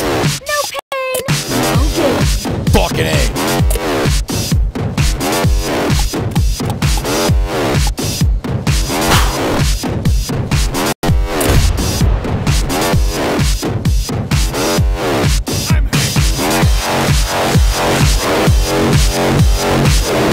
Boys noise. Can do.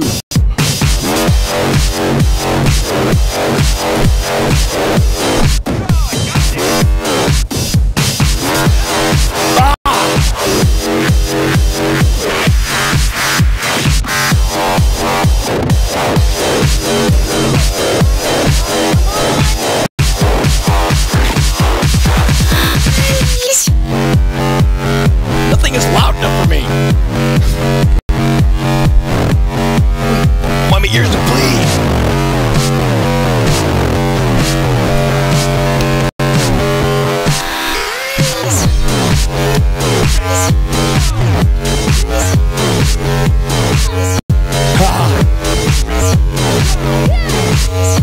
Get on. Hot. Oh, what?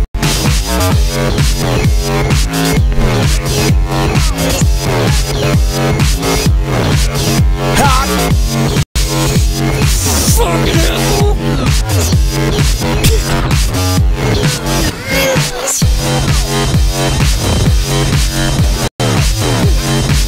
Yeah. That's the shit. How do you miss it every time?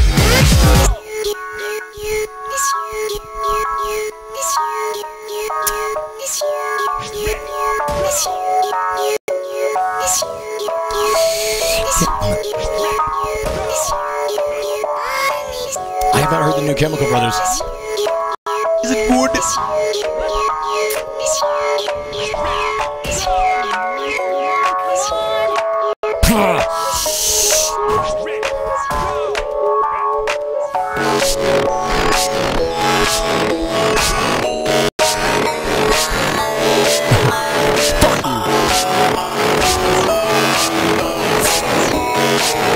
Nope. I'm getting it, I'm getting it.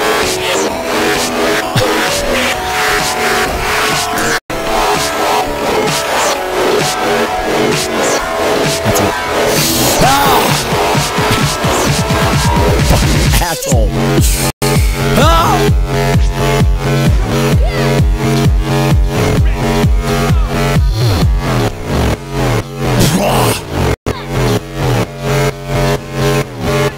Get your fucking ass up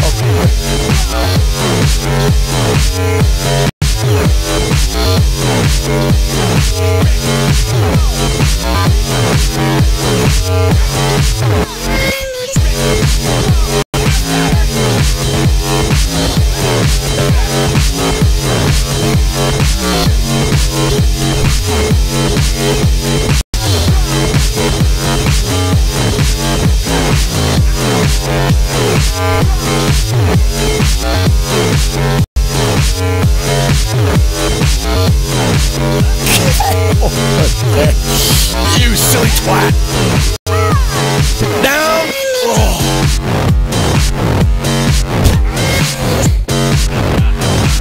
Fuck you, lady! Oh my god! What? I overshot it. I overshot it!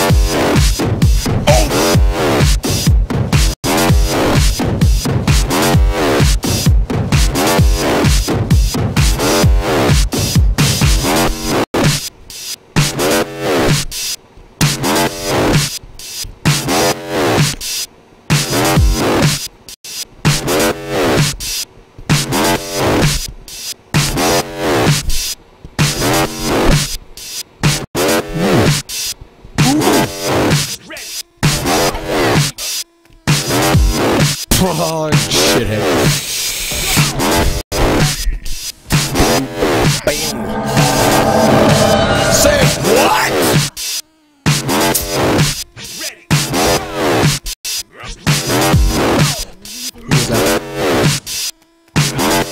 on now. Get! Oh no! That's not it! Hold on, hold on. Idiot. Yeah! Terrible, terrible.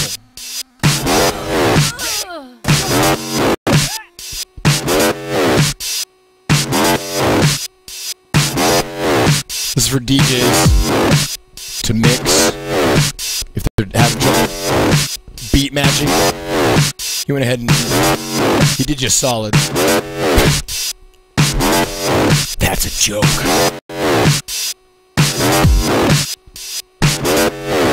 You hairy fuzzy fucking piece of shit. Get out of here and curse your name.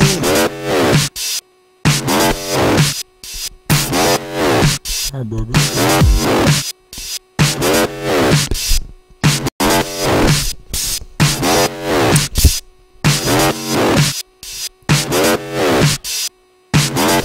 Ow. Oh my god. Bye bye. Oh baby. Here. Oh son of a bitch. Hey baby, look at this. You could hump on this like all day and night. You could flow like a harpoon daily and nightly. You should totally go hump that thing. And not me. Because... God. Hang on. I gotta welcome some people. God. My setup is such shit.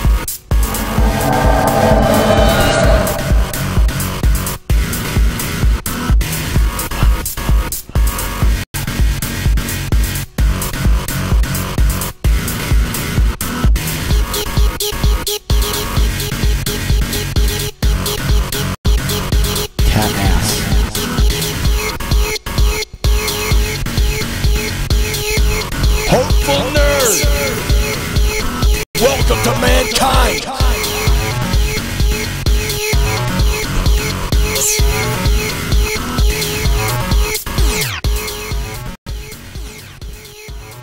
And Sir Carlton! Hold on. Need better Carlton music. Welcome back to mankind! Sir Carlton. You. Listen. Shut up. Okay. Sorry, everybody. Today's broadcast is really not indicative. If you're new here, it usually... Well, okay, it's like this, usually. It's pretty par for the course. However, this is particularly awful. Somebody requested something earlier. I'm like, I love my brain is like, it's alert enough to remember that somebody wanted something, but not what it was. You know, the thing that might be useful. Oh, digitalism. Fucking word that I just cannot say. Digitalism.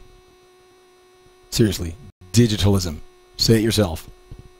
You try to say digitalism. And then curse the German duo for their nonsense.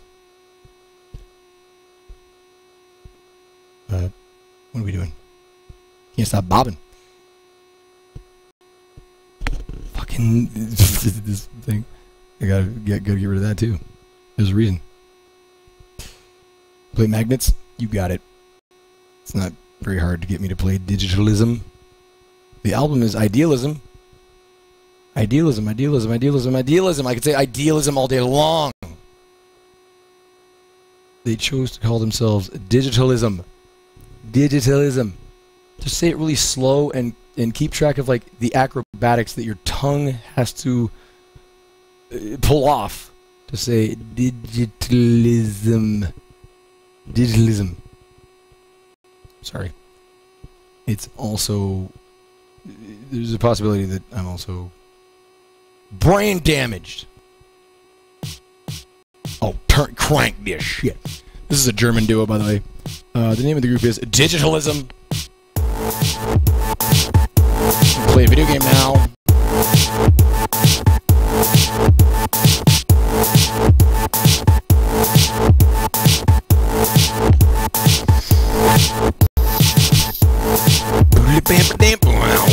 Let's go. Go!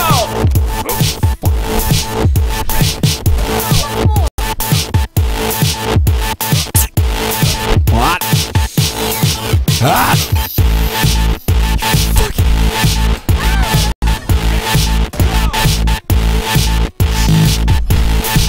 This is magnets.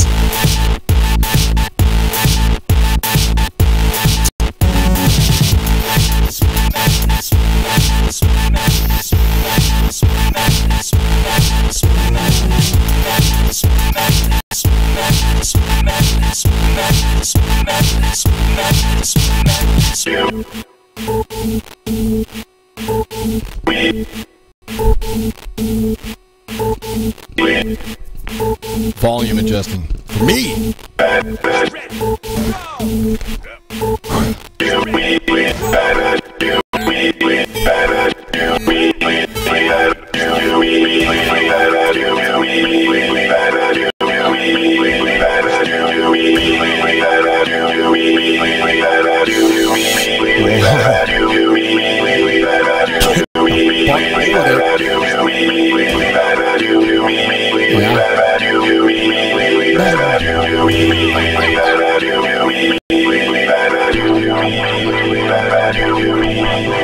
Get up there!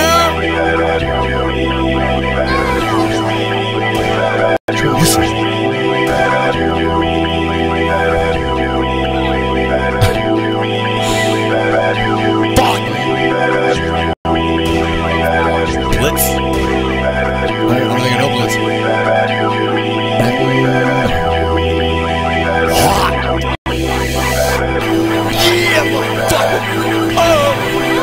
Fuck. Oh, fuck. Yeah. Fuck you, camera. Oh, God. Oh, I got it. I got it. Fuck over there. Oh, my fucking Lord! Oh, my God! I'm fine. I'm fine.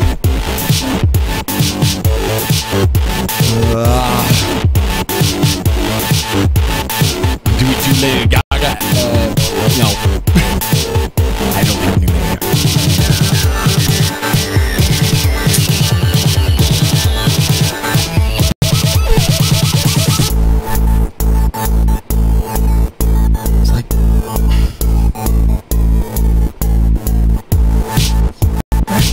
Magnets, magnets, magnets, magnets, magnets, magnets, magnets, magnets, magnets, magnets,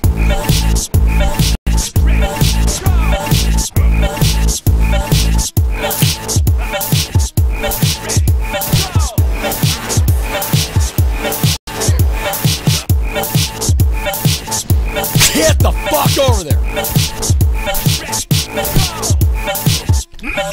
Magnets, magnets, magnets. Love that shit. You know what? Just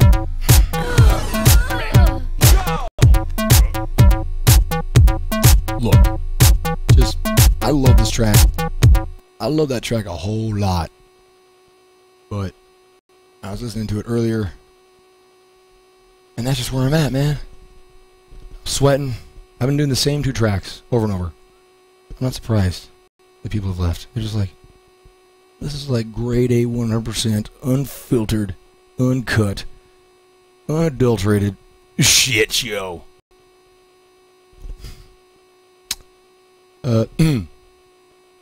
Fixies, it's okay. I do have a father who was very fond of reminding me that I was not living up to my potential. Thank you very much. Thank you very much. I just want to say, I understand you're trying to motivate me and all, but definitely not the way to do it. Come on. Oh, White Horse. Somebody's tweeting the video of White Horse. God, I would listen to White Horse again. Have you guys heard White Horse by Goldfrapp? I'll listen to it again. It's probably better than this buzzing in our ear. You love these shows, except for Fanny. I love you, dude. Kiss you. I love these shows too. I'm definitely in, like, you know, maybe if it's like a three-act play, you know, the third act going on right now. The plot lines that were laid down earlier in the cast, you know, coming to fruition. Crazy shit's happening. Actually, no, nothing's happening. What's stuff's happening up here? Can't complain. Oh man, it's so good. Goldfrapp. She, they. I think it's a dude. I think Goldfrapp is the lady, who is fairly easy on the eyes, I must say, if I recall correctly. And her producer. And this fucking song, White Horse, is my new shit. It is my new jam. Even though I was listening to it down when I was lived in Southern California, and I just, I liked it back then a lot. Recently, why do I talk so openly about this? Recently, I was watching the video for this song, White Horse, Ride on a White Horse. And I was not sober. And it's powerful stuff. It's really fucked up. But I feel like the video gets at, like, what the essence of the song is, which is really deeper than the euphemism for cocaine, which is probably is as well. That's, you know, it's a great song. You just play the goddamn thing and start blathering on, which I have a terrible habit of doing. People are like, I need to get on with my life, sir. Do you have a point? All this drivel. No. That's the ticket. No. Dear Lord. You know what? Here, I got a better idea. Just go to Goldfrapp's screen. How close am I to finishing this game? That is the question. I technically have like 3 challenges left. Let's got like 4 medals. A silver and a gold in the last track. A challenge medal and 2 challenge medals. So I'm gonna warn you guys. I might want to listen to Ride on a White Horse like 5 times in a row because I've been feeling it so much. It's so good. All right. You made me buy Action Hank. That's awesome. It's so fun. It honestly, guys. It's one of those games that it's just fucking fun to play because the physics, and the momentum. Momentum is the name of the game. You build momentum on the ramps. There's various ways of building momentum, but then that's how you get to the tracks quicker, and cool things happen.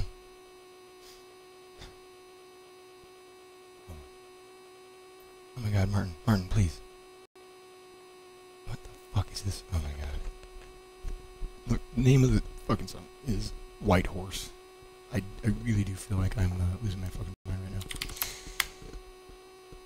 now. And my fucking mic is still like constantly. Physics, man, physics. Here it is. Thing is, I just want to make sure that it's the best version, the album version, the virgin version.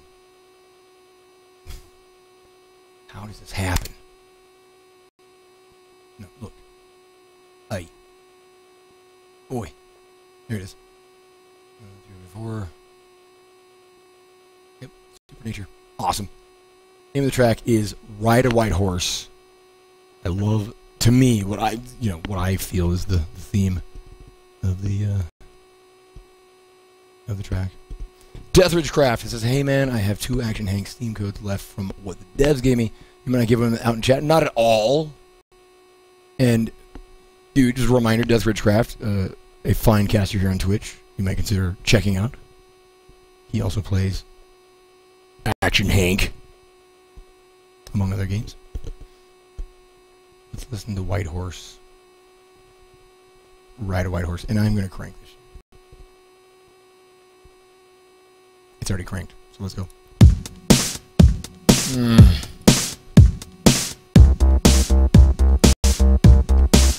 So sexy. At the disco, when you park your Winnebago, I wanna ride on a white horse. I want to ride on a white horse. Yeah. When the light turns into darkness, will he turn to explain us? I wanna ride on a white horse. I want to ride on a white horse. Let me hold you for all night. Feel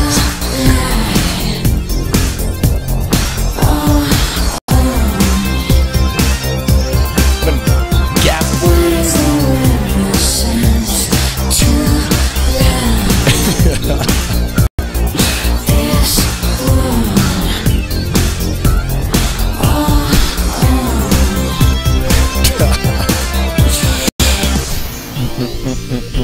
Fuck me. Up the butt. In the world, we'll go deeper. In this world that's getting cheaper. I wanna ride on a white horse. I want to ride on a white horse. I like dancing at the disco. I want blessings. You my leader. I wanna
To me, right now, that song is just like pure oral sex. Not oral, oral sex.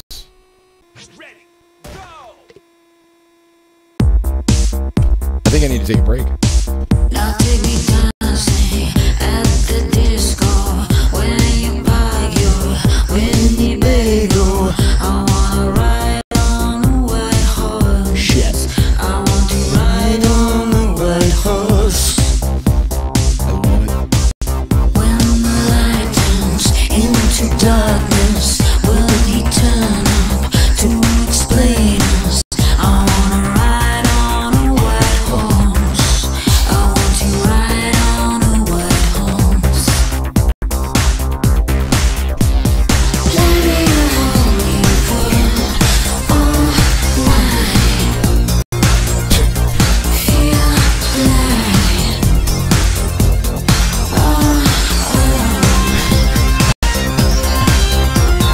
what is the limitations to love this moon?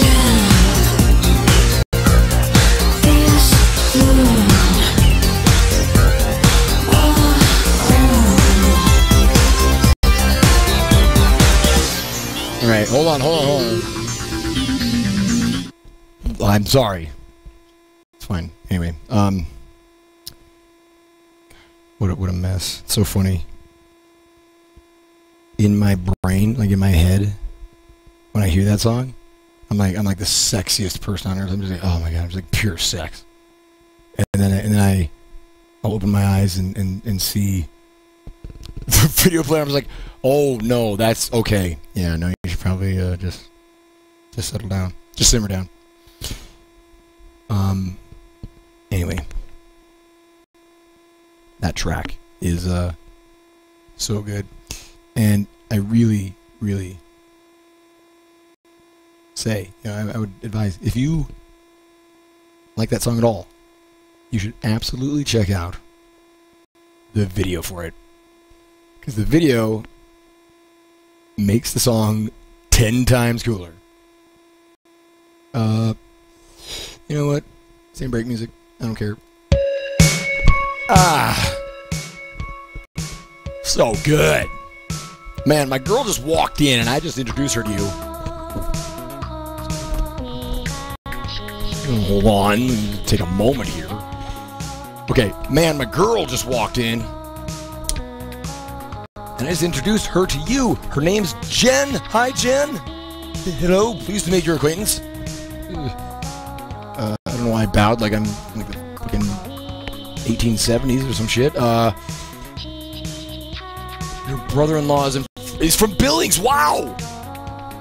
So, a lot of my viewers probably don't know, Billings is where I broadcast from. I just refer to it as dog shit Montana as the running gag that never got a laugh ever, and I just won't drop it.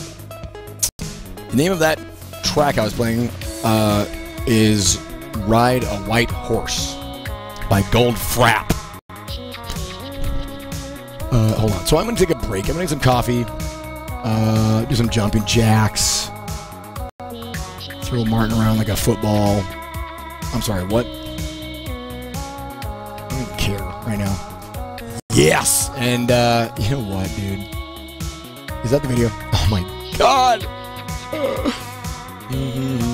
Oh, is that the only video they have for it? I just want to link this, because I'm going to take a break, get some coffee, take care of some business. And when I say take care of some business, Jen, you're not going to want to see this, but... Oh, yeah. Oh, yeah. Anyway. Let me go full screen so you can really see my face. That's unfortunate. So, we'll be right back. That's right, dog shit, Montana. If you've got time and the inclination, check out that video for White Horse. It will blow your mind. Anyway, honestly, you know what I'm doing? You know what I'm doing? I'm building it up way too much. I'm building it up. I'm doing that thing where I build it up way too much. So I think I grew to love that video just because of how much it disturbed Tani. I tried showing it to Tani once. She was like, "Oh my God, no!" Yeah. Let me see if I can. I want to find the best version of it I can. Because mankind only deserves the best of the best of the best of the best. How long can you go on with that shit before it becomes utterly annoying? Here we go. So I am going to roll 3 minutes of ads, only because that's the maximum amount that they'll allow me. If they allowed me to roll like 10 minutes, oh my God, 20, whatever, I'd max it out every time. I don't give a shit. No, that's the song, you dolt! Some technical difficulties. The official video, it says right there. Now, this is in 480p. I'm going to be very disappointed, Goldfrapp. Very disappointed indeed. What the fuck? This one's in 360! The unofficial upload of the video has a higher resolution than the official. Is the whole world gone crazy? Anyway, this song is like from long ago. Back in the aughts, I'm pretty sure. Yeah, 2006. Which, I want you to stop and take a moment. Next year, 2006 will be 10 years ago. 10! A decade! A full decade has passed. It will have passed. When this song came out. Not this song. Anyway, I am just a fucking mess. I'm gonna link the unofficial video, which has probably already been linked like 10,000 times. God, I love it. I just absolutely adore it. It is delightfully fucked up. While at the same time, I think it underlines, it really gets at like the essence of what what she's singing about. But then again, I'm probably making it all up in my mind. Anyway, that is the video for Ride a White Horse. Watch it. The lady in the video, that's she's Goldfrapp. She's the singer. I'm gonna go get some coffee and try to calm my nerves. I'm determined. I want to get these medals, man. I want to get these medals. I'm gonna be back. Jen, I'm sorry that you had to meet me like this. This is a real bad time. Anyway, talk to you guys soon. I'm gonna go do the thing, and here now is another song. Not that one. I'll be right back.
my goodness. I am back, babies, and I took way too long again. Because time, it just keeps moving faster all the time. Faster. What annoyed, man? Better question. What didn't?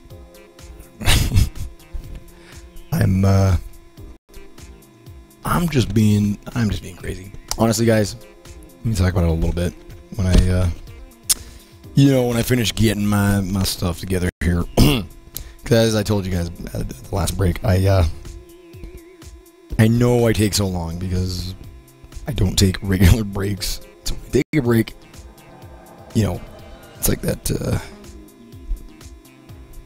Cedric the Entertainer talking about the difference between how white people and black people break. He's like, white people, you go on break, you go in the break room. It's like, black people, when we break, we break. And you know what? I didn't understand that joke at all for a long while until I realized that he meant that they leave the vicinity. I believe that's what he meant. Anyway, if it felt like I was explaining that to you, I wasn't. I was just retelling how I had to finally figure it out for myself.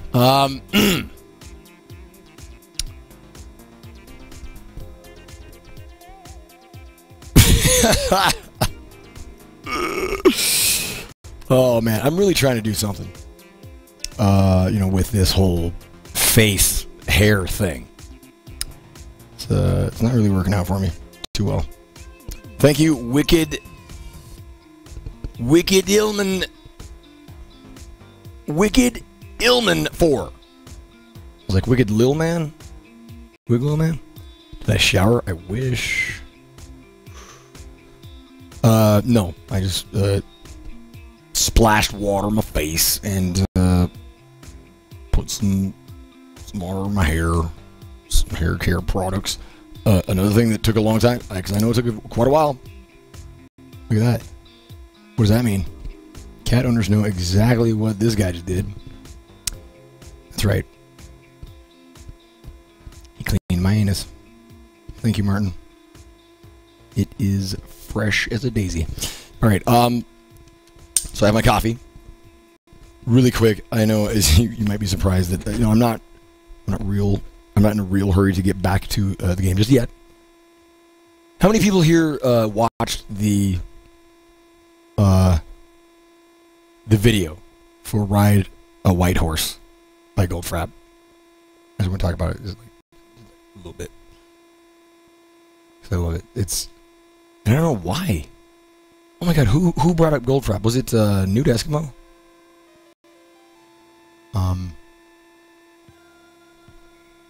Just out of nowhere, somebody requested Goldfrapp today. And I was just like, oh yeah. I haven't listened to White Horse in like, I don't even know how long. Well, quite a while. No, I was going to say like years, but I have because I watched the video recently. You're about to right now. You're in for a real treat.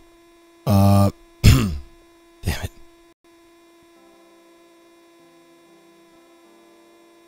Ooh, that's you. I did the first time around. Flick show. Oh shit. DJ Scotty BSR. Welcome back to Mankind. Sorry I missed you. It was Nude Eskimo. Yeah, but it was yesterday. You know what? Yesterday, today, tomorrow. Tomorrow never knows. You didn't do your early homework. Anyway, I just want to talk about it. Really quick. Just to like 10 people who watched it. So I'm going to get a lot of people to watch it. It's kind of off-putting. Anyway.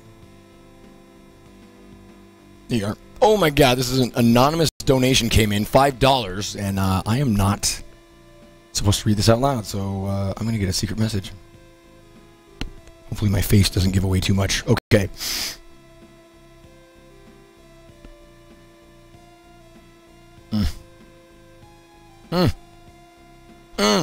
Yes! Oh my god, person. Why did you send me that fucking message? Because now I'm about to bust up on this broadcast, which would actually be the third time this broadcast. So I guess I'm kind of over it. Let me welcome Paul Be Good. Welcome to mankind. Thank you for being so kind. So just really quick, I have not seen the music video for Kung Fury.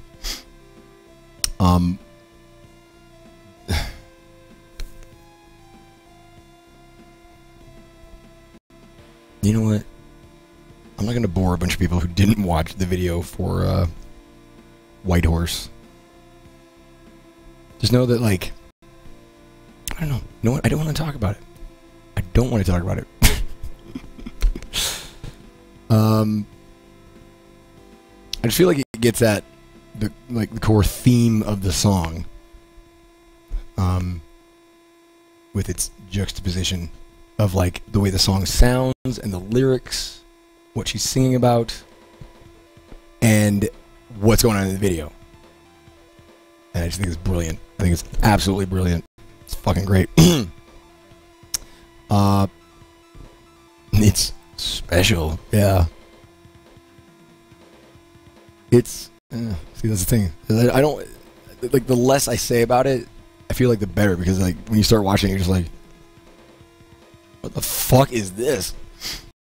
Anyway, maybe I'm just getting too nostalgic about it. Let's get back to this game. You turn it off, which is walking the dog poster. Walking the dog poster. So you didn't get to the garbage man?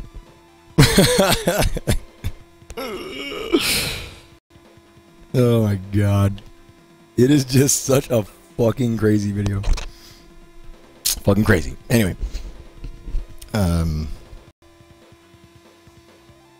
Let's just get back to the game, I guess. I'm in a weird mood. And I don't know why.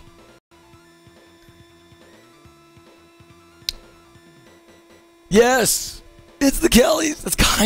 I was waiting for somebody to just kind of like put something out there, but that's exactly what I feel. The song is absolute fantasy. It's a woman on, you know, multiple levels, wishing for a fantasy, you know, like a dream, you know, to sort of basically it's a woman. It works on multiple levels, I think. I'm gonna try not to just get like too deep with it, but the lyrics are, you know, a woman who is just saying like she wants to ride a white horse, and she's hoping that, like, you know, when circumstances change, that this guy will kind of turn to her, and it's kind of like, you know, like you know, wants and hopes and dreams, and I think that's what it is. But yeah, the whole I want to ride a white horse, the video and the song, I really feel like what is so brilliant about it, because just listening, because the video is exactly what you do not expect if you've heard the song. And so if you go check out the video after you hear the song, you're like, oh, this is cool. It's probably gonna be, you know, for me, I imagine it would be like, you know, a bunch of like glam slow motion shots of, you know, Goldfrapp sitting bareback on, you know, side saddle on a white horse. You know, very very glamorous shots. You know, the filters for like all the lens flares and all that shit. Because the sound of the song it's absolutely, you know, it's very dreamy and very you know, sexy. It is. It's very sexy. And when you watch that video, it's like, I think that's what, you know, kind of what it is. It's like, you know, we live in this like shitty fucking this world that's like anything, you know. Well, I'm sitting here talking about this while I play video games for a living and, you know, analyze music videos from 2006.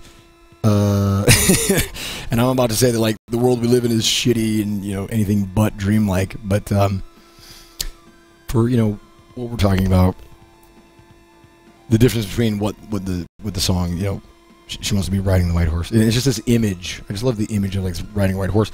That's what I was gonna say. That is that whole lyric about she likes going to the disco. She likes dancing at the disco. And she wants to ride a white horse. So that's another like level where it could be the girl, she's at the disco and she's just looking for coke, which again though goes back to I think the theme of fantasy, escape from this gritty, shitty, world of dirt and imperfections, cigarette butts, and used toilet paper, and men made of garbage. Anyway, that's why I want to talk about it just a little bit, because that's what I feel is like so brilliant about it. It's like it takes your expectations when you when you go to watch it, and like as it starts rolling out, like if you notice in like the first shot, it's it's Goldfrapp looking sexy as fuck. And she like grabs this mic down, and you don't even really think about it. You're just like, she just starts singing. The camera shots from behind, so you get it's a great perspective. Anyway, I think I just try my damnedest to sound as creepy as possible.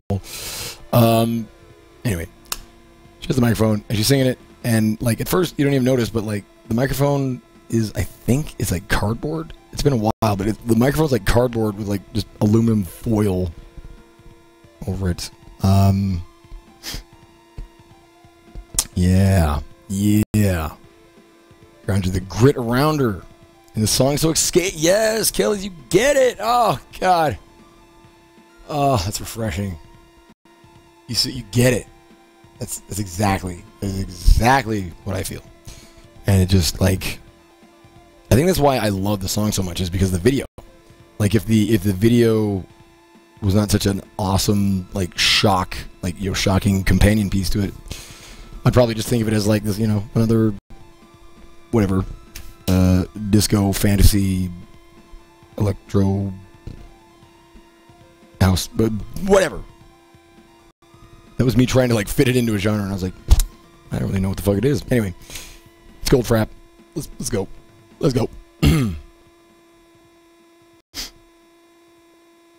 Oh, and I was gonna just touch on this really quick.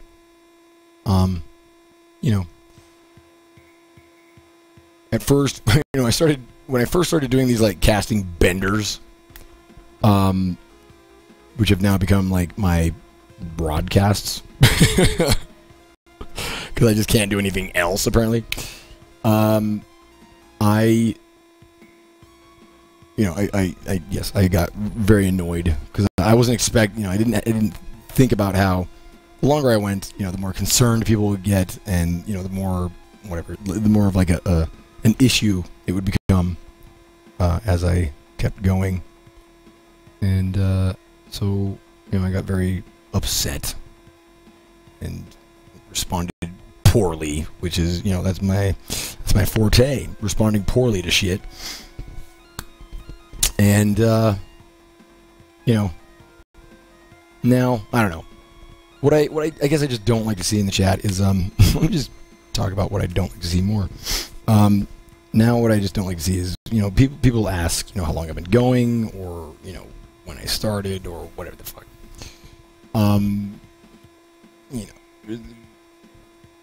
There's no need to like I guess make those people feel bad, even though that's exactly what I did and what I have been continuing to do. My mindset right now is like I just want to try to like ignore that. For me personally, if somebody wants to answer them, that's fine. For me, I'm just, unless I accidentally read the question out loud before I realize it's one of those questions, which I did earlier today. I started reading a question. I was like, man, geez, how long have you been going? I was just like, oh shit. I'm just, my thing is I just ignore them because they do annoy me. So there you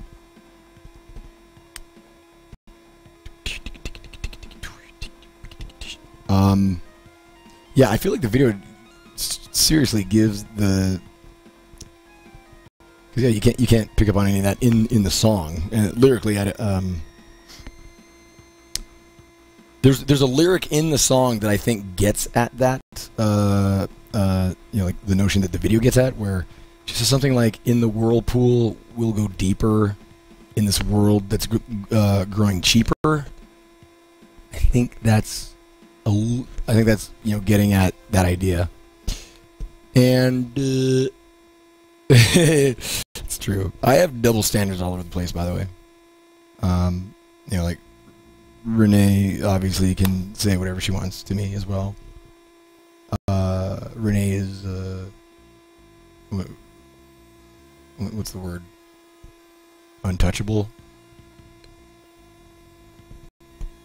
Is that the word? I think it depends on if I'm talking about the mob, like the mafia, or if I'm talking about like a caste system in a country. Because if we're talking about the mafia, if you're untouchable, then you're above the system. It's like you can just do whatever the fuck you want. Yeah, you're like a king or a queen. In the caste system, if you're an untouchable, you're basically like scum, like at the bottom, and it's like you don't want to touch them. Like you don't touch the untouchables. Is that? Am I making that shit up? I might be. If so, good on me. Anyway, Lauren, you verbally berate me all the time. That's true, but I do that to everybody. You know, you're not special. Should I play a game? Lauren's like, I'm Zeke's bottom, bitch. Oh my god. Shots fired. She's a made man. That's right. Penis. I just want to sit here for a while and just see how many random noises I can get my microphone to make. It's fun. That was so satisfying. It's the Kellys. Thank you. That was awesome. These little connections, man. Because like I don't know if you can tell, but I'm like bursting at the seams for like my new phone. Like for some reason during this cast, that first time I listened to Ride a White Horse, I remembered how great the song was, and then having recently watched the video, I was like, oh my god, it's such a fucking great idea. So yeah, it's great. Don't. All right, play Dark Souls 2. That's not a bad idea. That is not a bad idea. I want to ride a white horse. Stables 42. You gotta go. Okay. Okay. Okay. It's like we're talking on the phone. Okay. Okay. Sure. Okay. Yep. All right. All right. Talk to you later. Okay. Bye. It's funny when you think about like how much of like conversations between people is like absolute, just like worthless filler garbage that does nothing but waste time, waste your time, waste their time, but we all do it because it's like it's this weird like sort of like damn it, the word won't come, sort of like, you know, assessment of the person. You're sort of like getting a feel for like their attitude, you know, like what they're doing and all that stuff. And then you can get to the thing that you want to talk about, and that takes like, you know, 30 seconds, whatever. Ride the White Horse, man. Just do it. I will. Let's see here. Listen to that shit. What my English masters to good use by analysts. Hey, there you go. Yes. I never got a master's. I got my bachelor's of arts in, you know, Japanese language. So there's that. Here, I'm gonna touch my mic again. I'm gonna try and move this thing so that it doesn't make noise, and ultimately fail. Just please don't. Please, hammer, don't hurt him. There we Alright, maybe that'll be better. And maybe...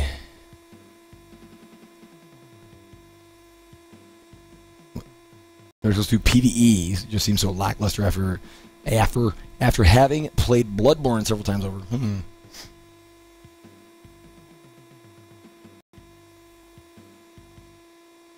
I didn't mind the combat. I guess the combat I find, you know, fine.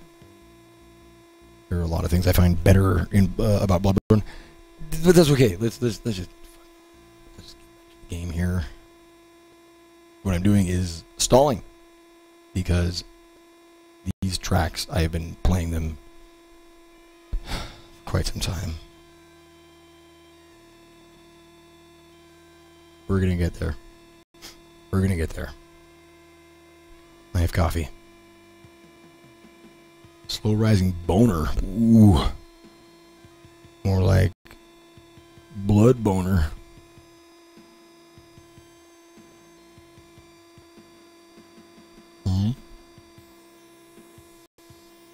I thought someone might say that since I didn't make the last part ultra clear, nothing takes longer than to say. But okay, now you've just confused me. Okay, now I'm annoyed. Okay, now I'm full on angry. Maybe. I haven't decided yet. I have no idea, actually. That's part of a conversation that was going on long before I caught that. Alright. I have to put Action Hank to rest for this session, and I really want medals. Let's get some medals.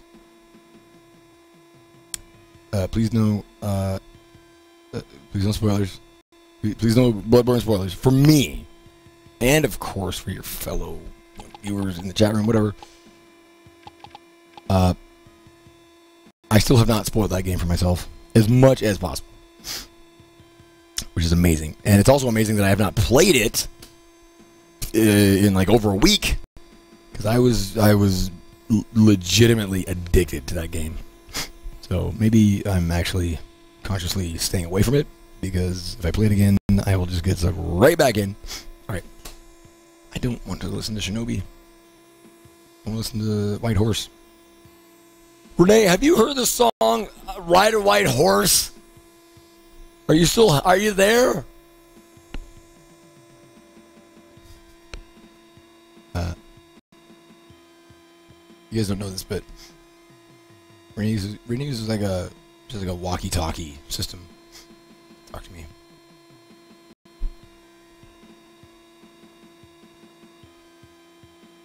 Oh, boners.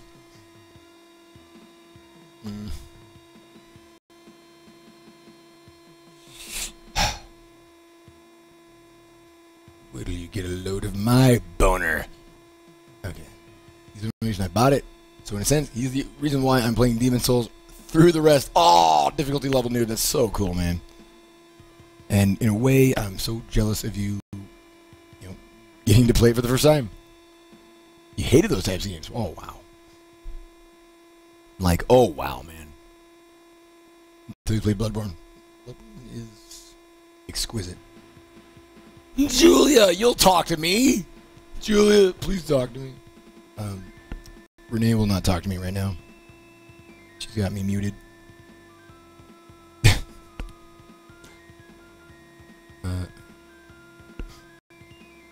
Don't worry, I'm doing something very important over here.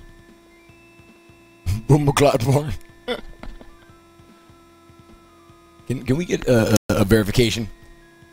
Boomaclot apparently means something like toilet paper or tampon. Is that am I just is that just me being crazy?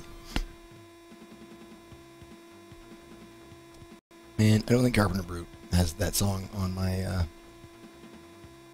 on Spotify.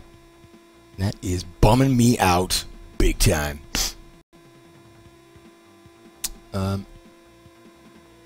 Baller, you are certainly balling.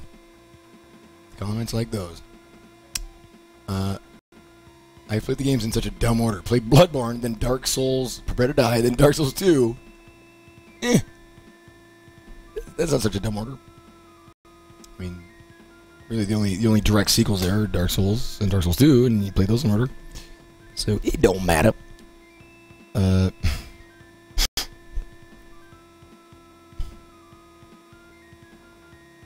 Once I find some music to listen to here, it's just gonna be up and away.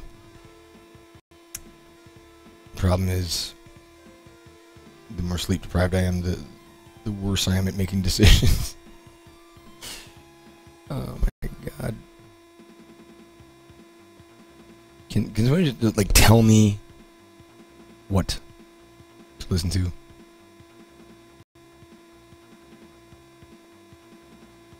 What a sorry state I've reached.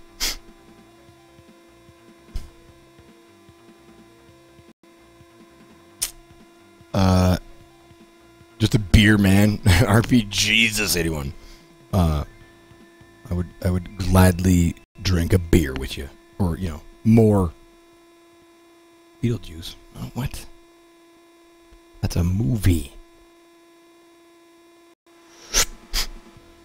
I was thinking about some Brute. I'm gonna splash some Brute on.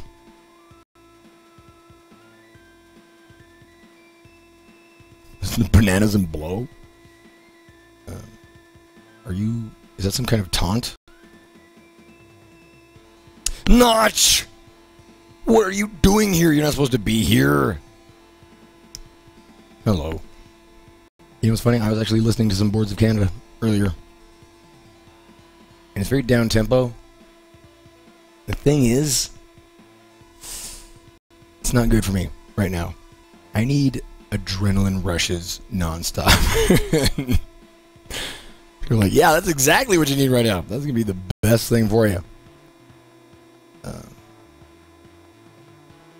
Oh, you missed that. Oh, yeah. Yeah, for a little while I was listening to, where is it? The Campfire Head Phase. Love that album. Anyway, let's get to the game, shall we? Where are you, Brute? God, the only problem with Carpenter Brute is he just fires on 11. He just fires on 11. He is just like, you gotta play it loud is what I'm getting at. Like, it's music that, like, it demands your attention. For me, I kind of group music that way. There's music that, like, it's made to be, like, just really, like, you sit down with headphones or you close your eyes and you just absorb it. And then there's music that's just kind of like, you know, there. And that's just a personal line that I draw.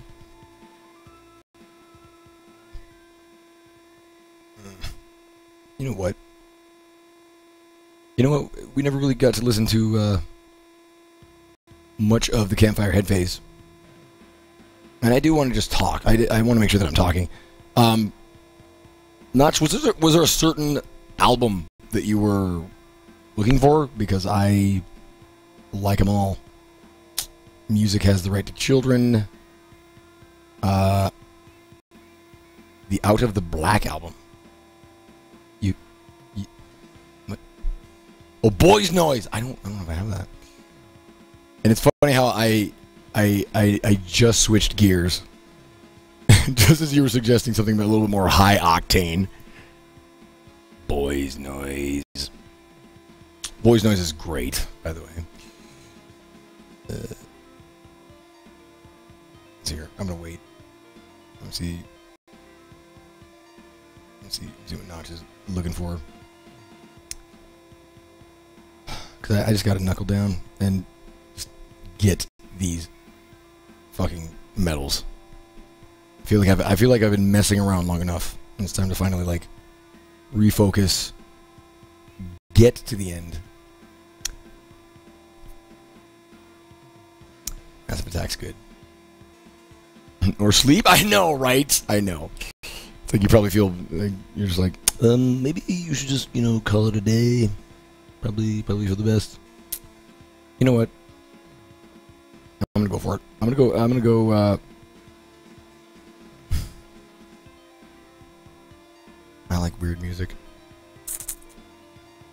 Not as weird as Notch, though. Not as weird as Notch's weird music. That Artiker. I was so proud of that Sebastian track, Drive, where he really, I mean, obviously you could tell he's emulating like a car engine, but it's like so raw. I was like, have you if you have heard any kind of electro that's harder than that, you know, I would love to hear it. And Notch is just like, oh yeah, here, listen to this, and it's just like, blah! like what did somebody say? It was like the Matrix was throwing up or something. All right, let's get in there. You know what? I'm gonna go back. I wanted to listen to this before. Yeah. This is Boards of Canada, the Campfire Head phase. We listened to like a track and a half. So let's do it.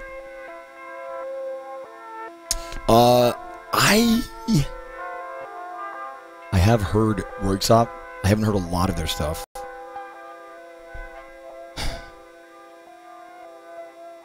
What?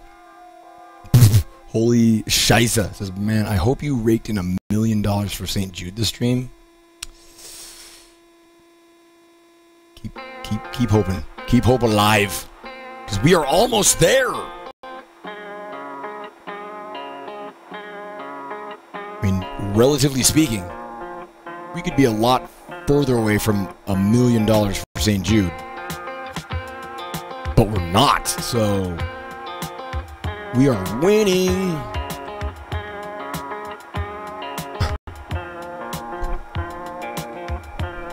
Right. I think a lot of people just kind of start to assume that I'm like fucking with the audience, just like trying to see how long I can take to play the game.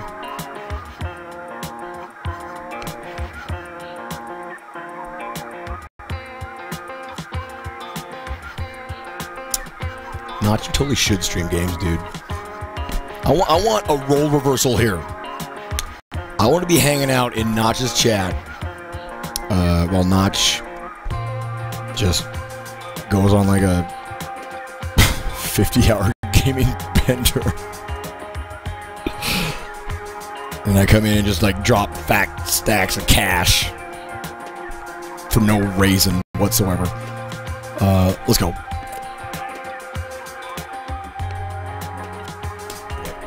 All right, Betsy, let's do it.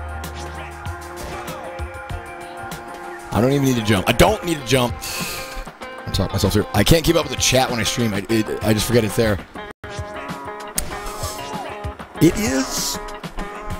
I feel like it's an acquired. I don't even want. What do I want to call it? Like,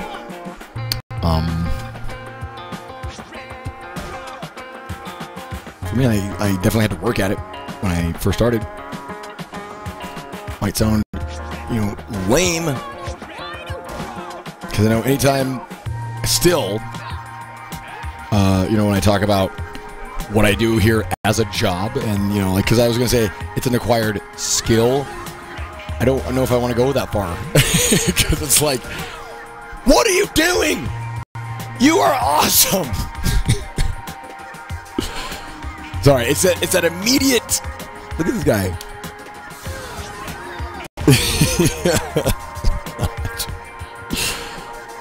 It's that immediate receiving that there's like a guilt thing that kicks in, and then suddenly I remember it's like, it's okay, it's going to the St. Jude kids, St. Jude Children's Research Hospital. This dude, man, 586.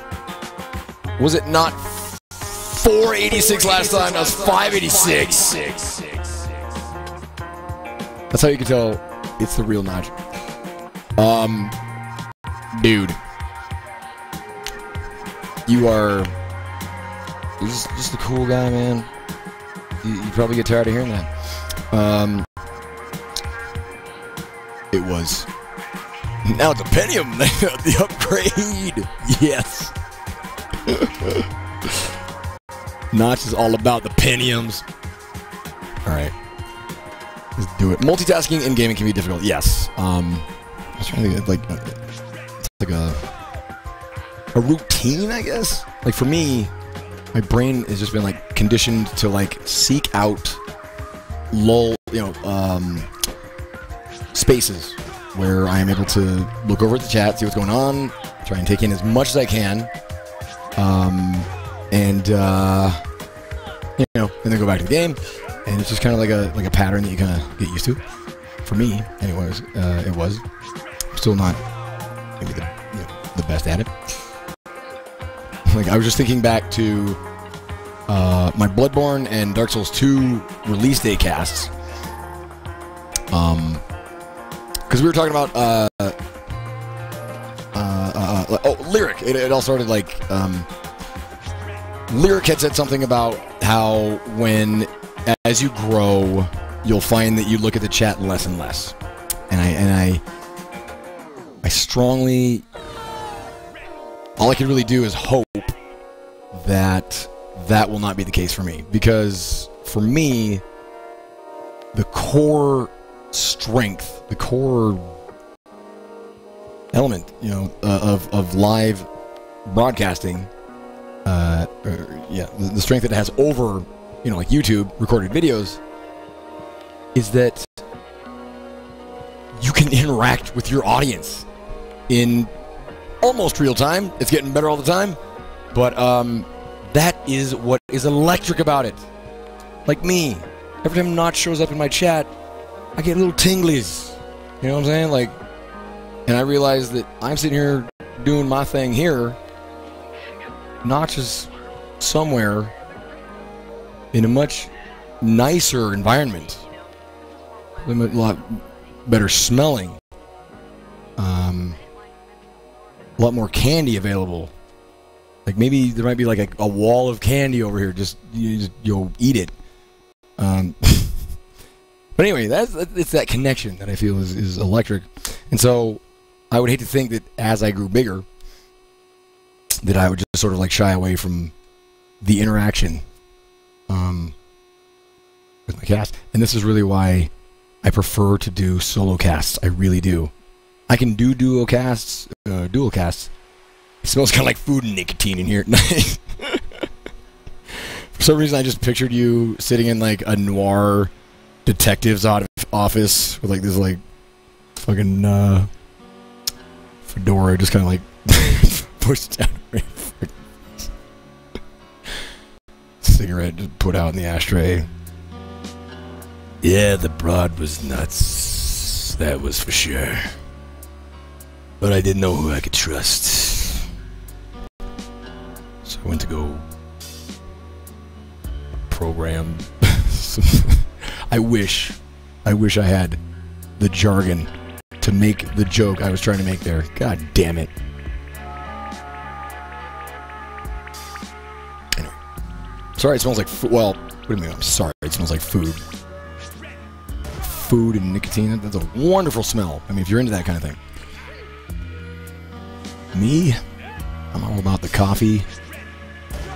I'm all about the champagne and the reefer. Oh, get in there. All right. Come on. You got the touch. Oh. That's unfortunate. Julia is so small. It's not fair that Julia gets a small thing too, because you gotta earn that shit. Julia, I don't feel like you've done enough to earn a small emoticon. That's that's a lot. It's backfiring on me. I was thinking I could just, put some Boards of Canada on the background. And it reaches certain points. And, I was like, oh, I gotta hear this. What? Did you say new Jimmy Big Giant Circles Henson album? You are shitting me. Hold on. I know I just took a half an hour to get around to playing the game. I just played it for like a minute, and I was like, whoa, let me go do this thing over here now.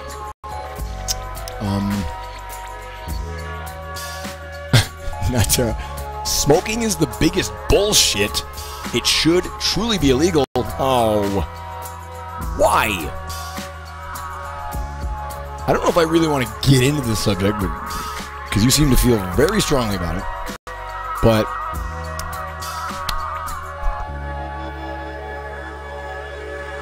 you know what? I'll just put it at that. Why? If somebody enjoys smoking, smoke up, Johnny. You know.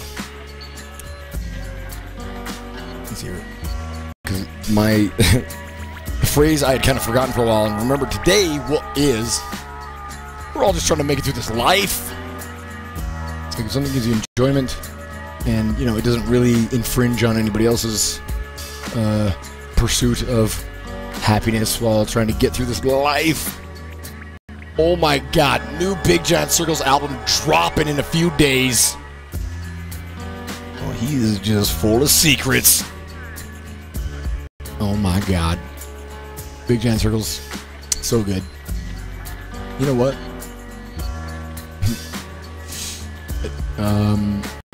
Hold on. Let's hear. I mean, it's way more harmful than a lot of legal things, but I kind of think people should be allowed to hurt themselves. Exactly. I'm with that. We are all here trying to do our best. Really. I mean, well, I'm trying to like sum it up in you know what? I'm just gonna play the game because this is already getting it's getting deep in here, which I don't mind at all. As long as people are cordial. No idea what vaping is. What? Where are you from? No idea what vaping is. Let's say this: it should be phased out. If you're 18 and now smoke, you will be able to smoke for the rest of your life. So you'll be like the last generation allowed to smoke. Enjoy it. If it were up to me, you'd be up against that wall. I'd be patting you down. Take your smokes and I don't know, man. I feel, you know, honestly, the feeling that I get from your anti-smoking stance is like, it's very Orwellian. it's very Big Brother.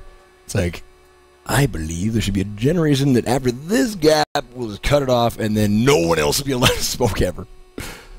Oh, man. Anyway. Yeah. No, I'm, honestly,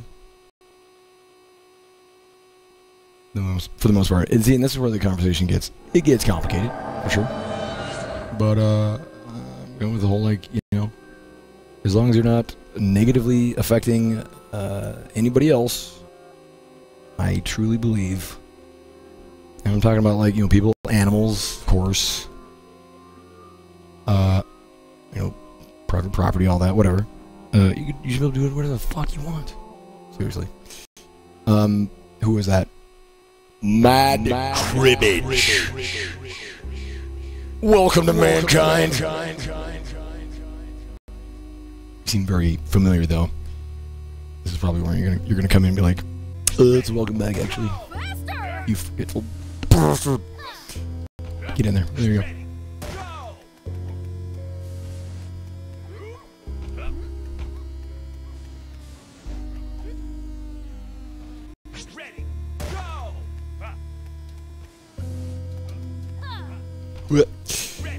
We can't even enforce that. Okay. Oh boy, oh boy, oh boy.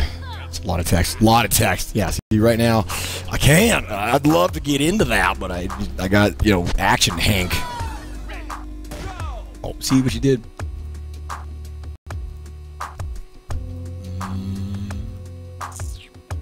Tauber6, please no name calling.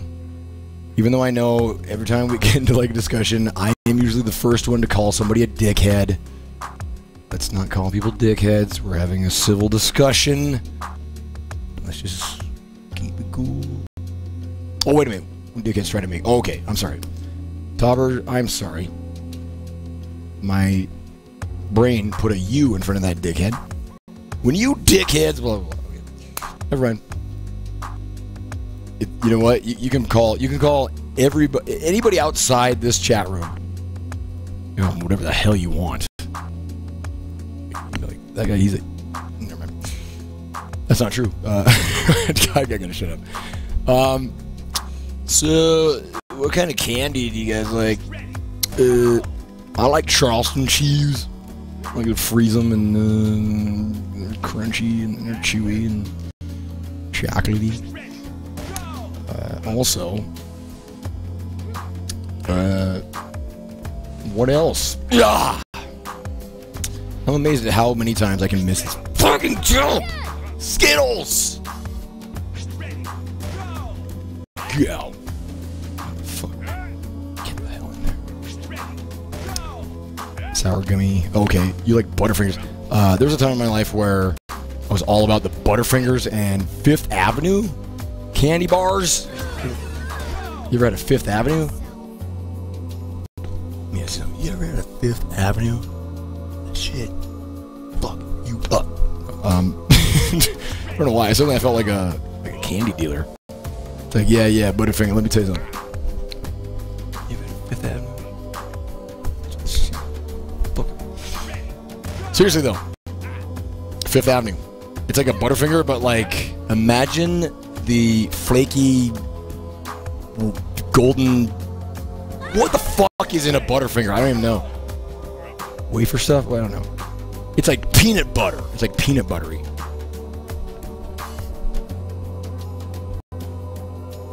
Everybody got me when I did that. Tiny penis. That's why I like talking about candy. Because I'm a man, baby. Oh, Lowdy.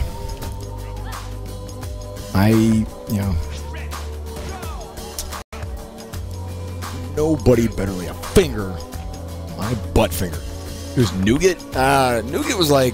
No, nougat's like, isn't that what's inside like a Three Musketeers? Which, by the way, when I was younger, I really enjoyed the Three Musketeers. Now, God, they're just... It's like the candy bar equivalent of like,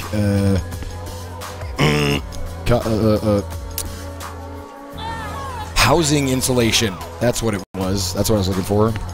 Just like, it's just blah. Yeah, Butterfinger's definitely not nougat. Nougat is like, it's in Snickers, it's in a Milky Way, and it's in a Three Musketeers. If you want to narrow it down even more. I think a Three Musketeers is like, or is that nougat? Okay, this conversation's got too complex. The mayo! Bring on extra mayo!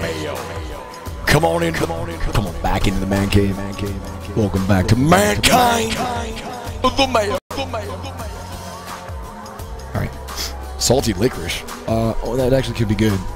Unless you're talking about black licorice. Alright, let's go. Pretzel M&M's. I like peanut butter M&M's. Just bottom line for me, and this is very unique and original, but chocolate and peanut butter, man, doesn't get much better than that. Anything chocolate and peanut butter. So nougat is in a Three Musketeer bar. Okay, that's good. I just verified that. Yeah, that's really good. Damn it. Yes, I got it. Let's get over there. Yo! Okay, that's a jump. That's a good jump. What is up with this camera, man? Are you okay? This video. I was just going off talking about the Goldfrapp video, which not for you watching. I've been gushing about Goldfrapp's Ride on a White Horse. This video is a thing of beauty. I love it because of your username.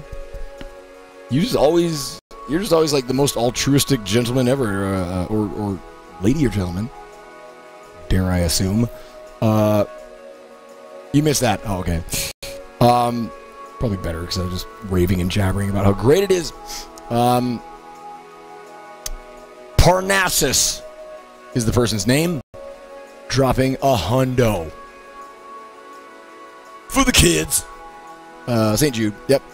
And here we go. Oh, man. Parnassus says...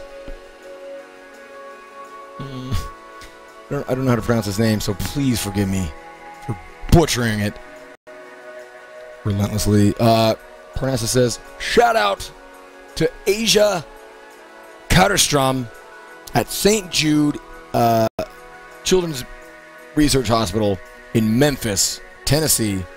Keep fighting the good fight. And I apologize again. There's nothing worse than a shout out where the guy, or he mispronounces your name. You're just like, who the fuck is that guy? It's spelled, the first name is spelled A-S-A. Is that Asia? Asia? Oh my god. I can't try it again. Karlstrom is the last name. Get in there. Oh, come on. Oh yeah.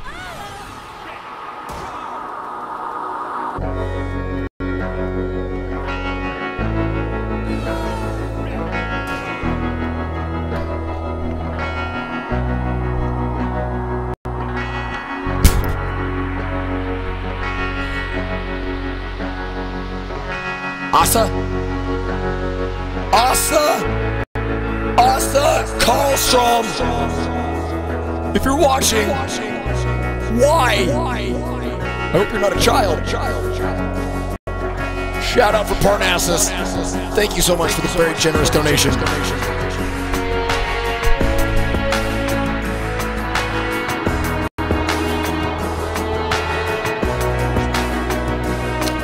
And I'm sorry I completely butchered it.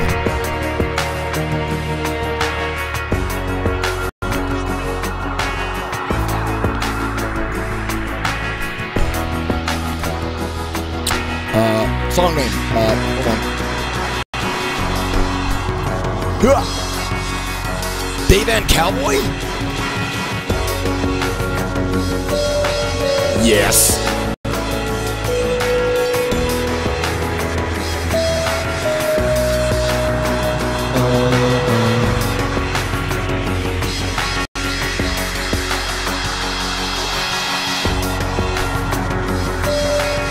What?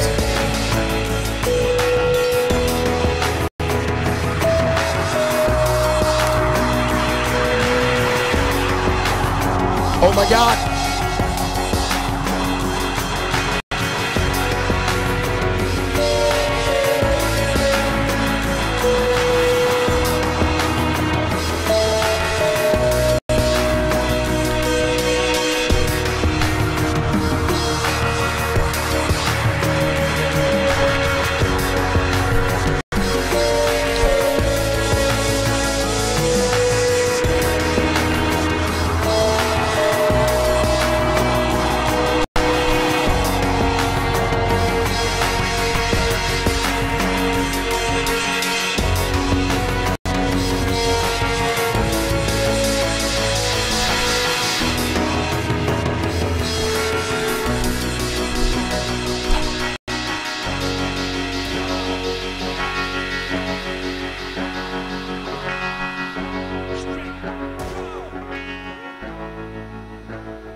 Again, this album, the artist is Boards of Canada. It's boards as in like floorboards or board of directors. Boards of Canada, yes, like like America's big gay hat, or whatever the nickname is for it now. What do we call it? I don't know. Robin Williams called Canada. It's like the sweet little old lady's apartment right above the meth lab down in the basement. All right, what's going on?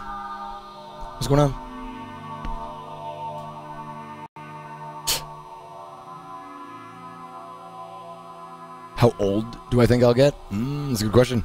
When I was in Japan, lamenting how much I had aged since the last time I was in Japan, which was 15 years. Let me tell you.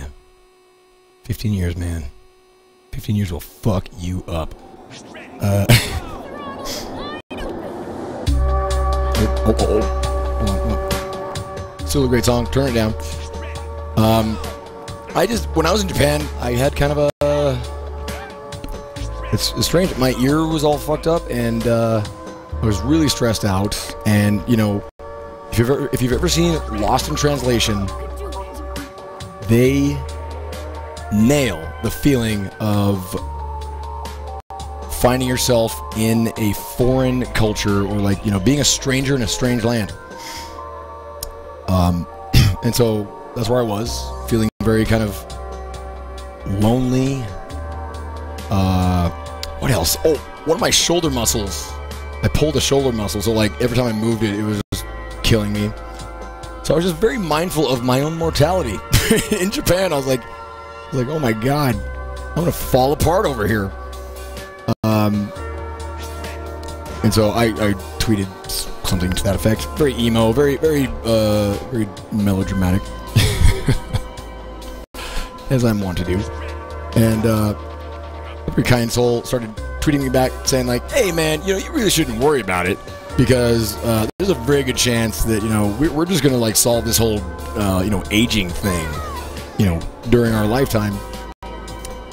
And it's a very interesting idea. Both somehow like I think for me, considering, like, even stopping to consider for a moment that if sometime in my lifetime, if humanity was able to somehow, like, you know, if even just like stop aging, maybe not necessarily like reverse it or whatever, that's just mind blowing. And you know, there's a part of it where like I don't even want to like hope, because it's like I don't want to get my hopes up and be like, I'm dying now. How's the immortality thing? Fuck. What? You know, and I'll be like the last guy to miss out on it. Big, you know, front page news, like, idiot dies while awaiting immortality, you know, treatment. What a fucking dope. Anyway, how old do I think I'll live to be? I have no idea. I have no idea. I'll tell you this. I certainly don't consider that question ever. Like, I don't consider my later years at all. In fact, I'm banking on none of that shit. Oh my god, what is that Hunter S. Thompson quote? It's like a lot of people, they just go through their lives. I don't want to misquote it. I gotta find it. I'm gonna find it really quick, because it's so good.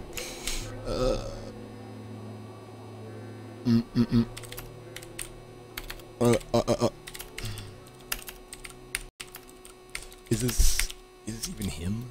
I think it is. If you think I'm typing very slow, I want you to know that my setup is just, it's so counterintuitive and horrible that it's embarrassing. Like this, having to like lean out of the shot every time. Why?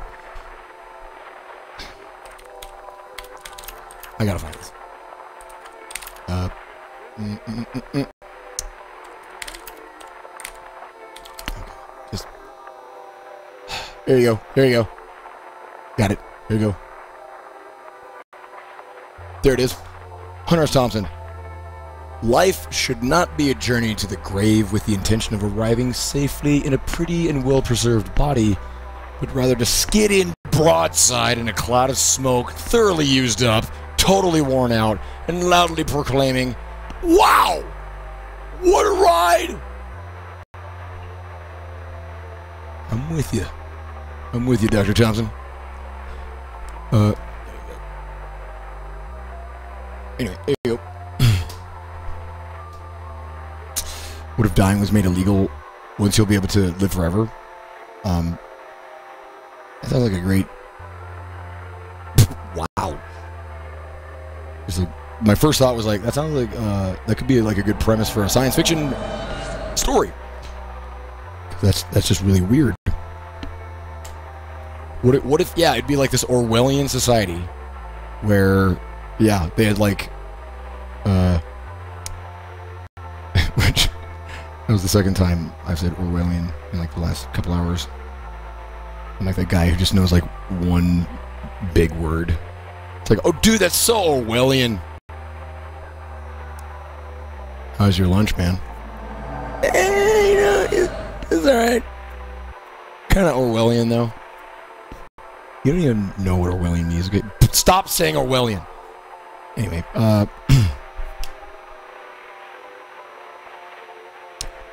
kind of a weird idea. Just imagining a culture that is such like a living hell because it's, you know, everything's so controlled and so, you know, just imagine like 1984. But they've also like unlocked immortality, so they have like, you know, basically like slaves to use forever. And so like, you know, the hero is actually seeking a way to die. It's got a nice kind of bittersweet, you know, twist on the whole, you know, seeking freedom thing. I like it. Get to work on that. All right. I'm sorry, and let me welcome the people to this wonderful conversation we're having. Tyson Okami. Zerath. Welcome to mankind. Thank you so much for the support. What? You ever read the Unabomber's Manifesto, man? Yeah, just my spare time, like lunch one day. No, I haven't read the Unabomber's Manifesto. But without mortality, people would lose humanity.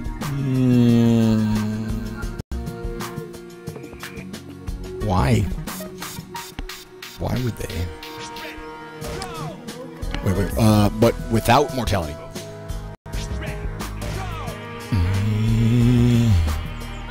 What if, you know, well, I don't know. See, I don't know if I agree.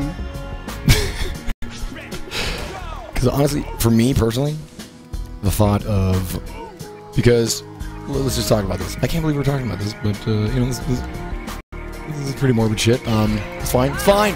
Get over there! I'm gonna switch gears right now and get into the game! It's like somebody just turned on the fucking, you know, football match. Like, we're talking about philosophy and shit. It's like, oh shit! They just scored a goal in the fucking third quarter, and then they lost it.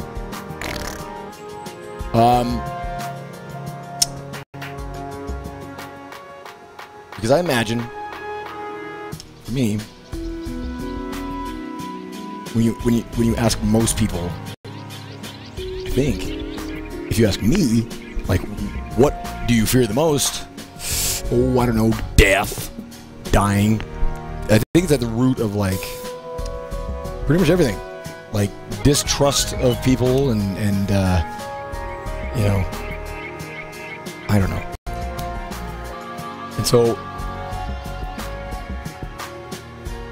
if you somehow, like, got rid of that, then what if maybe, like, the reverse of what you said could happen, you know, some like a utopia would dawn, because, you know, people wouldn't have to worry about you know, dying. I mean, this is very,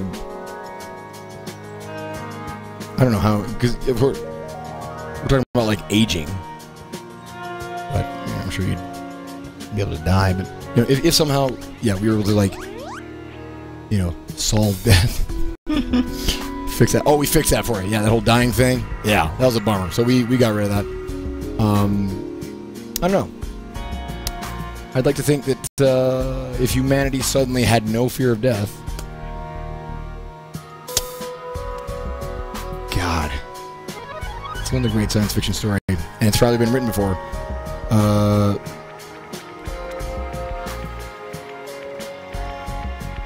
What would people do? For me, personally, I would probably go on a killing spree. No, I don't know. Bart Fusion says, I think dying is an integral part of living.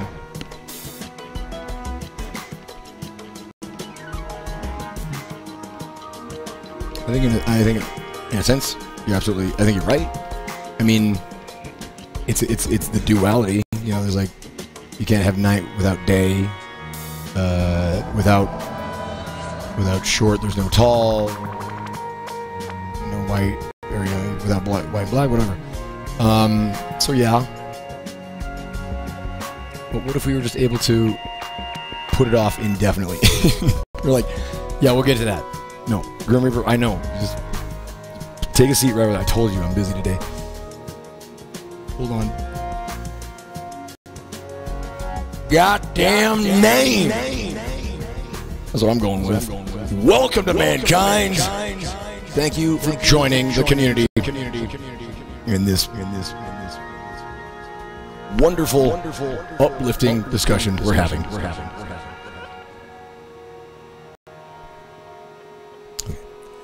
I'm gonna get back to the game here. I don't think immortality will ruin humanity. How often do you really think about your death? Isn't that the thing, though? That's exactly what life, well, not life, I was gonna say.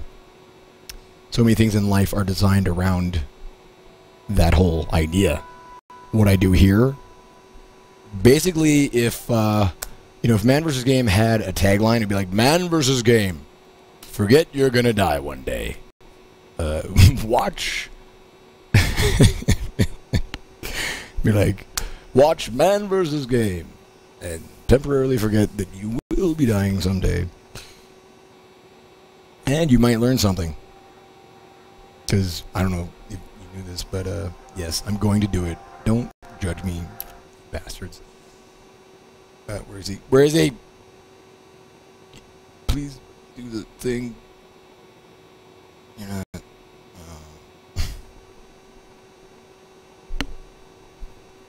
There it is. Hey, this is Tommy Wiseau, and you're watching MANvsGAME. What about that? Be cool, yeah, watch it. Maybe you learn something. Peace.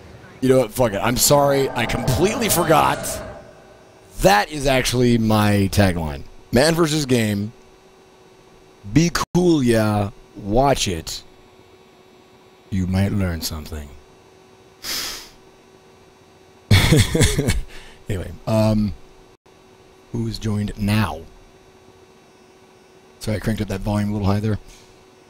All white. Oh my god, we got some wheels coming on back in here.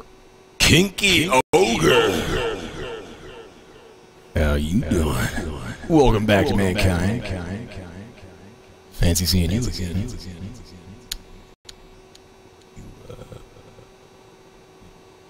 Seeing anybody right now? I got a thing for big, sweaty, hairy ogres. Let's get weird. Oh yeah, that's the best thing I've ever seen. Yeah. Oh my god. His name is like X10. Are you here? All right.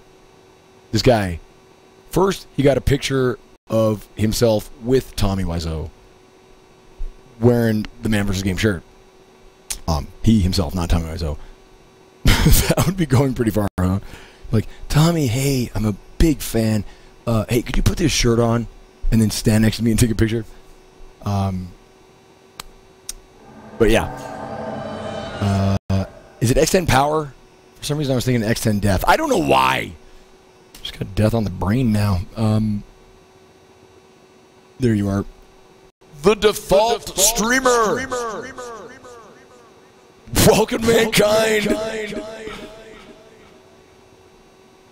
I really like that name.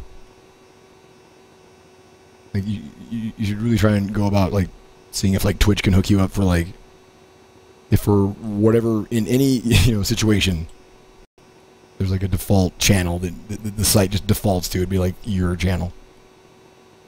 I gotta play the game, but see, this is what happens. We have these conversations. Cool people show up in the chat. See, I'm not putting on a show though. See, that's my job. I'm not doing my job. Which is to just die over and over on this fucking same track. Dear Lord. Okay. Yo, man, what year did you first ever stream? In the year 2000 and technically 2009. 2009. But 2010 is when I really, started doing the whole MANvsGAME thing with, like an intro kind of thing and stuff and a webcam. A very nervous man making jokes to nobody. That was my favorite part when I was starting out. This whole idea, it was all just like a plan. The audience wasn't here yet, so I would sit in front of the camera and I'd play the game, and I would, of course, I had a viewer, me. I've never understood. If you go to the Twitch channel listings, and you go down to the very bottom, rock bottom, there is like a lowly, untouchable class of streamers who have not even figured out how to give themselves even one viewer. My mind was blown. There were like a bunch of people with like 0 viewers. I was like, you could have one. I mean, you're a person, and you should probably be monitoring what is going out to the stream. Just watch your own stream. It's okay. Everybody does it. I watch my own stream all the time. Sometimes 3-4 times a day. Anyway. What the fuck's I talking about? That's all I was talking about. Okay. Great. Ready, go! I was talking about the early days. Yeah. Fake it till you make it, baby. Ready, go! Poke us. Oh yeah, music too, huh? Right? That's probably a good thing.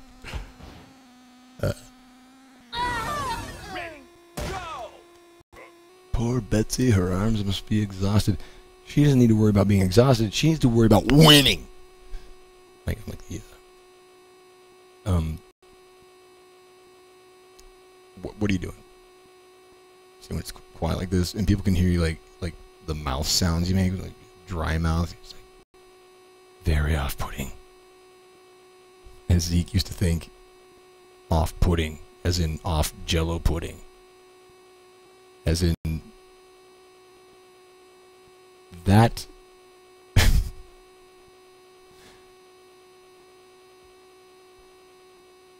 That lad is off-putting. Keep him off my pudding. You know what? I want to listen to this. And I'm free to do it. When I first heard this album, it was a big old disappointment for me. Because, of course, I wanted Genesis. I wanted Waters of Nazareth. And I was like, what is this mixing the rock with the, kind of French house kind of thing? I honestly really, really like this album now. It's a really good, like, prog rock with French house sensibilities. I like it. This is Justice, by the way. Or if you're French, Justice. Play taco. I'd rather eat a taco. Fuck taco. I'd rather fuck a taco. I gotta jam it. A little bit. Love it. What do you guys think of Justice's Justice and their sophomore album?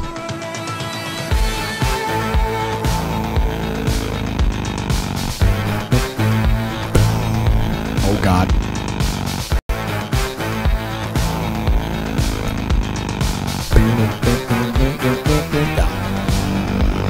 Not as good. I think overall, it's a more solid album.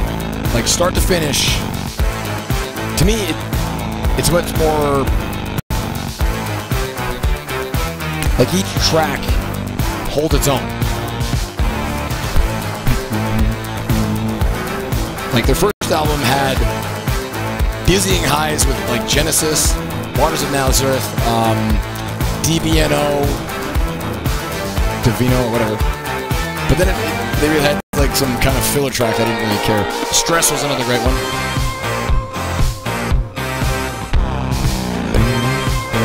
Like they really hit what they were going for very well, I think.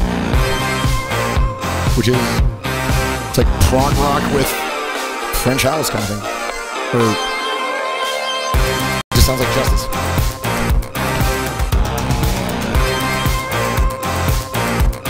I want to jam. I'm gonna jam.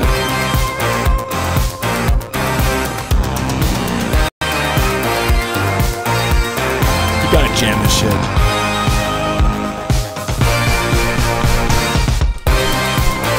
Let's go. I need to thank a donation. I'm gonna thank you.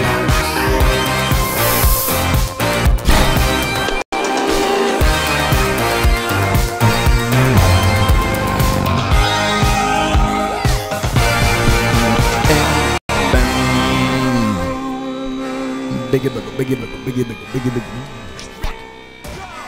This is just...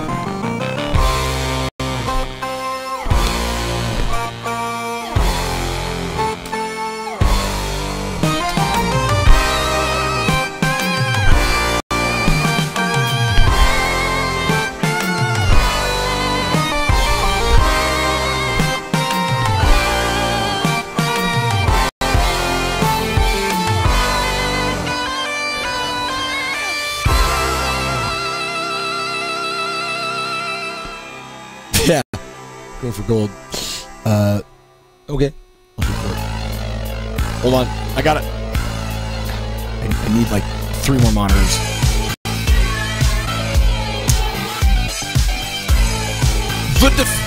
The default streamer.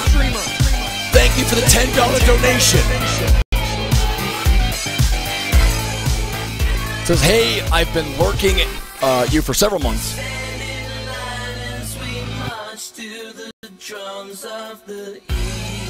Just now decided to subscribe, so cheers on the entire video game quest, man, as you always do. Play on! Thank you very much for that. You know what? I am gonna play on.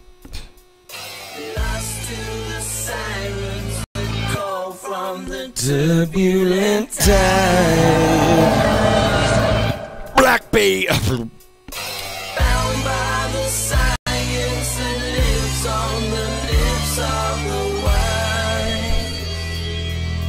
Black Blade 127. Welcome to Mankind!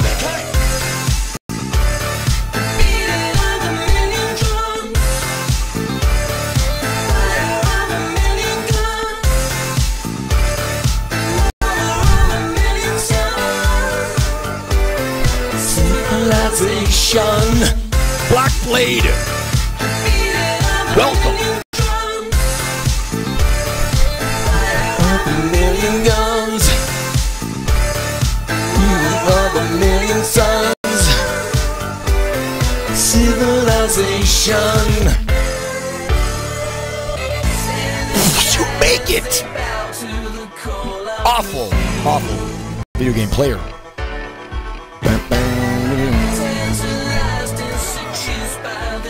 Released.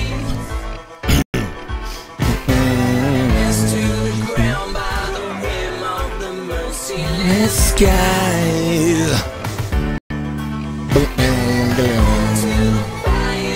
I've made up my mind.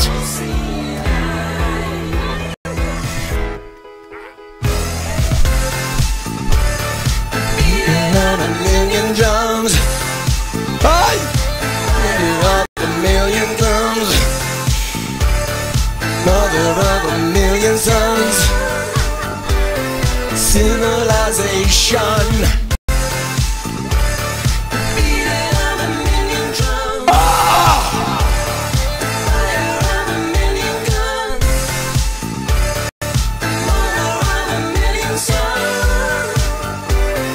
civilization.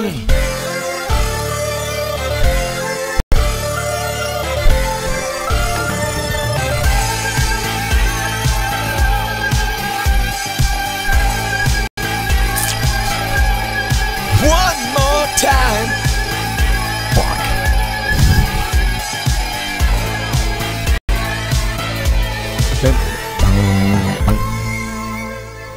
Beating on a million drums. Fire off a million guns. Mother of a million sons. Civilization. The beating of a million drums. Fire off a million guns. Mother of a million sons.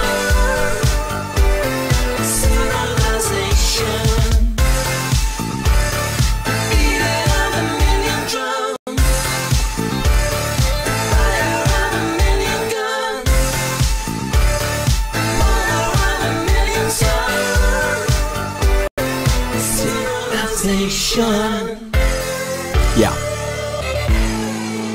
On and On is a fantastic track.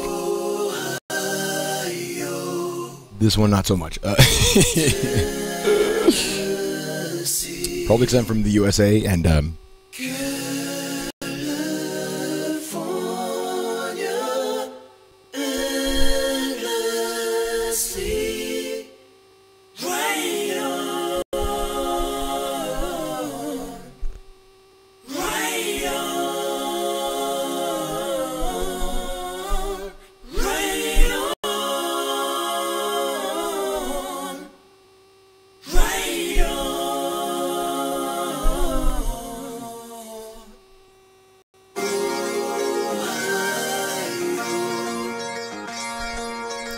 don't quite get the sentiment there. They list some states, they say right on. Okie doke. Hold on. Let's see.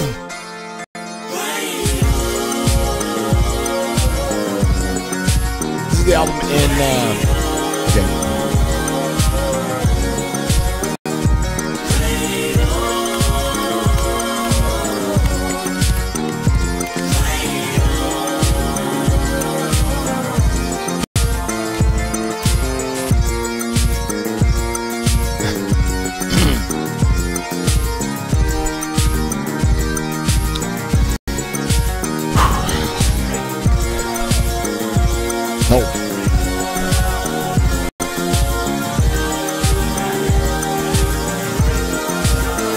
Can I read it in Nihongo? Hai! Nihongo mo yomeru zo!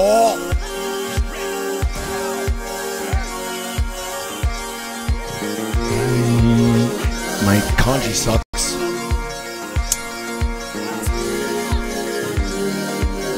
Whoa! Oh, hold on. Ah, shit. I shit my pants. Get up there, lady!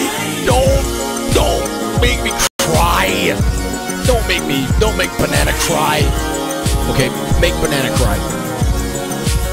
Oh,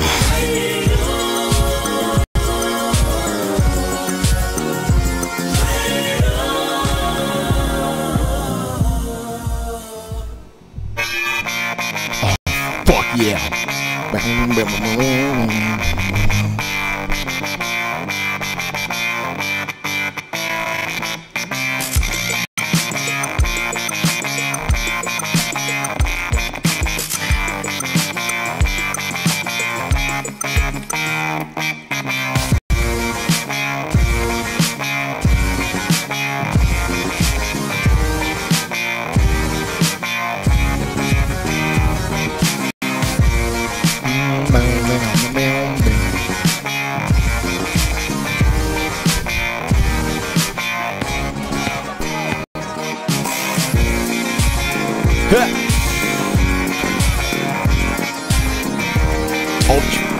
Twit!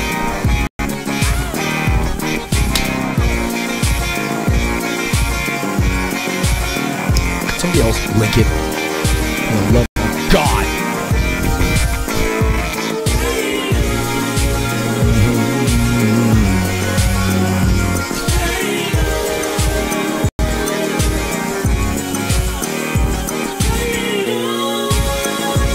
Ah.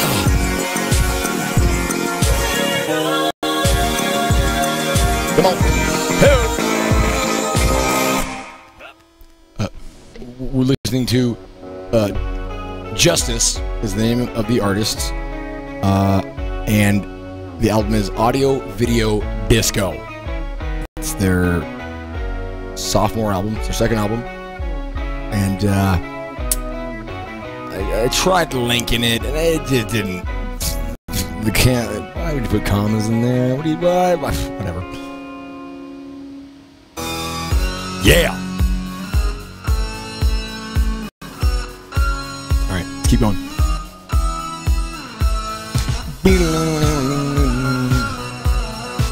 Hold on.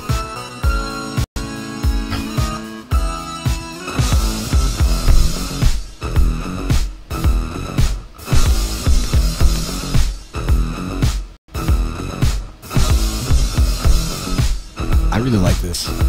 It's fucking great.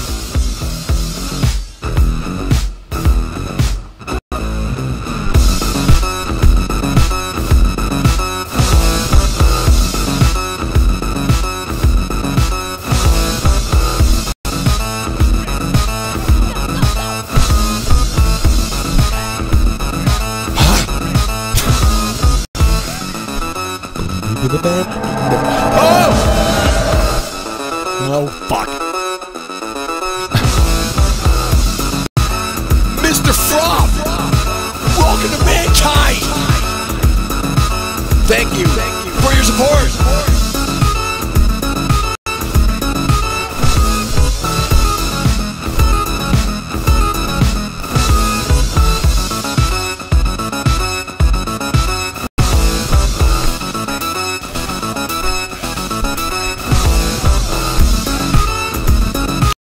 Hello, Mr. Frog! Mr. Frog, I presume.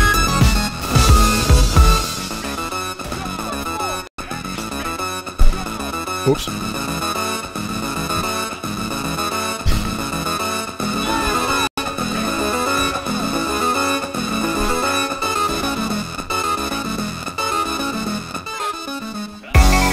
Oh, yeah! What?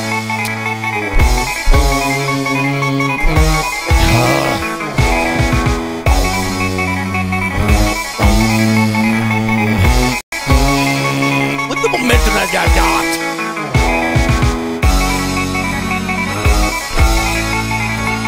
I am a god!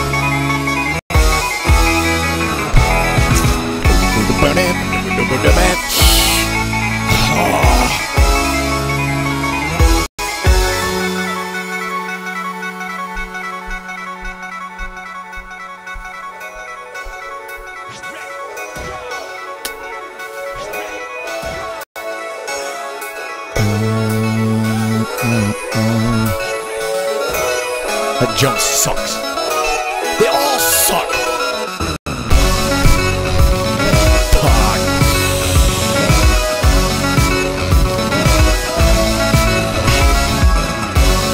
Okay, here we go.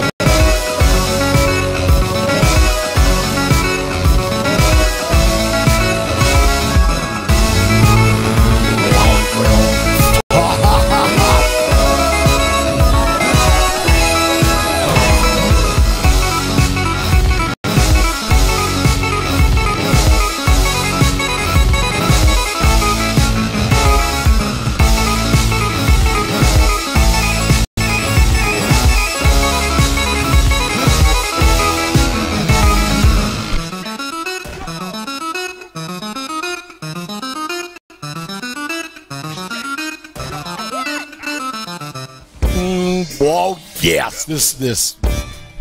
Yeah, I'm gonna turn it down for this track. This singer reminds me of Peter Gabriel a little bit, for whatever reason. It reminds me of Before daybreak there was nine, and as it broke there was one. From moon to sun it goes on and on. The winter's back. one. The summer children were born, and so the story goes on and on. Come woman in your left beats, those sweet babies and huskies, so can feather where the fields are green from here to eternity. Come woman in your own time, fly, fly, fly from the virgin vine, rise up now from the dead leaves, come back to me.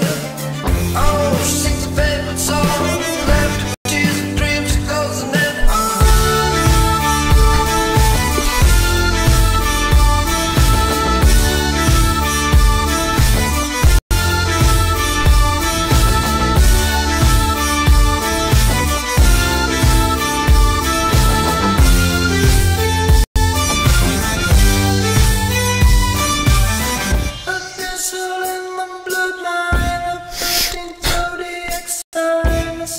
Power of positive thinking. Fuck that guy.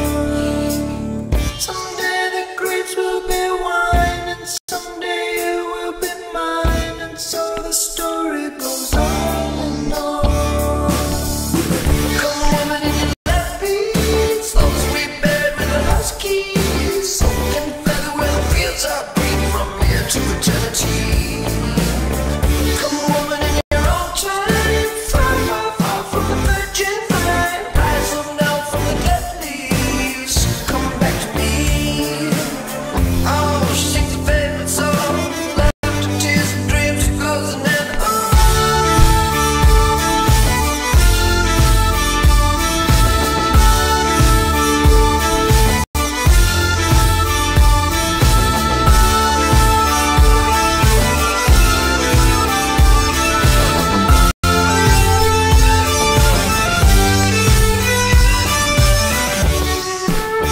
Thank you, Toys R Us kid.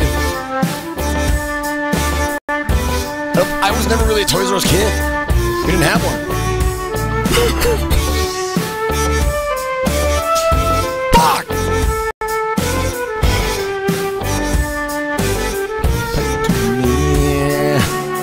oh, she sings a favorite song, laughter, tears and dreams, it goes and then It's not Peter Gabriel. This is justice. This is justice.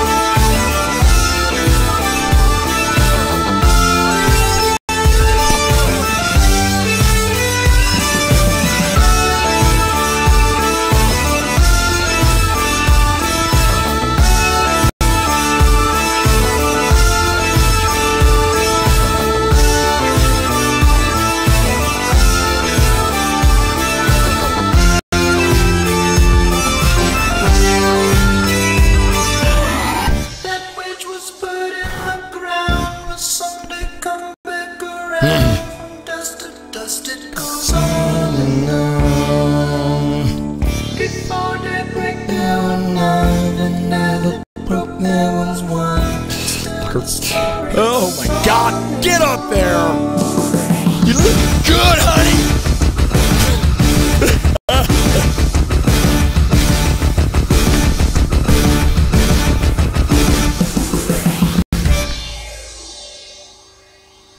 Love that ending.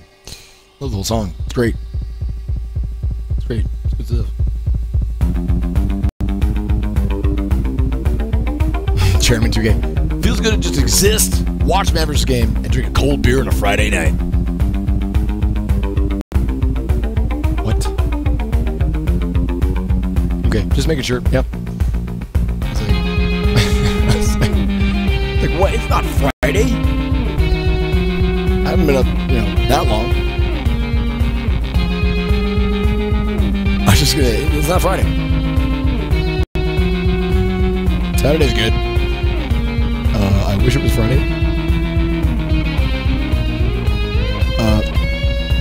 What did you go with, man? Lego, Warhammer, Barbie. shit I grew up with. Nintendo.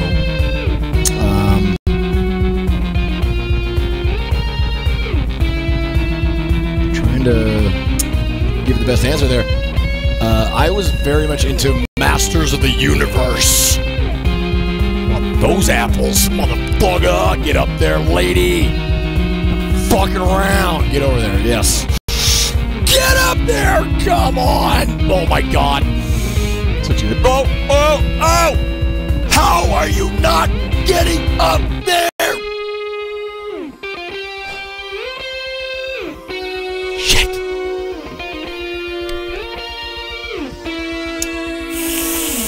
Alright, I got an idea.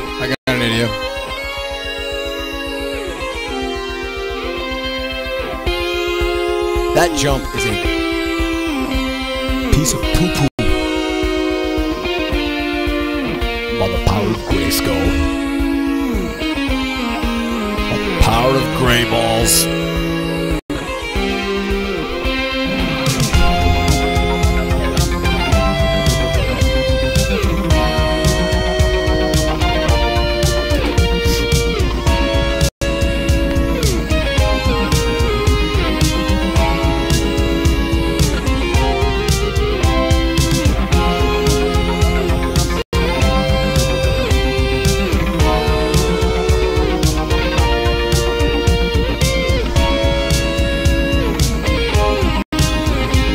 I have to try and practice this shit.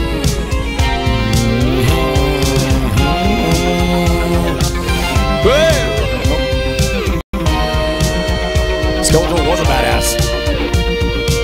Do you remember the Horde? Do you remember Hordak? He was like, they were like a third party.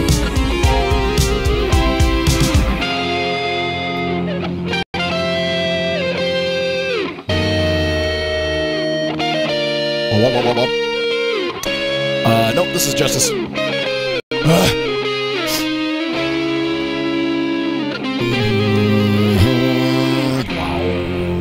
Fucking. I mean, excuse me. Yeah.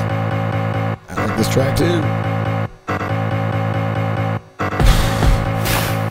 Come on, man. Come on. Yeah, the He-Man movie was lame. Nobody wanted to see He-Man go to the fucking, New York City. No one! No one!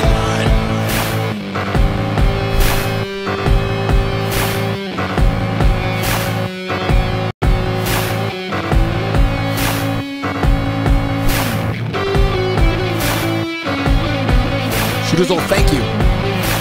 It does feel good to feel good. On.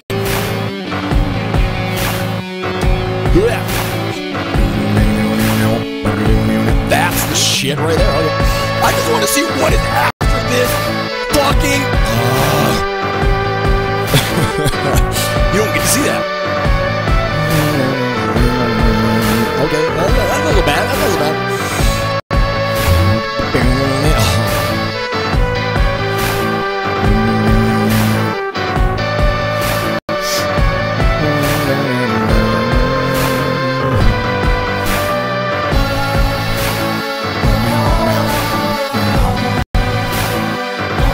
Fight!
fake me out.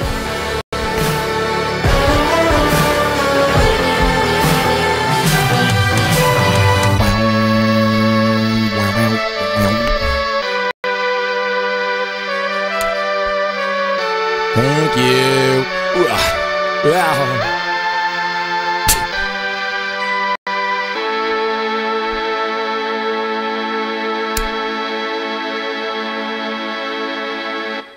Ghost Spark, take it easy. This is like AC/DC as fuck. What's the song I'm thinking of? I don't know. Oh, GTs. Great song though. I just think this is pretty solid.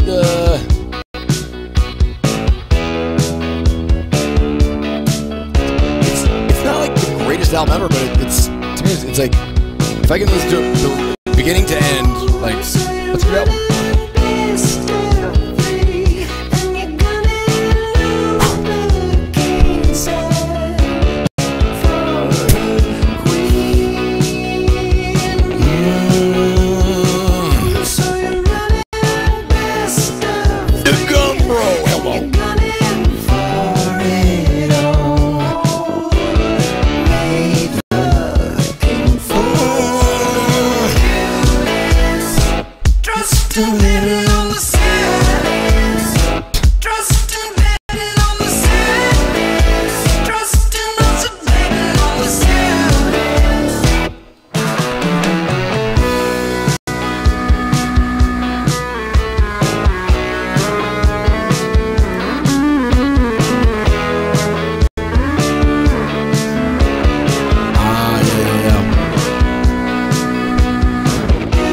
Sorry, that link is a piece of shit, but I dropped it again.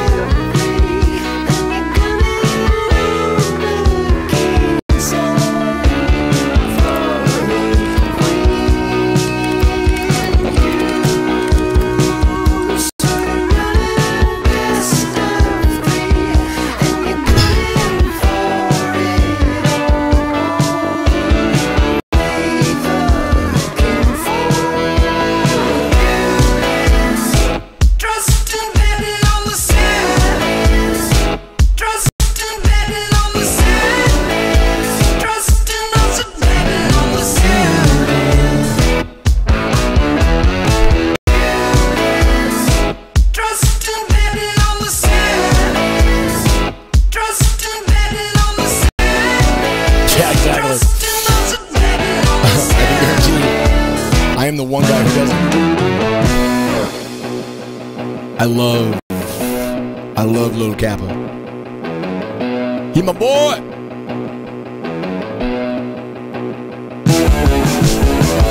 Yeah. Got another thing coming.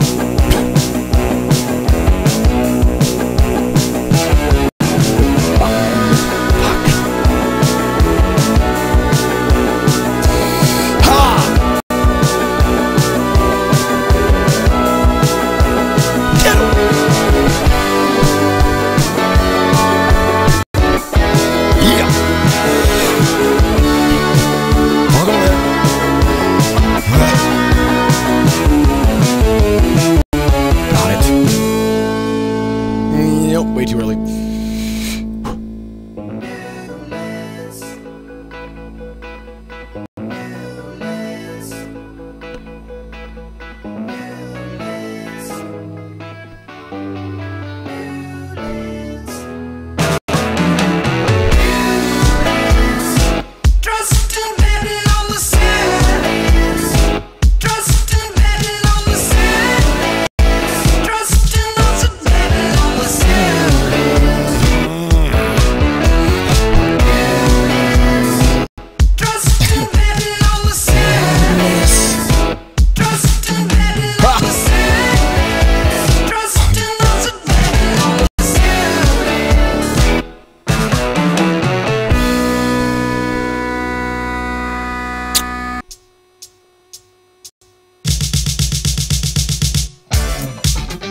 Yeah. I love this. Another great track. I think. What? like this album. Oh, it's got a good beat. I can dance to it.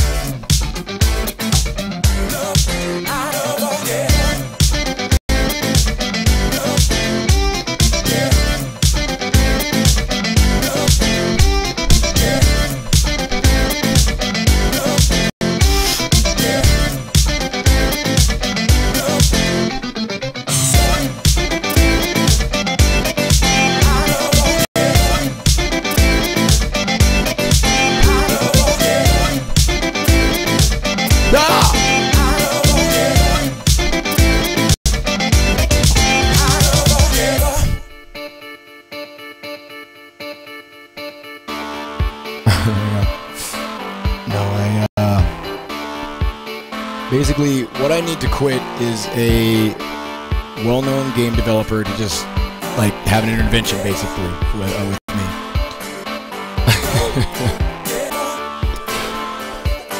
They're the only people I listen to.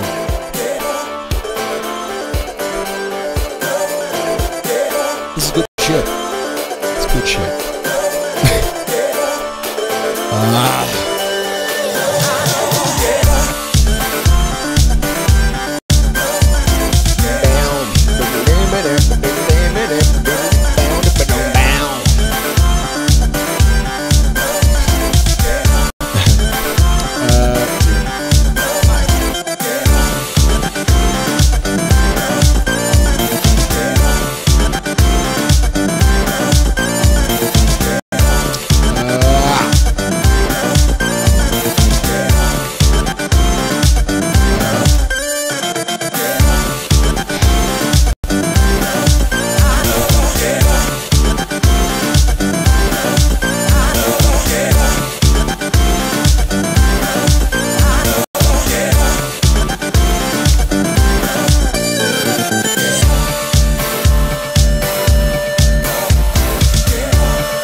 My thumb is red.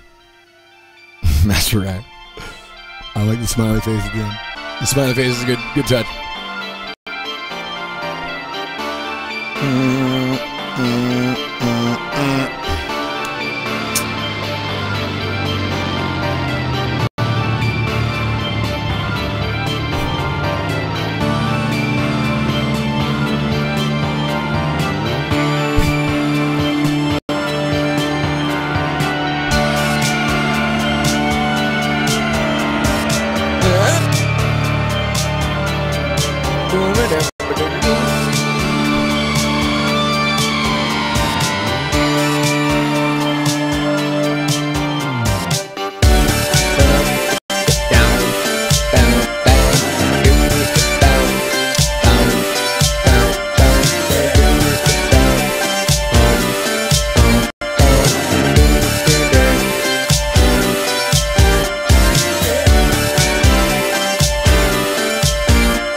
That is a great track.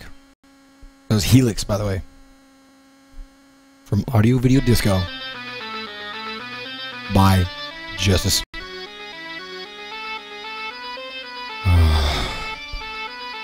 So close. So far. So good. So...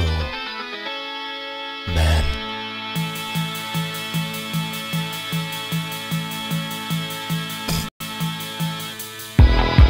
Oh yeah.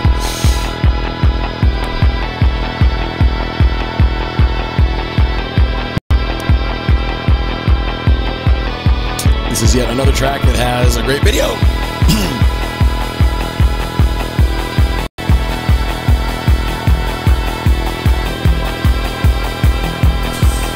Would you do the thing? Yes! God, I'm gonna take this toy and just shove it in my ass.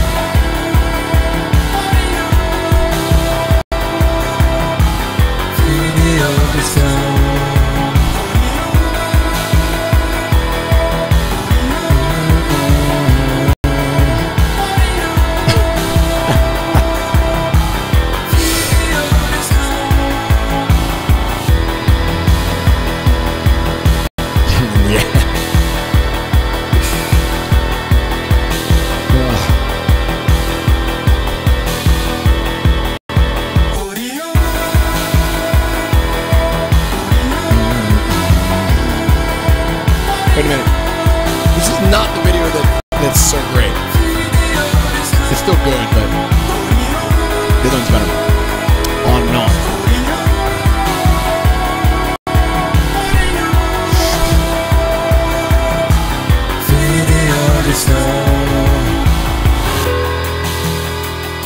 Okay.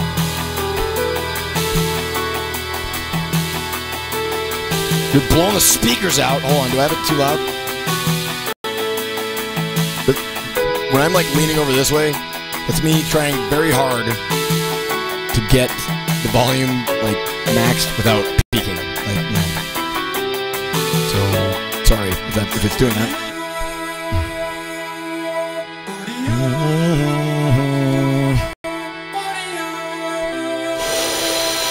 I don't think I made it. Yep.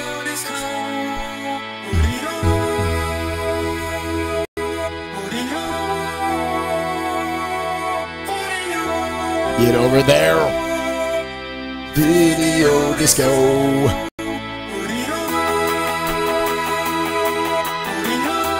What are you doing?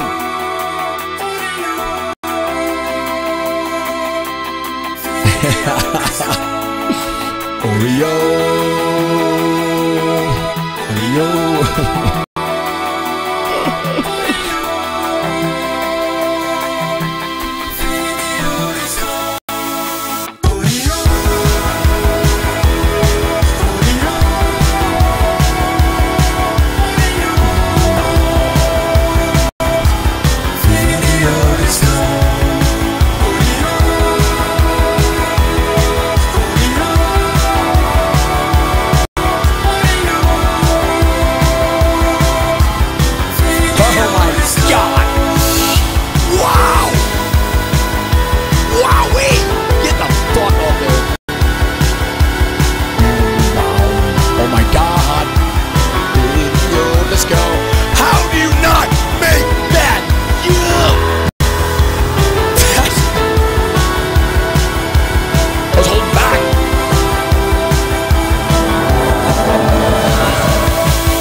Cloudins, you saw the whole thing.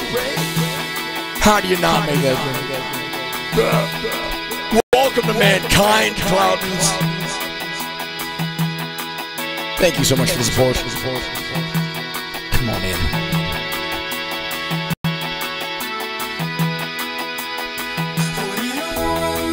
All right. We're doing well. Hold on. Mad Scientist. Thank you for the $10 donation. Says, this is $1 for every hour I've watched your stream today. And who doesn't like donating for research on children? Cancer research for children. Yes, I agree. And thank you very much for the donation and watching.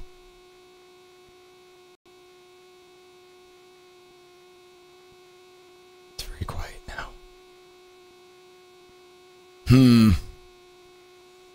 So that was Audio Video Disco, the second album from Justice.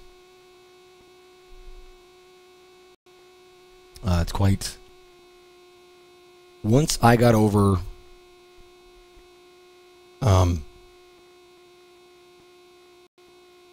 you know, it not being a more direct follow-up to well, their first album, which I guess you can call Cross.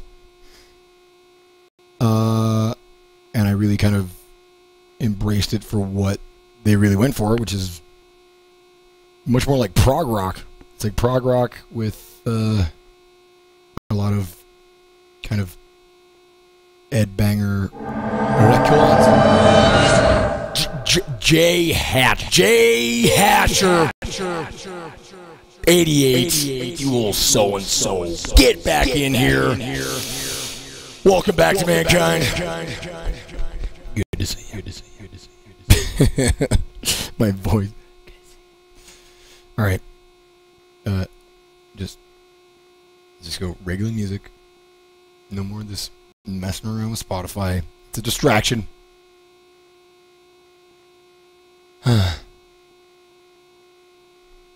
I'm curious. Notch may have left. Notch, if you can hear me. What did you think of Audio Video Disco by Justice? Or anybody else? I'm gonna get that music back on. Just cause I'm just, you know what? It doesn't even matter anymore. I've been listening to so much music, it's like, you know what? I've heard everything. I've heard it all.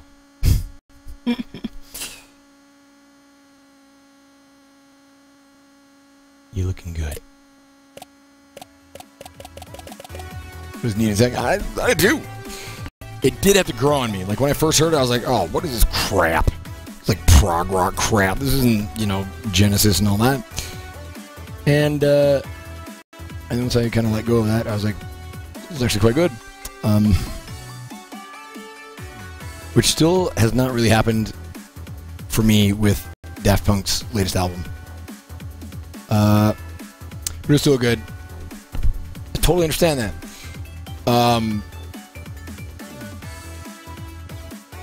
I guess, for me, I really like prog rock. And so when I approached it more as like a prog rock album than, you know, like a new Justice album, I was like, this is really not bad. This has some good riffs and some heavy beats, and I loved On and On, and this is great. I'm one of the morons who choose to believe Justice and Daft Punk are the same people. What? I have never even heard this theory.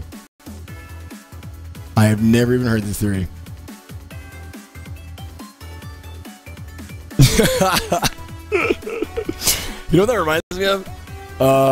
Tawny, my ex-wife, she was convinced that Tommy Wiseau is like, this sounds really shitty, but she was convinced that he's like a meta, like super genius, and that his accent, his character that he plays is all a front, and he actually has like engineered the whole thing. The room was designed as a you know, a sort of like meta comedy from the very beginning, according to her. And every time she would say it, I'd be like, no, just if you take Occam's razor and you just slice away, you will see. You will see. It's Tommy Wiseau, and he thought he was making the most heartbreaking drama. Oh my god, I love it. I love conspiracy shit. I do. Hold on, I gotta see if there's a link. Now, damn it! Oh, you know, I mean, copy paste this shit.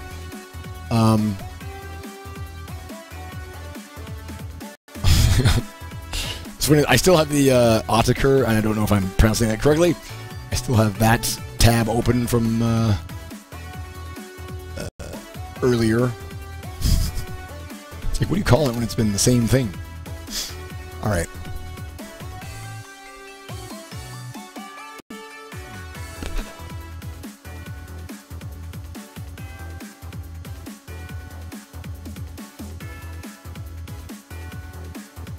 No. No way.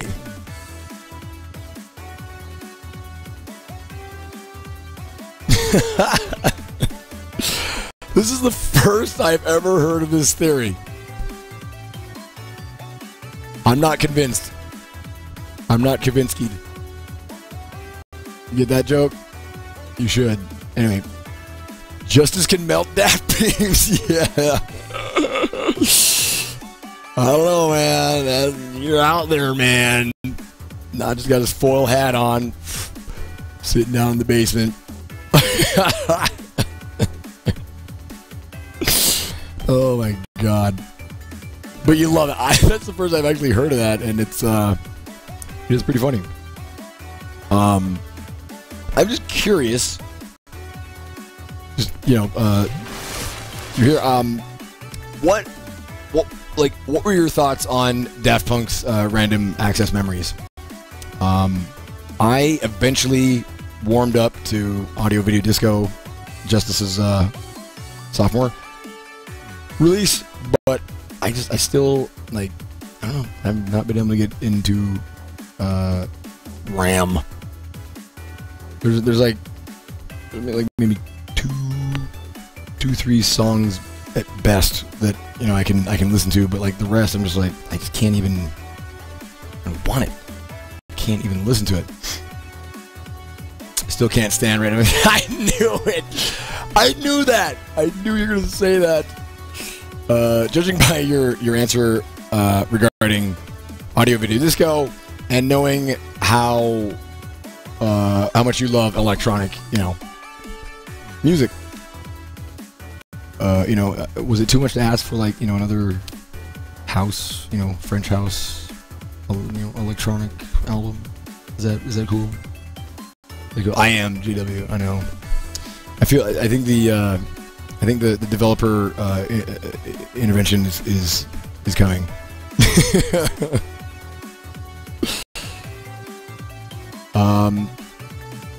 Whoa! Really? Okay, hold on. This is very interesting. JW, what's going on, man? I was gonna say I'm barely playing at this point. I'm desperately. Here's why I'm still playing. Let me see if I can find it. Look at that. And these last 2 tracks, well, last 3 technically, they've been what I've been working on for like the last, I don't even know how many hours. That's how these Bender casts happen, because I have no concept of time. So Notch said, I still can't stand Random Access Memories. There's a few songs, like I said, that, you know, they're okay. They're I liked Instant Crush, okay. And Give Life Back to Music, that was okay. But I'm interested about your comment. You said, and it sadly somehow tainted their previous work. I'm wondering how. One album can like taint the work of you know, like the previous work of an artist.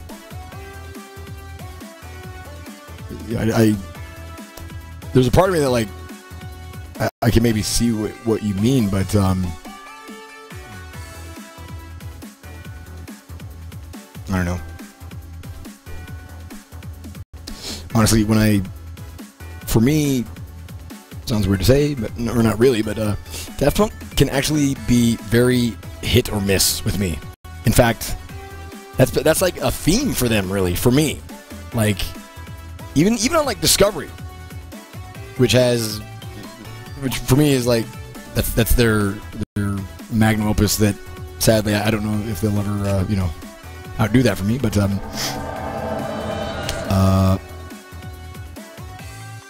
oh, is Action Vergen's theme nice? Who just joined?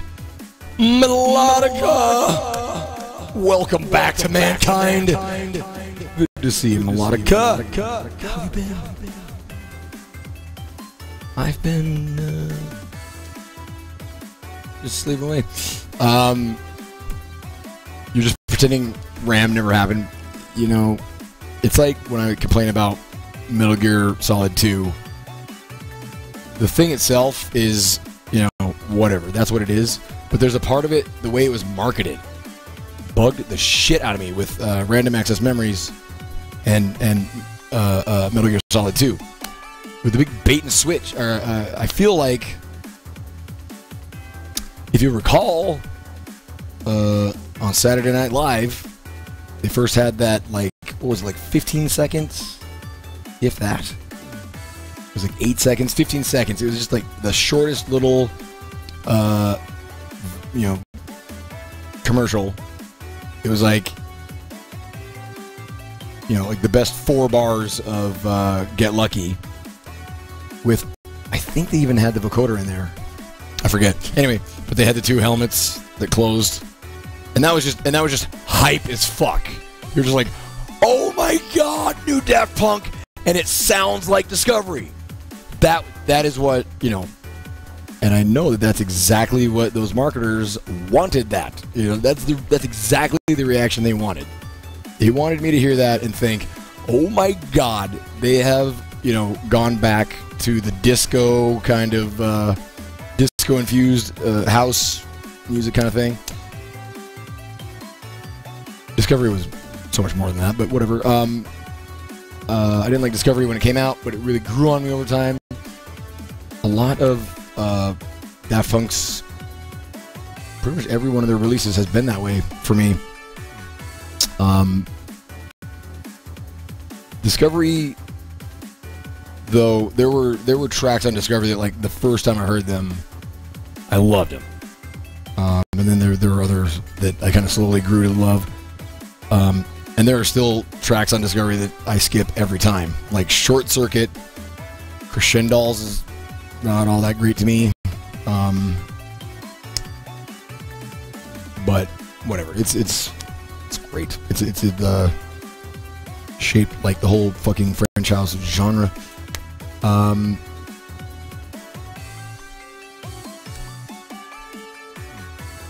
on. I think I missed some things here. It's like finding out an author you like is an asshole. That's what happened with me and Mastercraft. Who they're another whatever, like what do DJs call themselves these days? Producers. A couple electronic music producers from Toronto, and I loved Mastercraft stuff. And then I remember I watched like a couple of interviews with them where a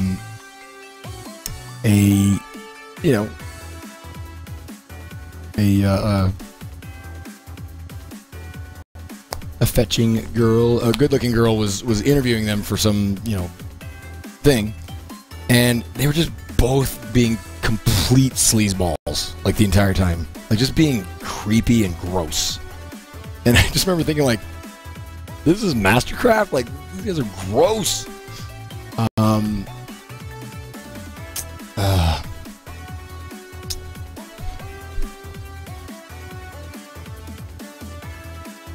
This is what you want to hear, right?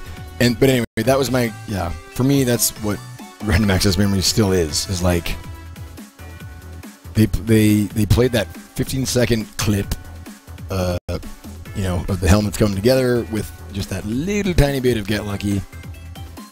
It was, you know, it had the Nile Rodgers riff, and wait a minute, is it Nile Rodgers? Nile Rodgers, whatever. Man, it just sounded great. And again, I was so hyped. Maybe I overhyped it.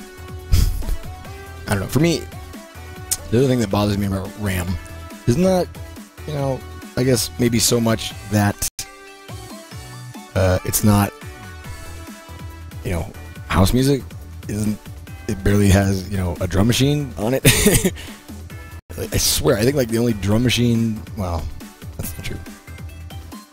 You only like 4 measures on the whole album that are even remotely close to much of their previous work.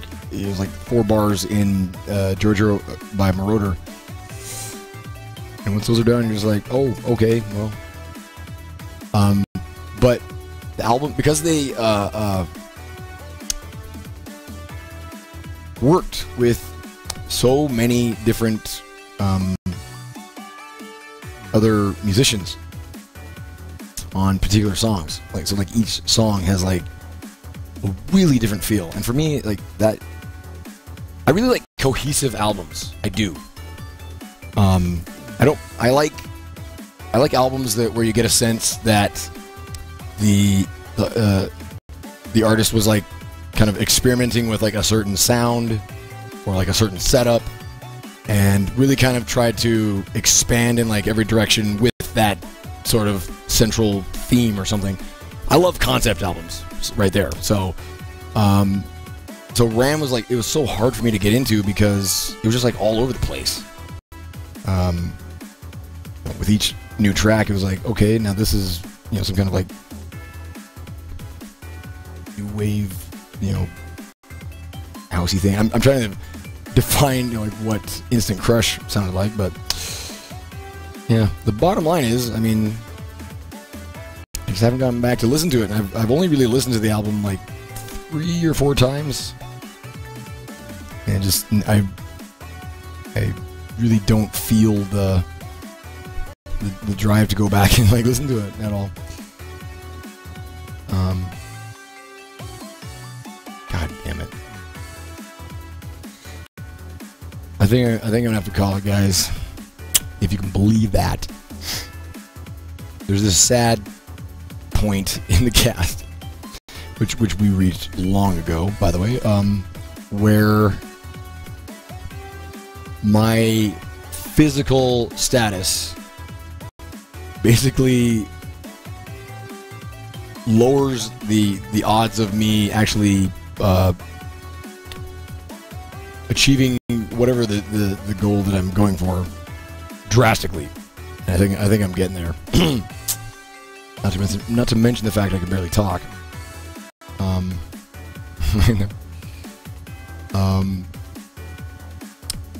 It's 1 minute long. Then that is not the teaser. That is not the teaser. The original teaser that was on Saturday Night Live was incredibly short. It was like, I swear it was like 15 seconds. 15 seconds.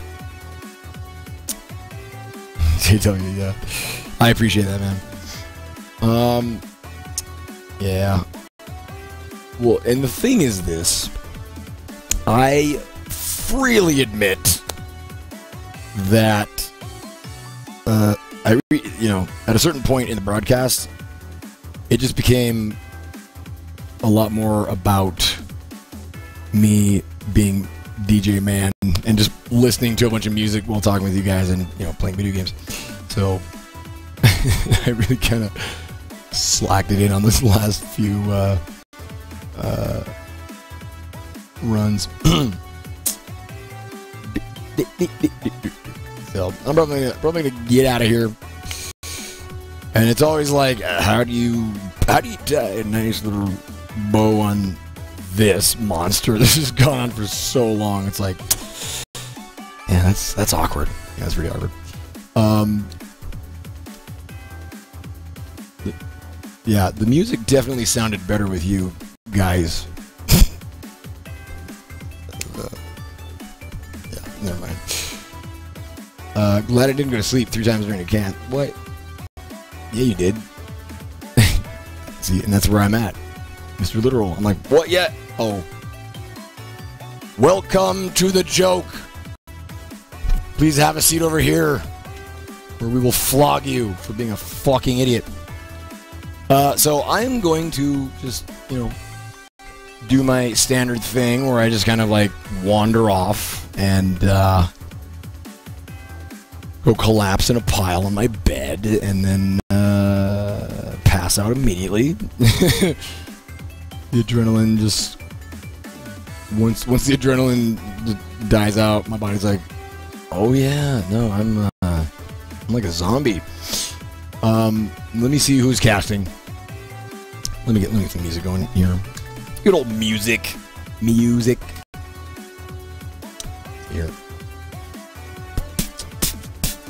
Juliet, music is life. You know, Julia, there's more to life than music. Stupid old music. Music. Thank you, JW. And Techno Vixen, you are lurka-durkin in here as well. I should check out Techno Vixen. Alright. Get the music. Get the music so I can close the game. What am I going to go out on? Oh, dear Lord. Now is not the time. You know what? Yep. Going out on... Where is it? It's... Thank you. Okay.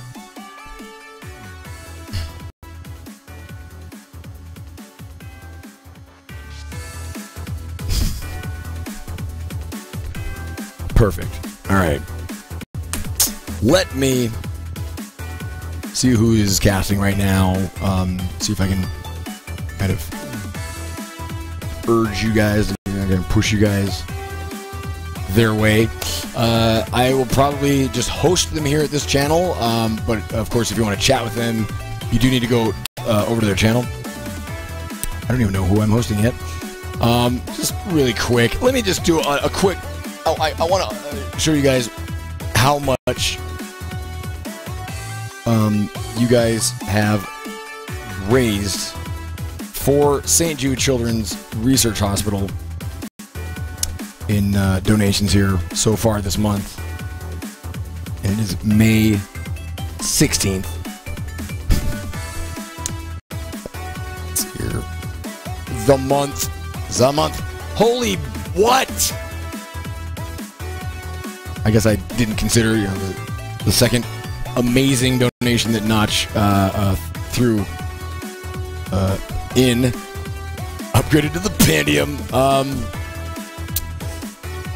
The grand total here is... I just want to cover it up and show you guys really quick. It's not going to take too long for me. There it is. I just wish there was not, you know, information on the page that, you guys can see. Again, very sloppy, but here you go. This is the grand total right now. Look at that. Official as fuck. In case you're wondering, it's this number right here. Mankind! We have raised over $8,574 in what the hey, god damn it. Hi. We were like, yeah, he should really go to bed, actually. God damn it. Where is it? There you go. $8,574.21.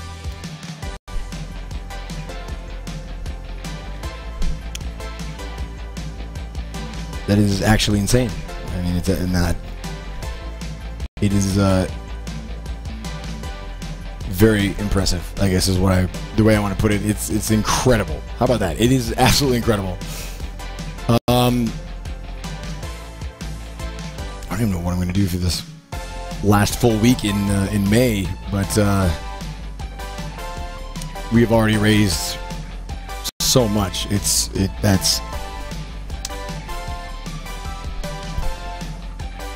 It is crazy to me. Where is my... Be good. There we go. Check chat here. I don't have chat open. There you go. 8 gazillion. That is absolutely crazy. Yeah.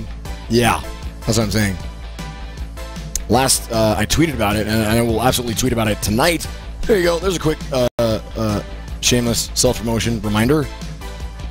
Make sure to follow me on Twitter or like me on Facebook. All the links are down below in the info tab section. That's the best way to keep up on when I'll be casting next. My website claims that I have a steady schedule. I don't. I really don't. At this point in time, which is really all I can talk about, I don't have a schedule. I just kind of, when I am able to cast, I kind of just go full bore. And I think this is something that I really need to start to work on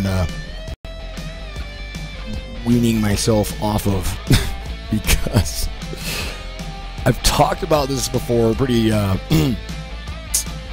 candidly on the cast, but I am absolutely addicted to casting. It is the sweetest, form of escapism you can ever imagine. So I don't stop. In fact,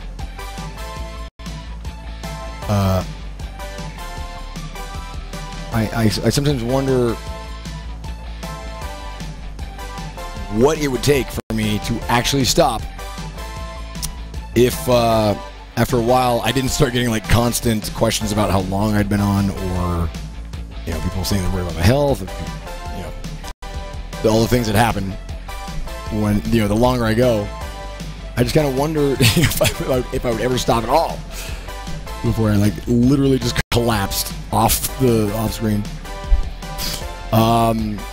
So let me see who's casting right now, because yeah, I'm gonna go to bed. Thank you everybody so very much for hanging out with me for whatever this was, a big old long cast, because I'd been away in Japan. That was probably the biggest motivator for me, really. I had not done a broadcast in about a week, and so I wanted to make sure I did a full week's cast in one cast. So thank you very much, everybody. Check falling. There we go. I have so many tabs open that I'm gonna have to go back and check on all this info. Here we go. Come on. Where am I following? There we go. Just checking really quick. Who I am going to host, and suggest that you maybe go check them out. Mankind. I'm all about those civilized raids. My favorite kind of raids are the ones where the caster just kind of after a while notices that their viewer count has spiked pretty dramatically. I don't know why. Let's see, who do we have here? What? Ooh, okay. Oh my gosh. Okay, I have one guy who I am considering right now.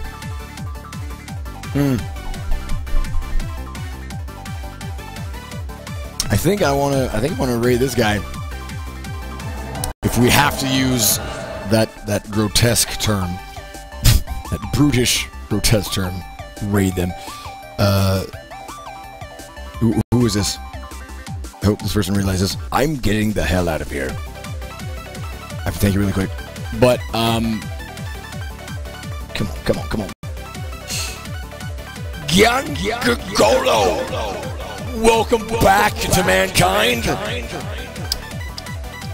I have some bad news for you.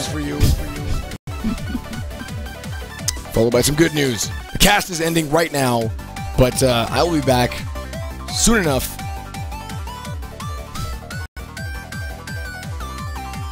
I've got to go for those medals.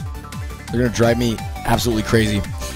So basically, when my thumb heals up, it never looks as painful on camera as it does in the flesh. I would love to turn you guys on to an amazing human being. Many of you already know this guy. Right now, he is playing... What the hell is he playing?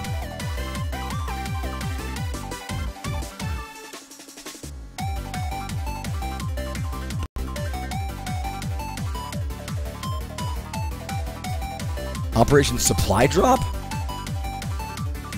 Hold on. What? No. No. Just, no. Tell them no. Okay. I have. See what happens? Yeah. The lad's name is Danny O'Dwyer. He is Irish as fuck. And he, you might recognize him from the awesome videos that he makes over at GameSpot. My brain had to stop for a moment. Yes, Danny O'Dwyer. So, that's a charity thing. What? Oh, it's a fundraiser. Wait, what? Oh, Operation. Oh, okay, sweet. GameSpot guy, Danny O'Dwyer, super intelligent guy. Makes he has a video series over at GameSpot called The Point, and it's great. Anyway, Danny's awesome. I'm gonna host him right here, and cordially invite you to go check out his channel. Give him a follow. There are the links right there. I'm going to get the hell on out of here. The track that's playing right now from the soundtrack is called Right On Time. So it's about time I get out of here. Mankind, I love you all. Thank you so very much for hanging out with me. You wear me out every time. And have a blast. Take care. I will see you all very soon. I'll be tweeting some stuff out, like updates on the amount that we've raised for St. Jude Children's Research Hospital. And I will see you all on the next cast. Till then, man out.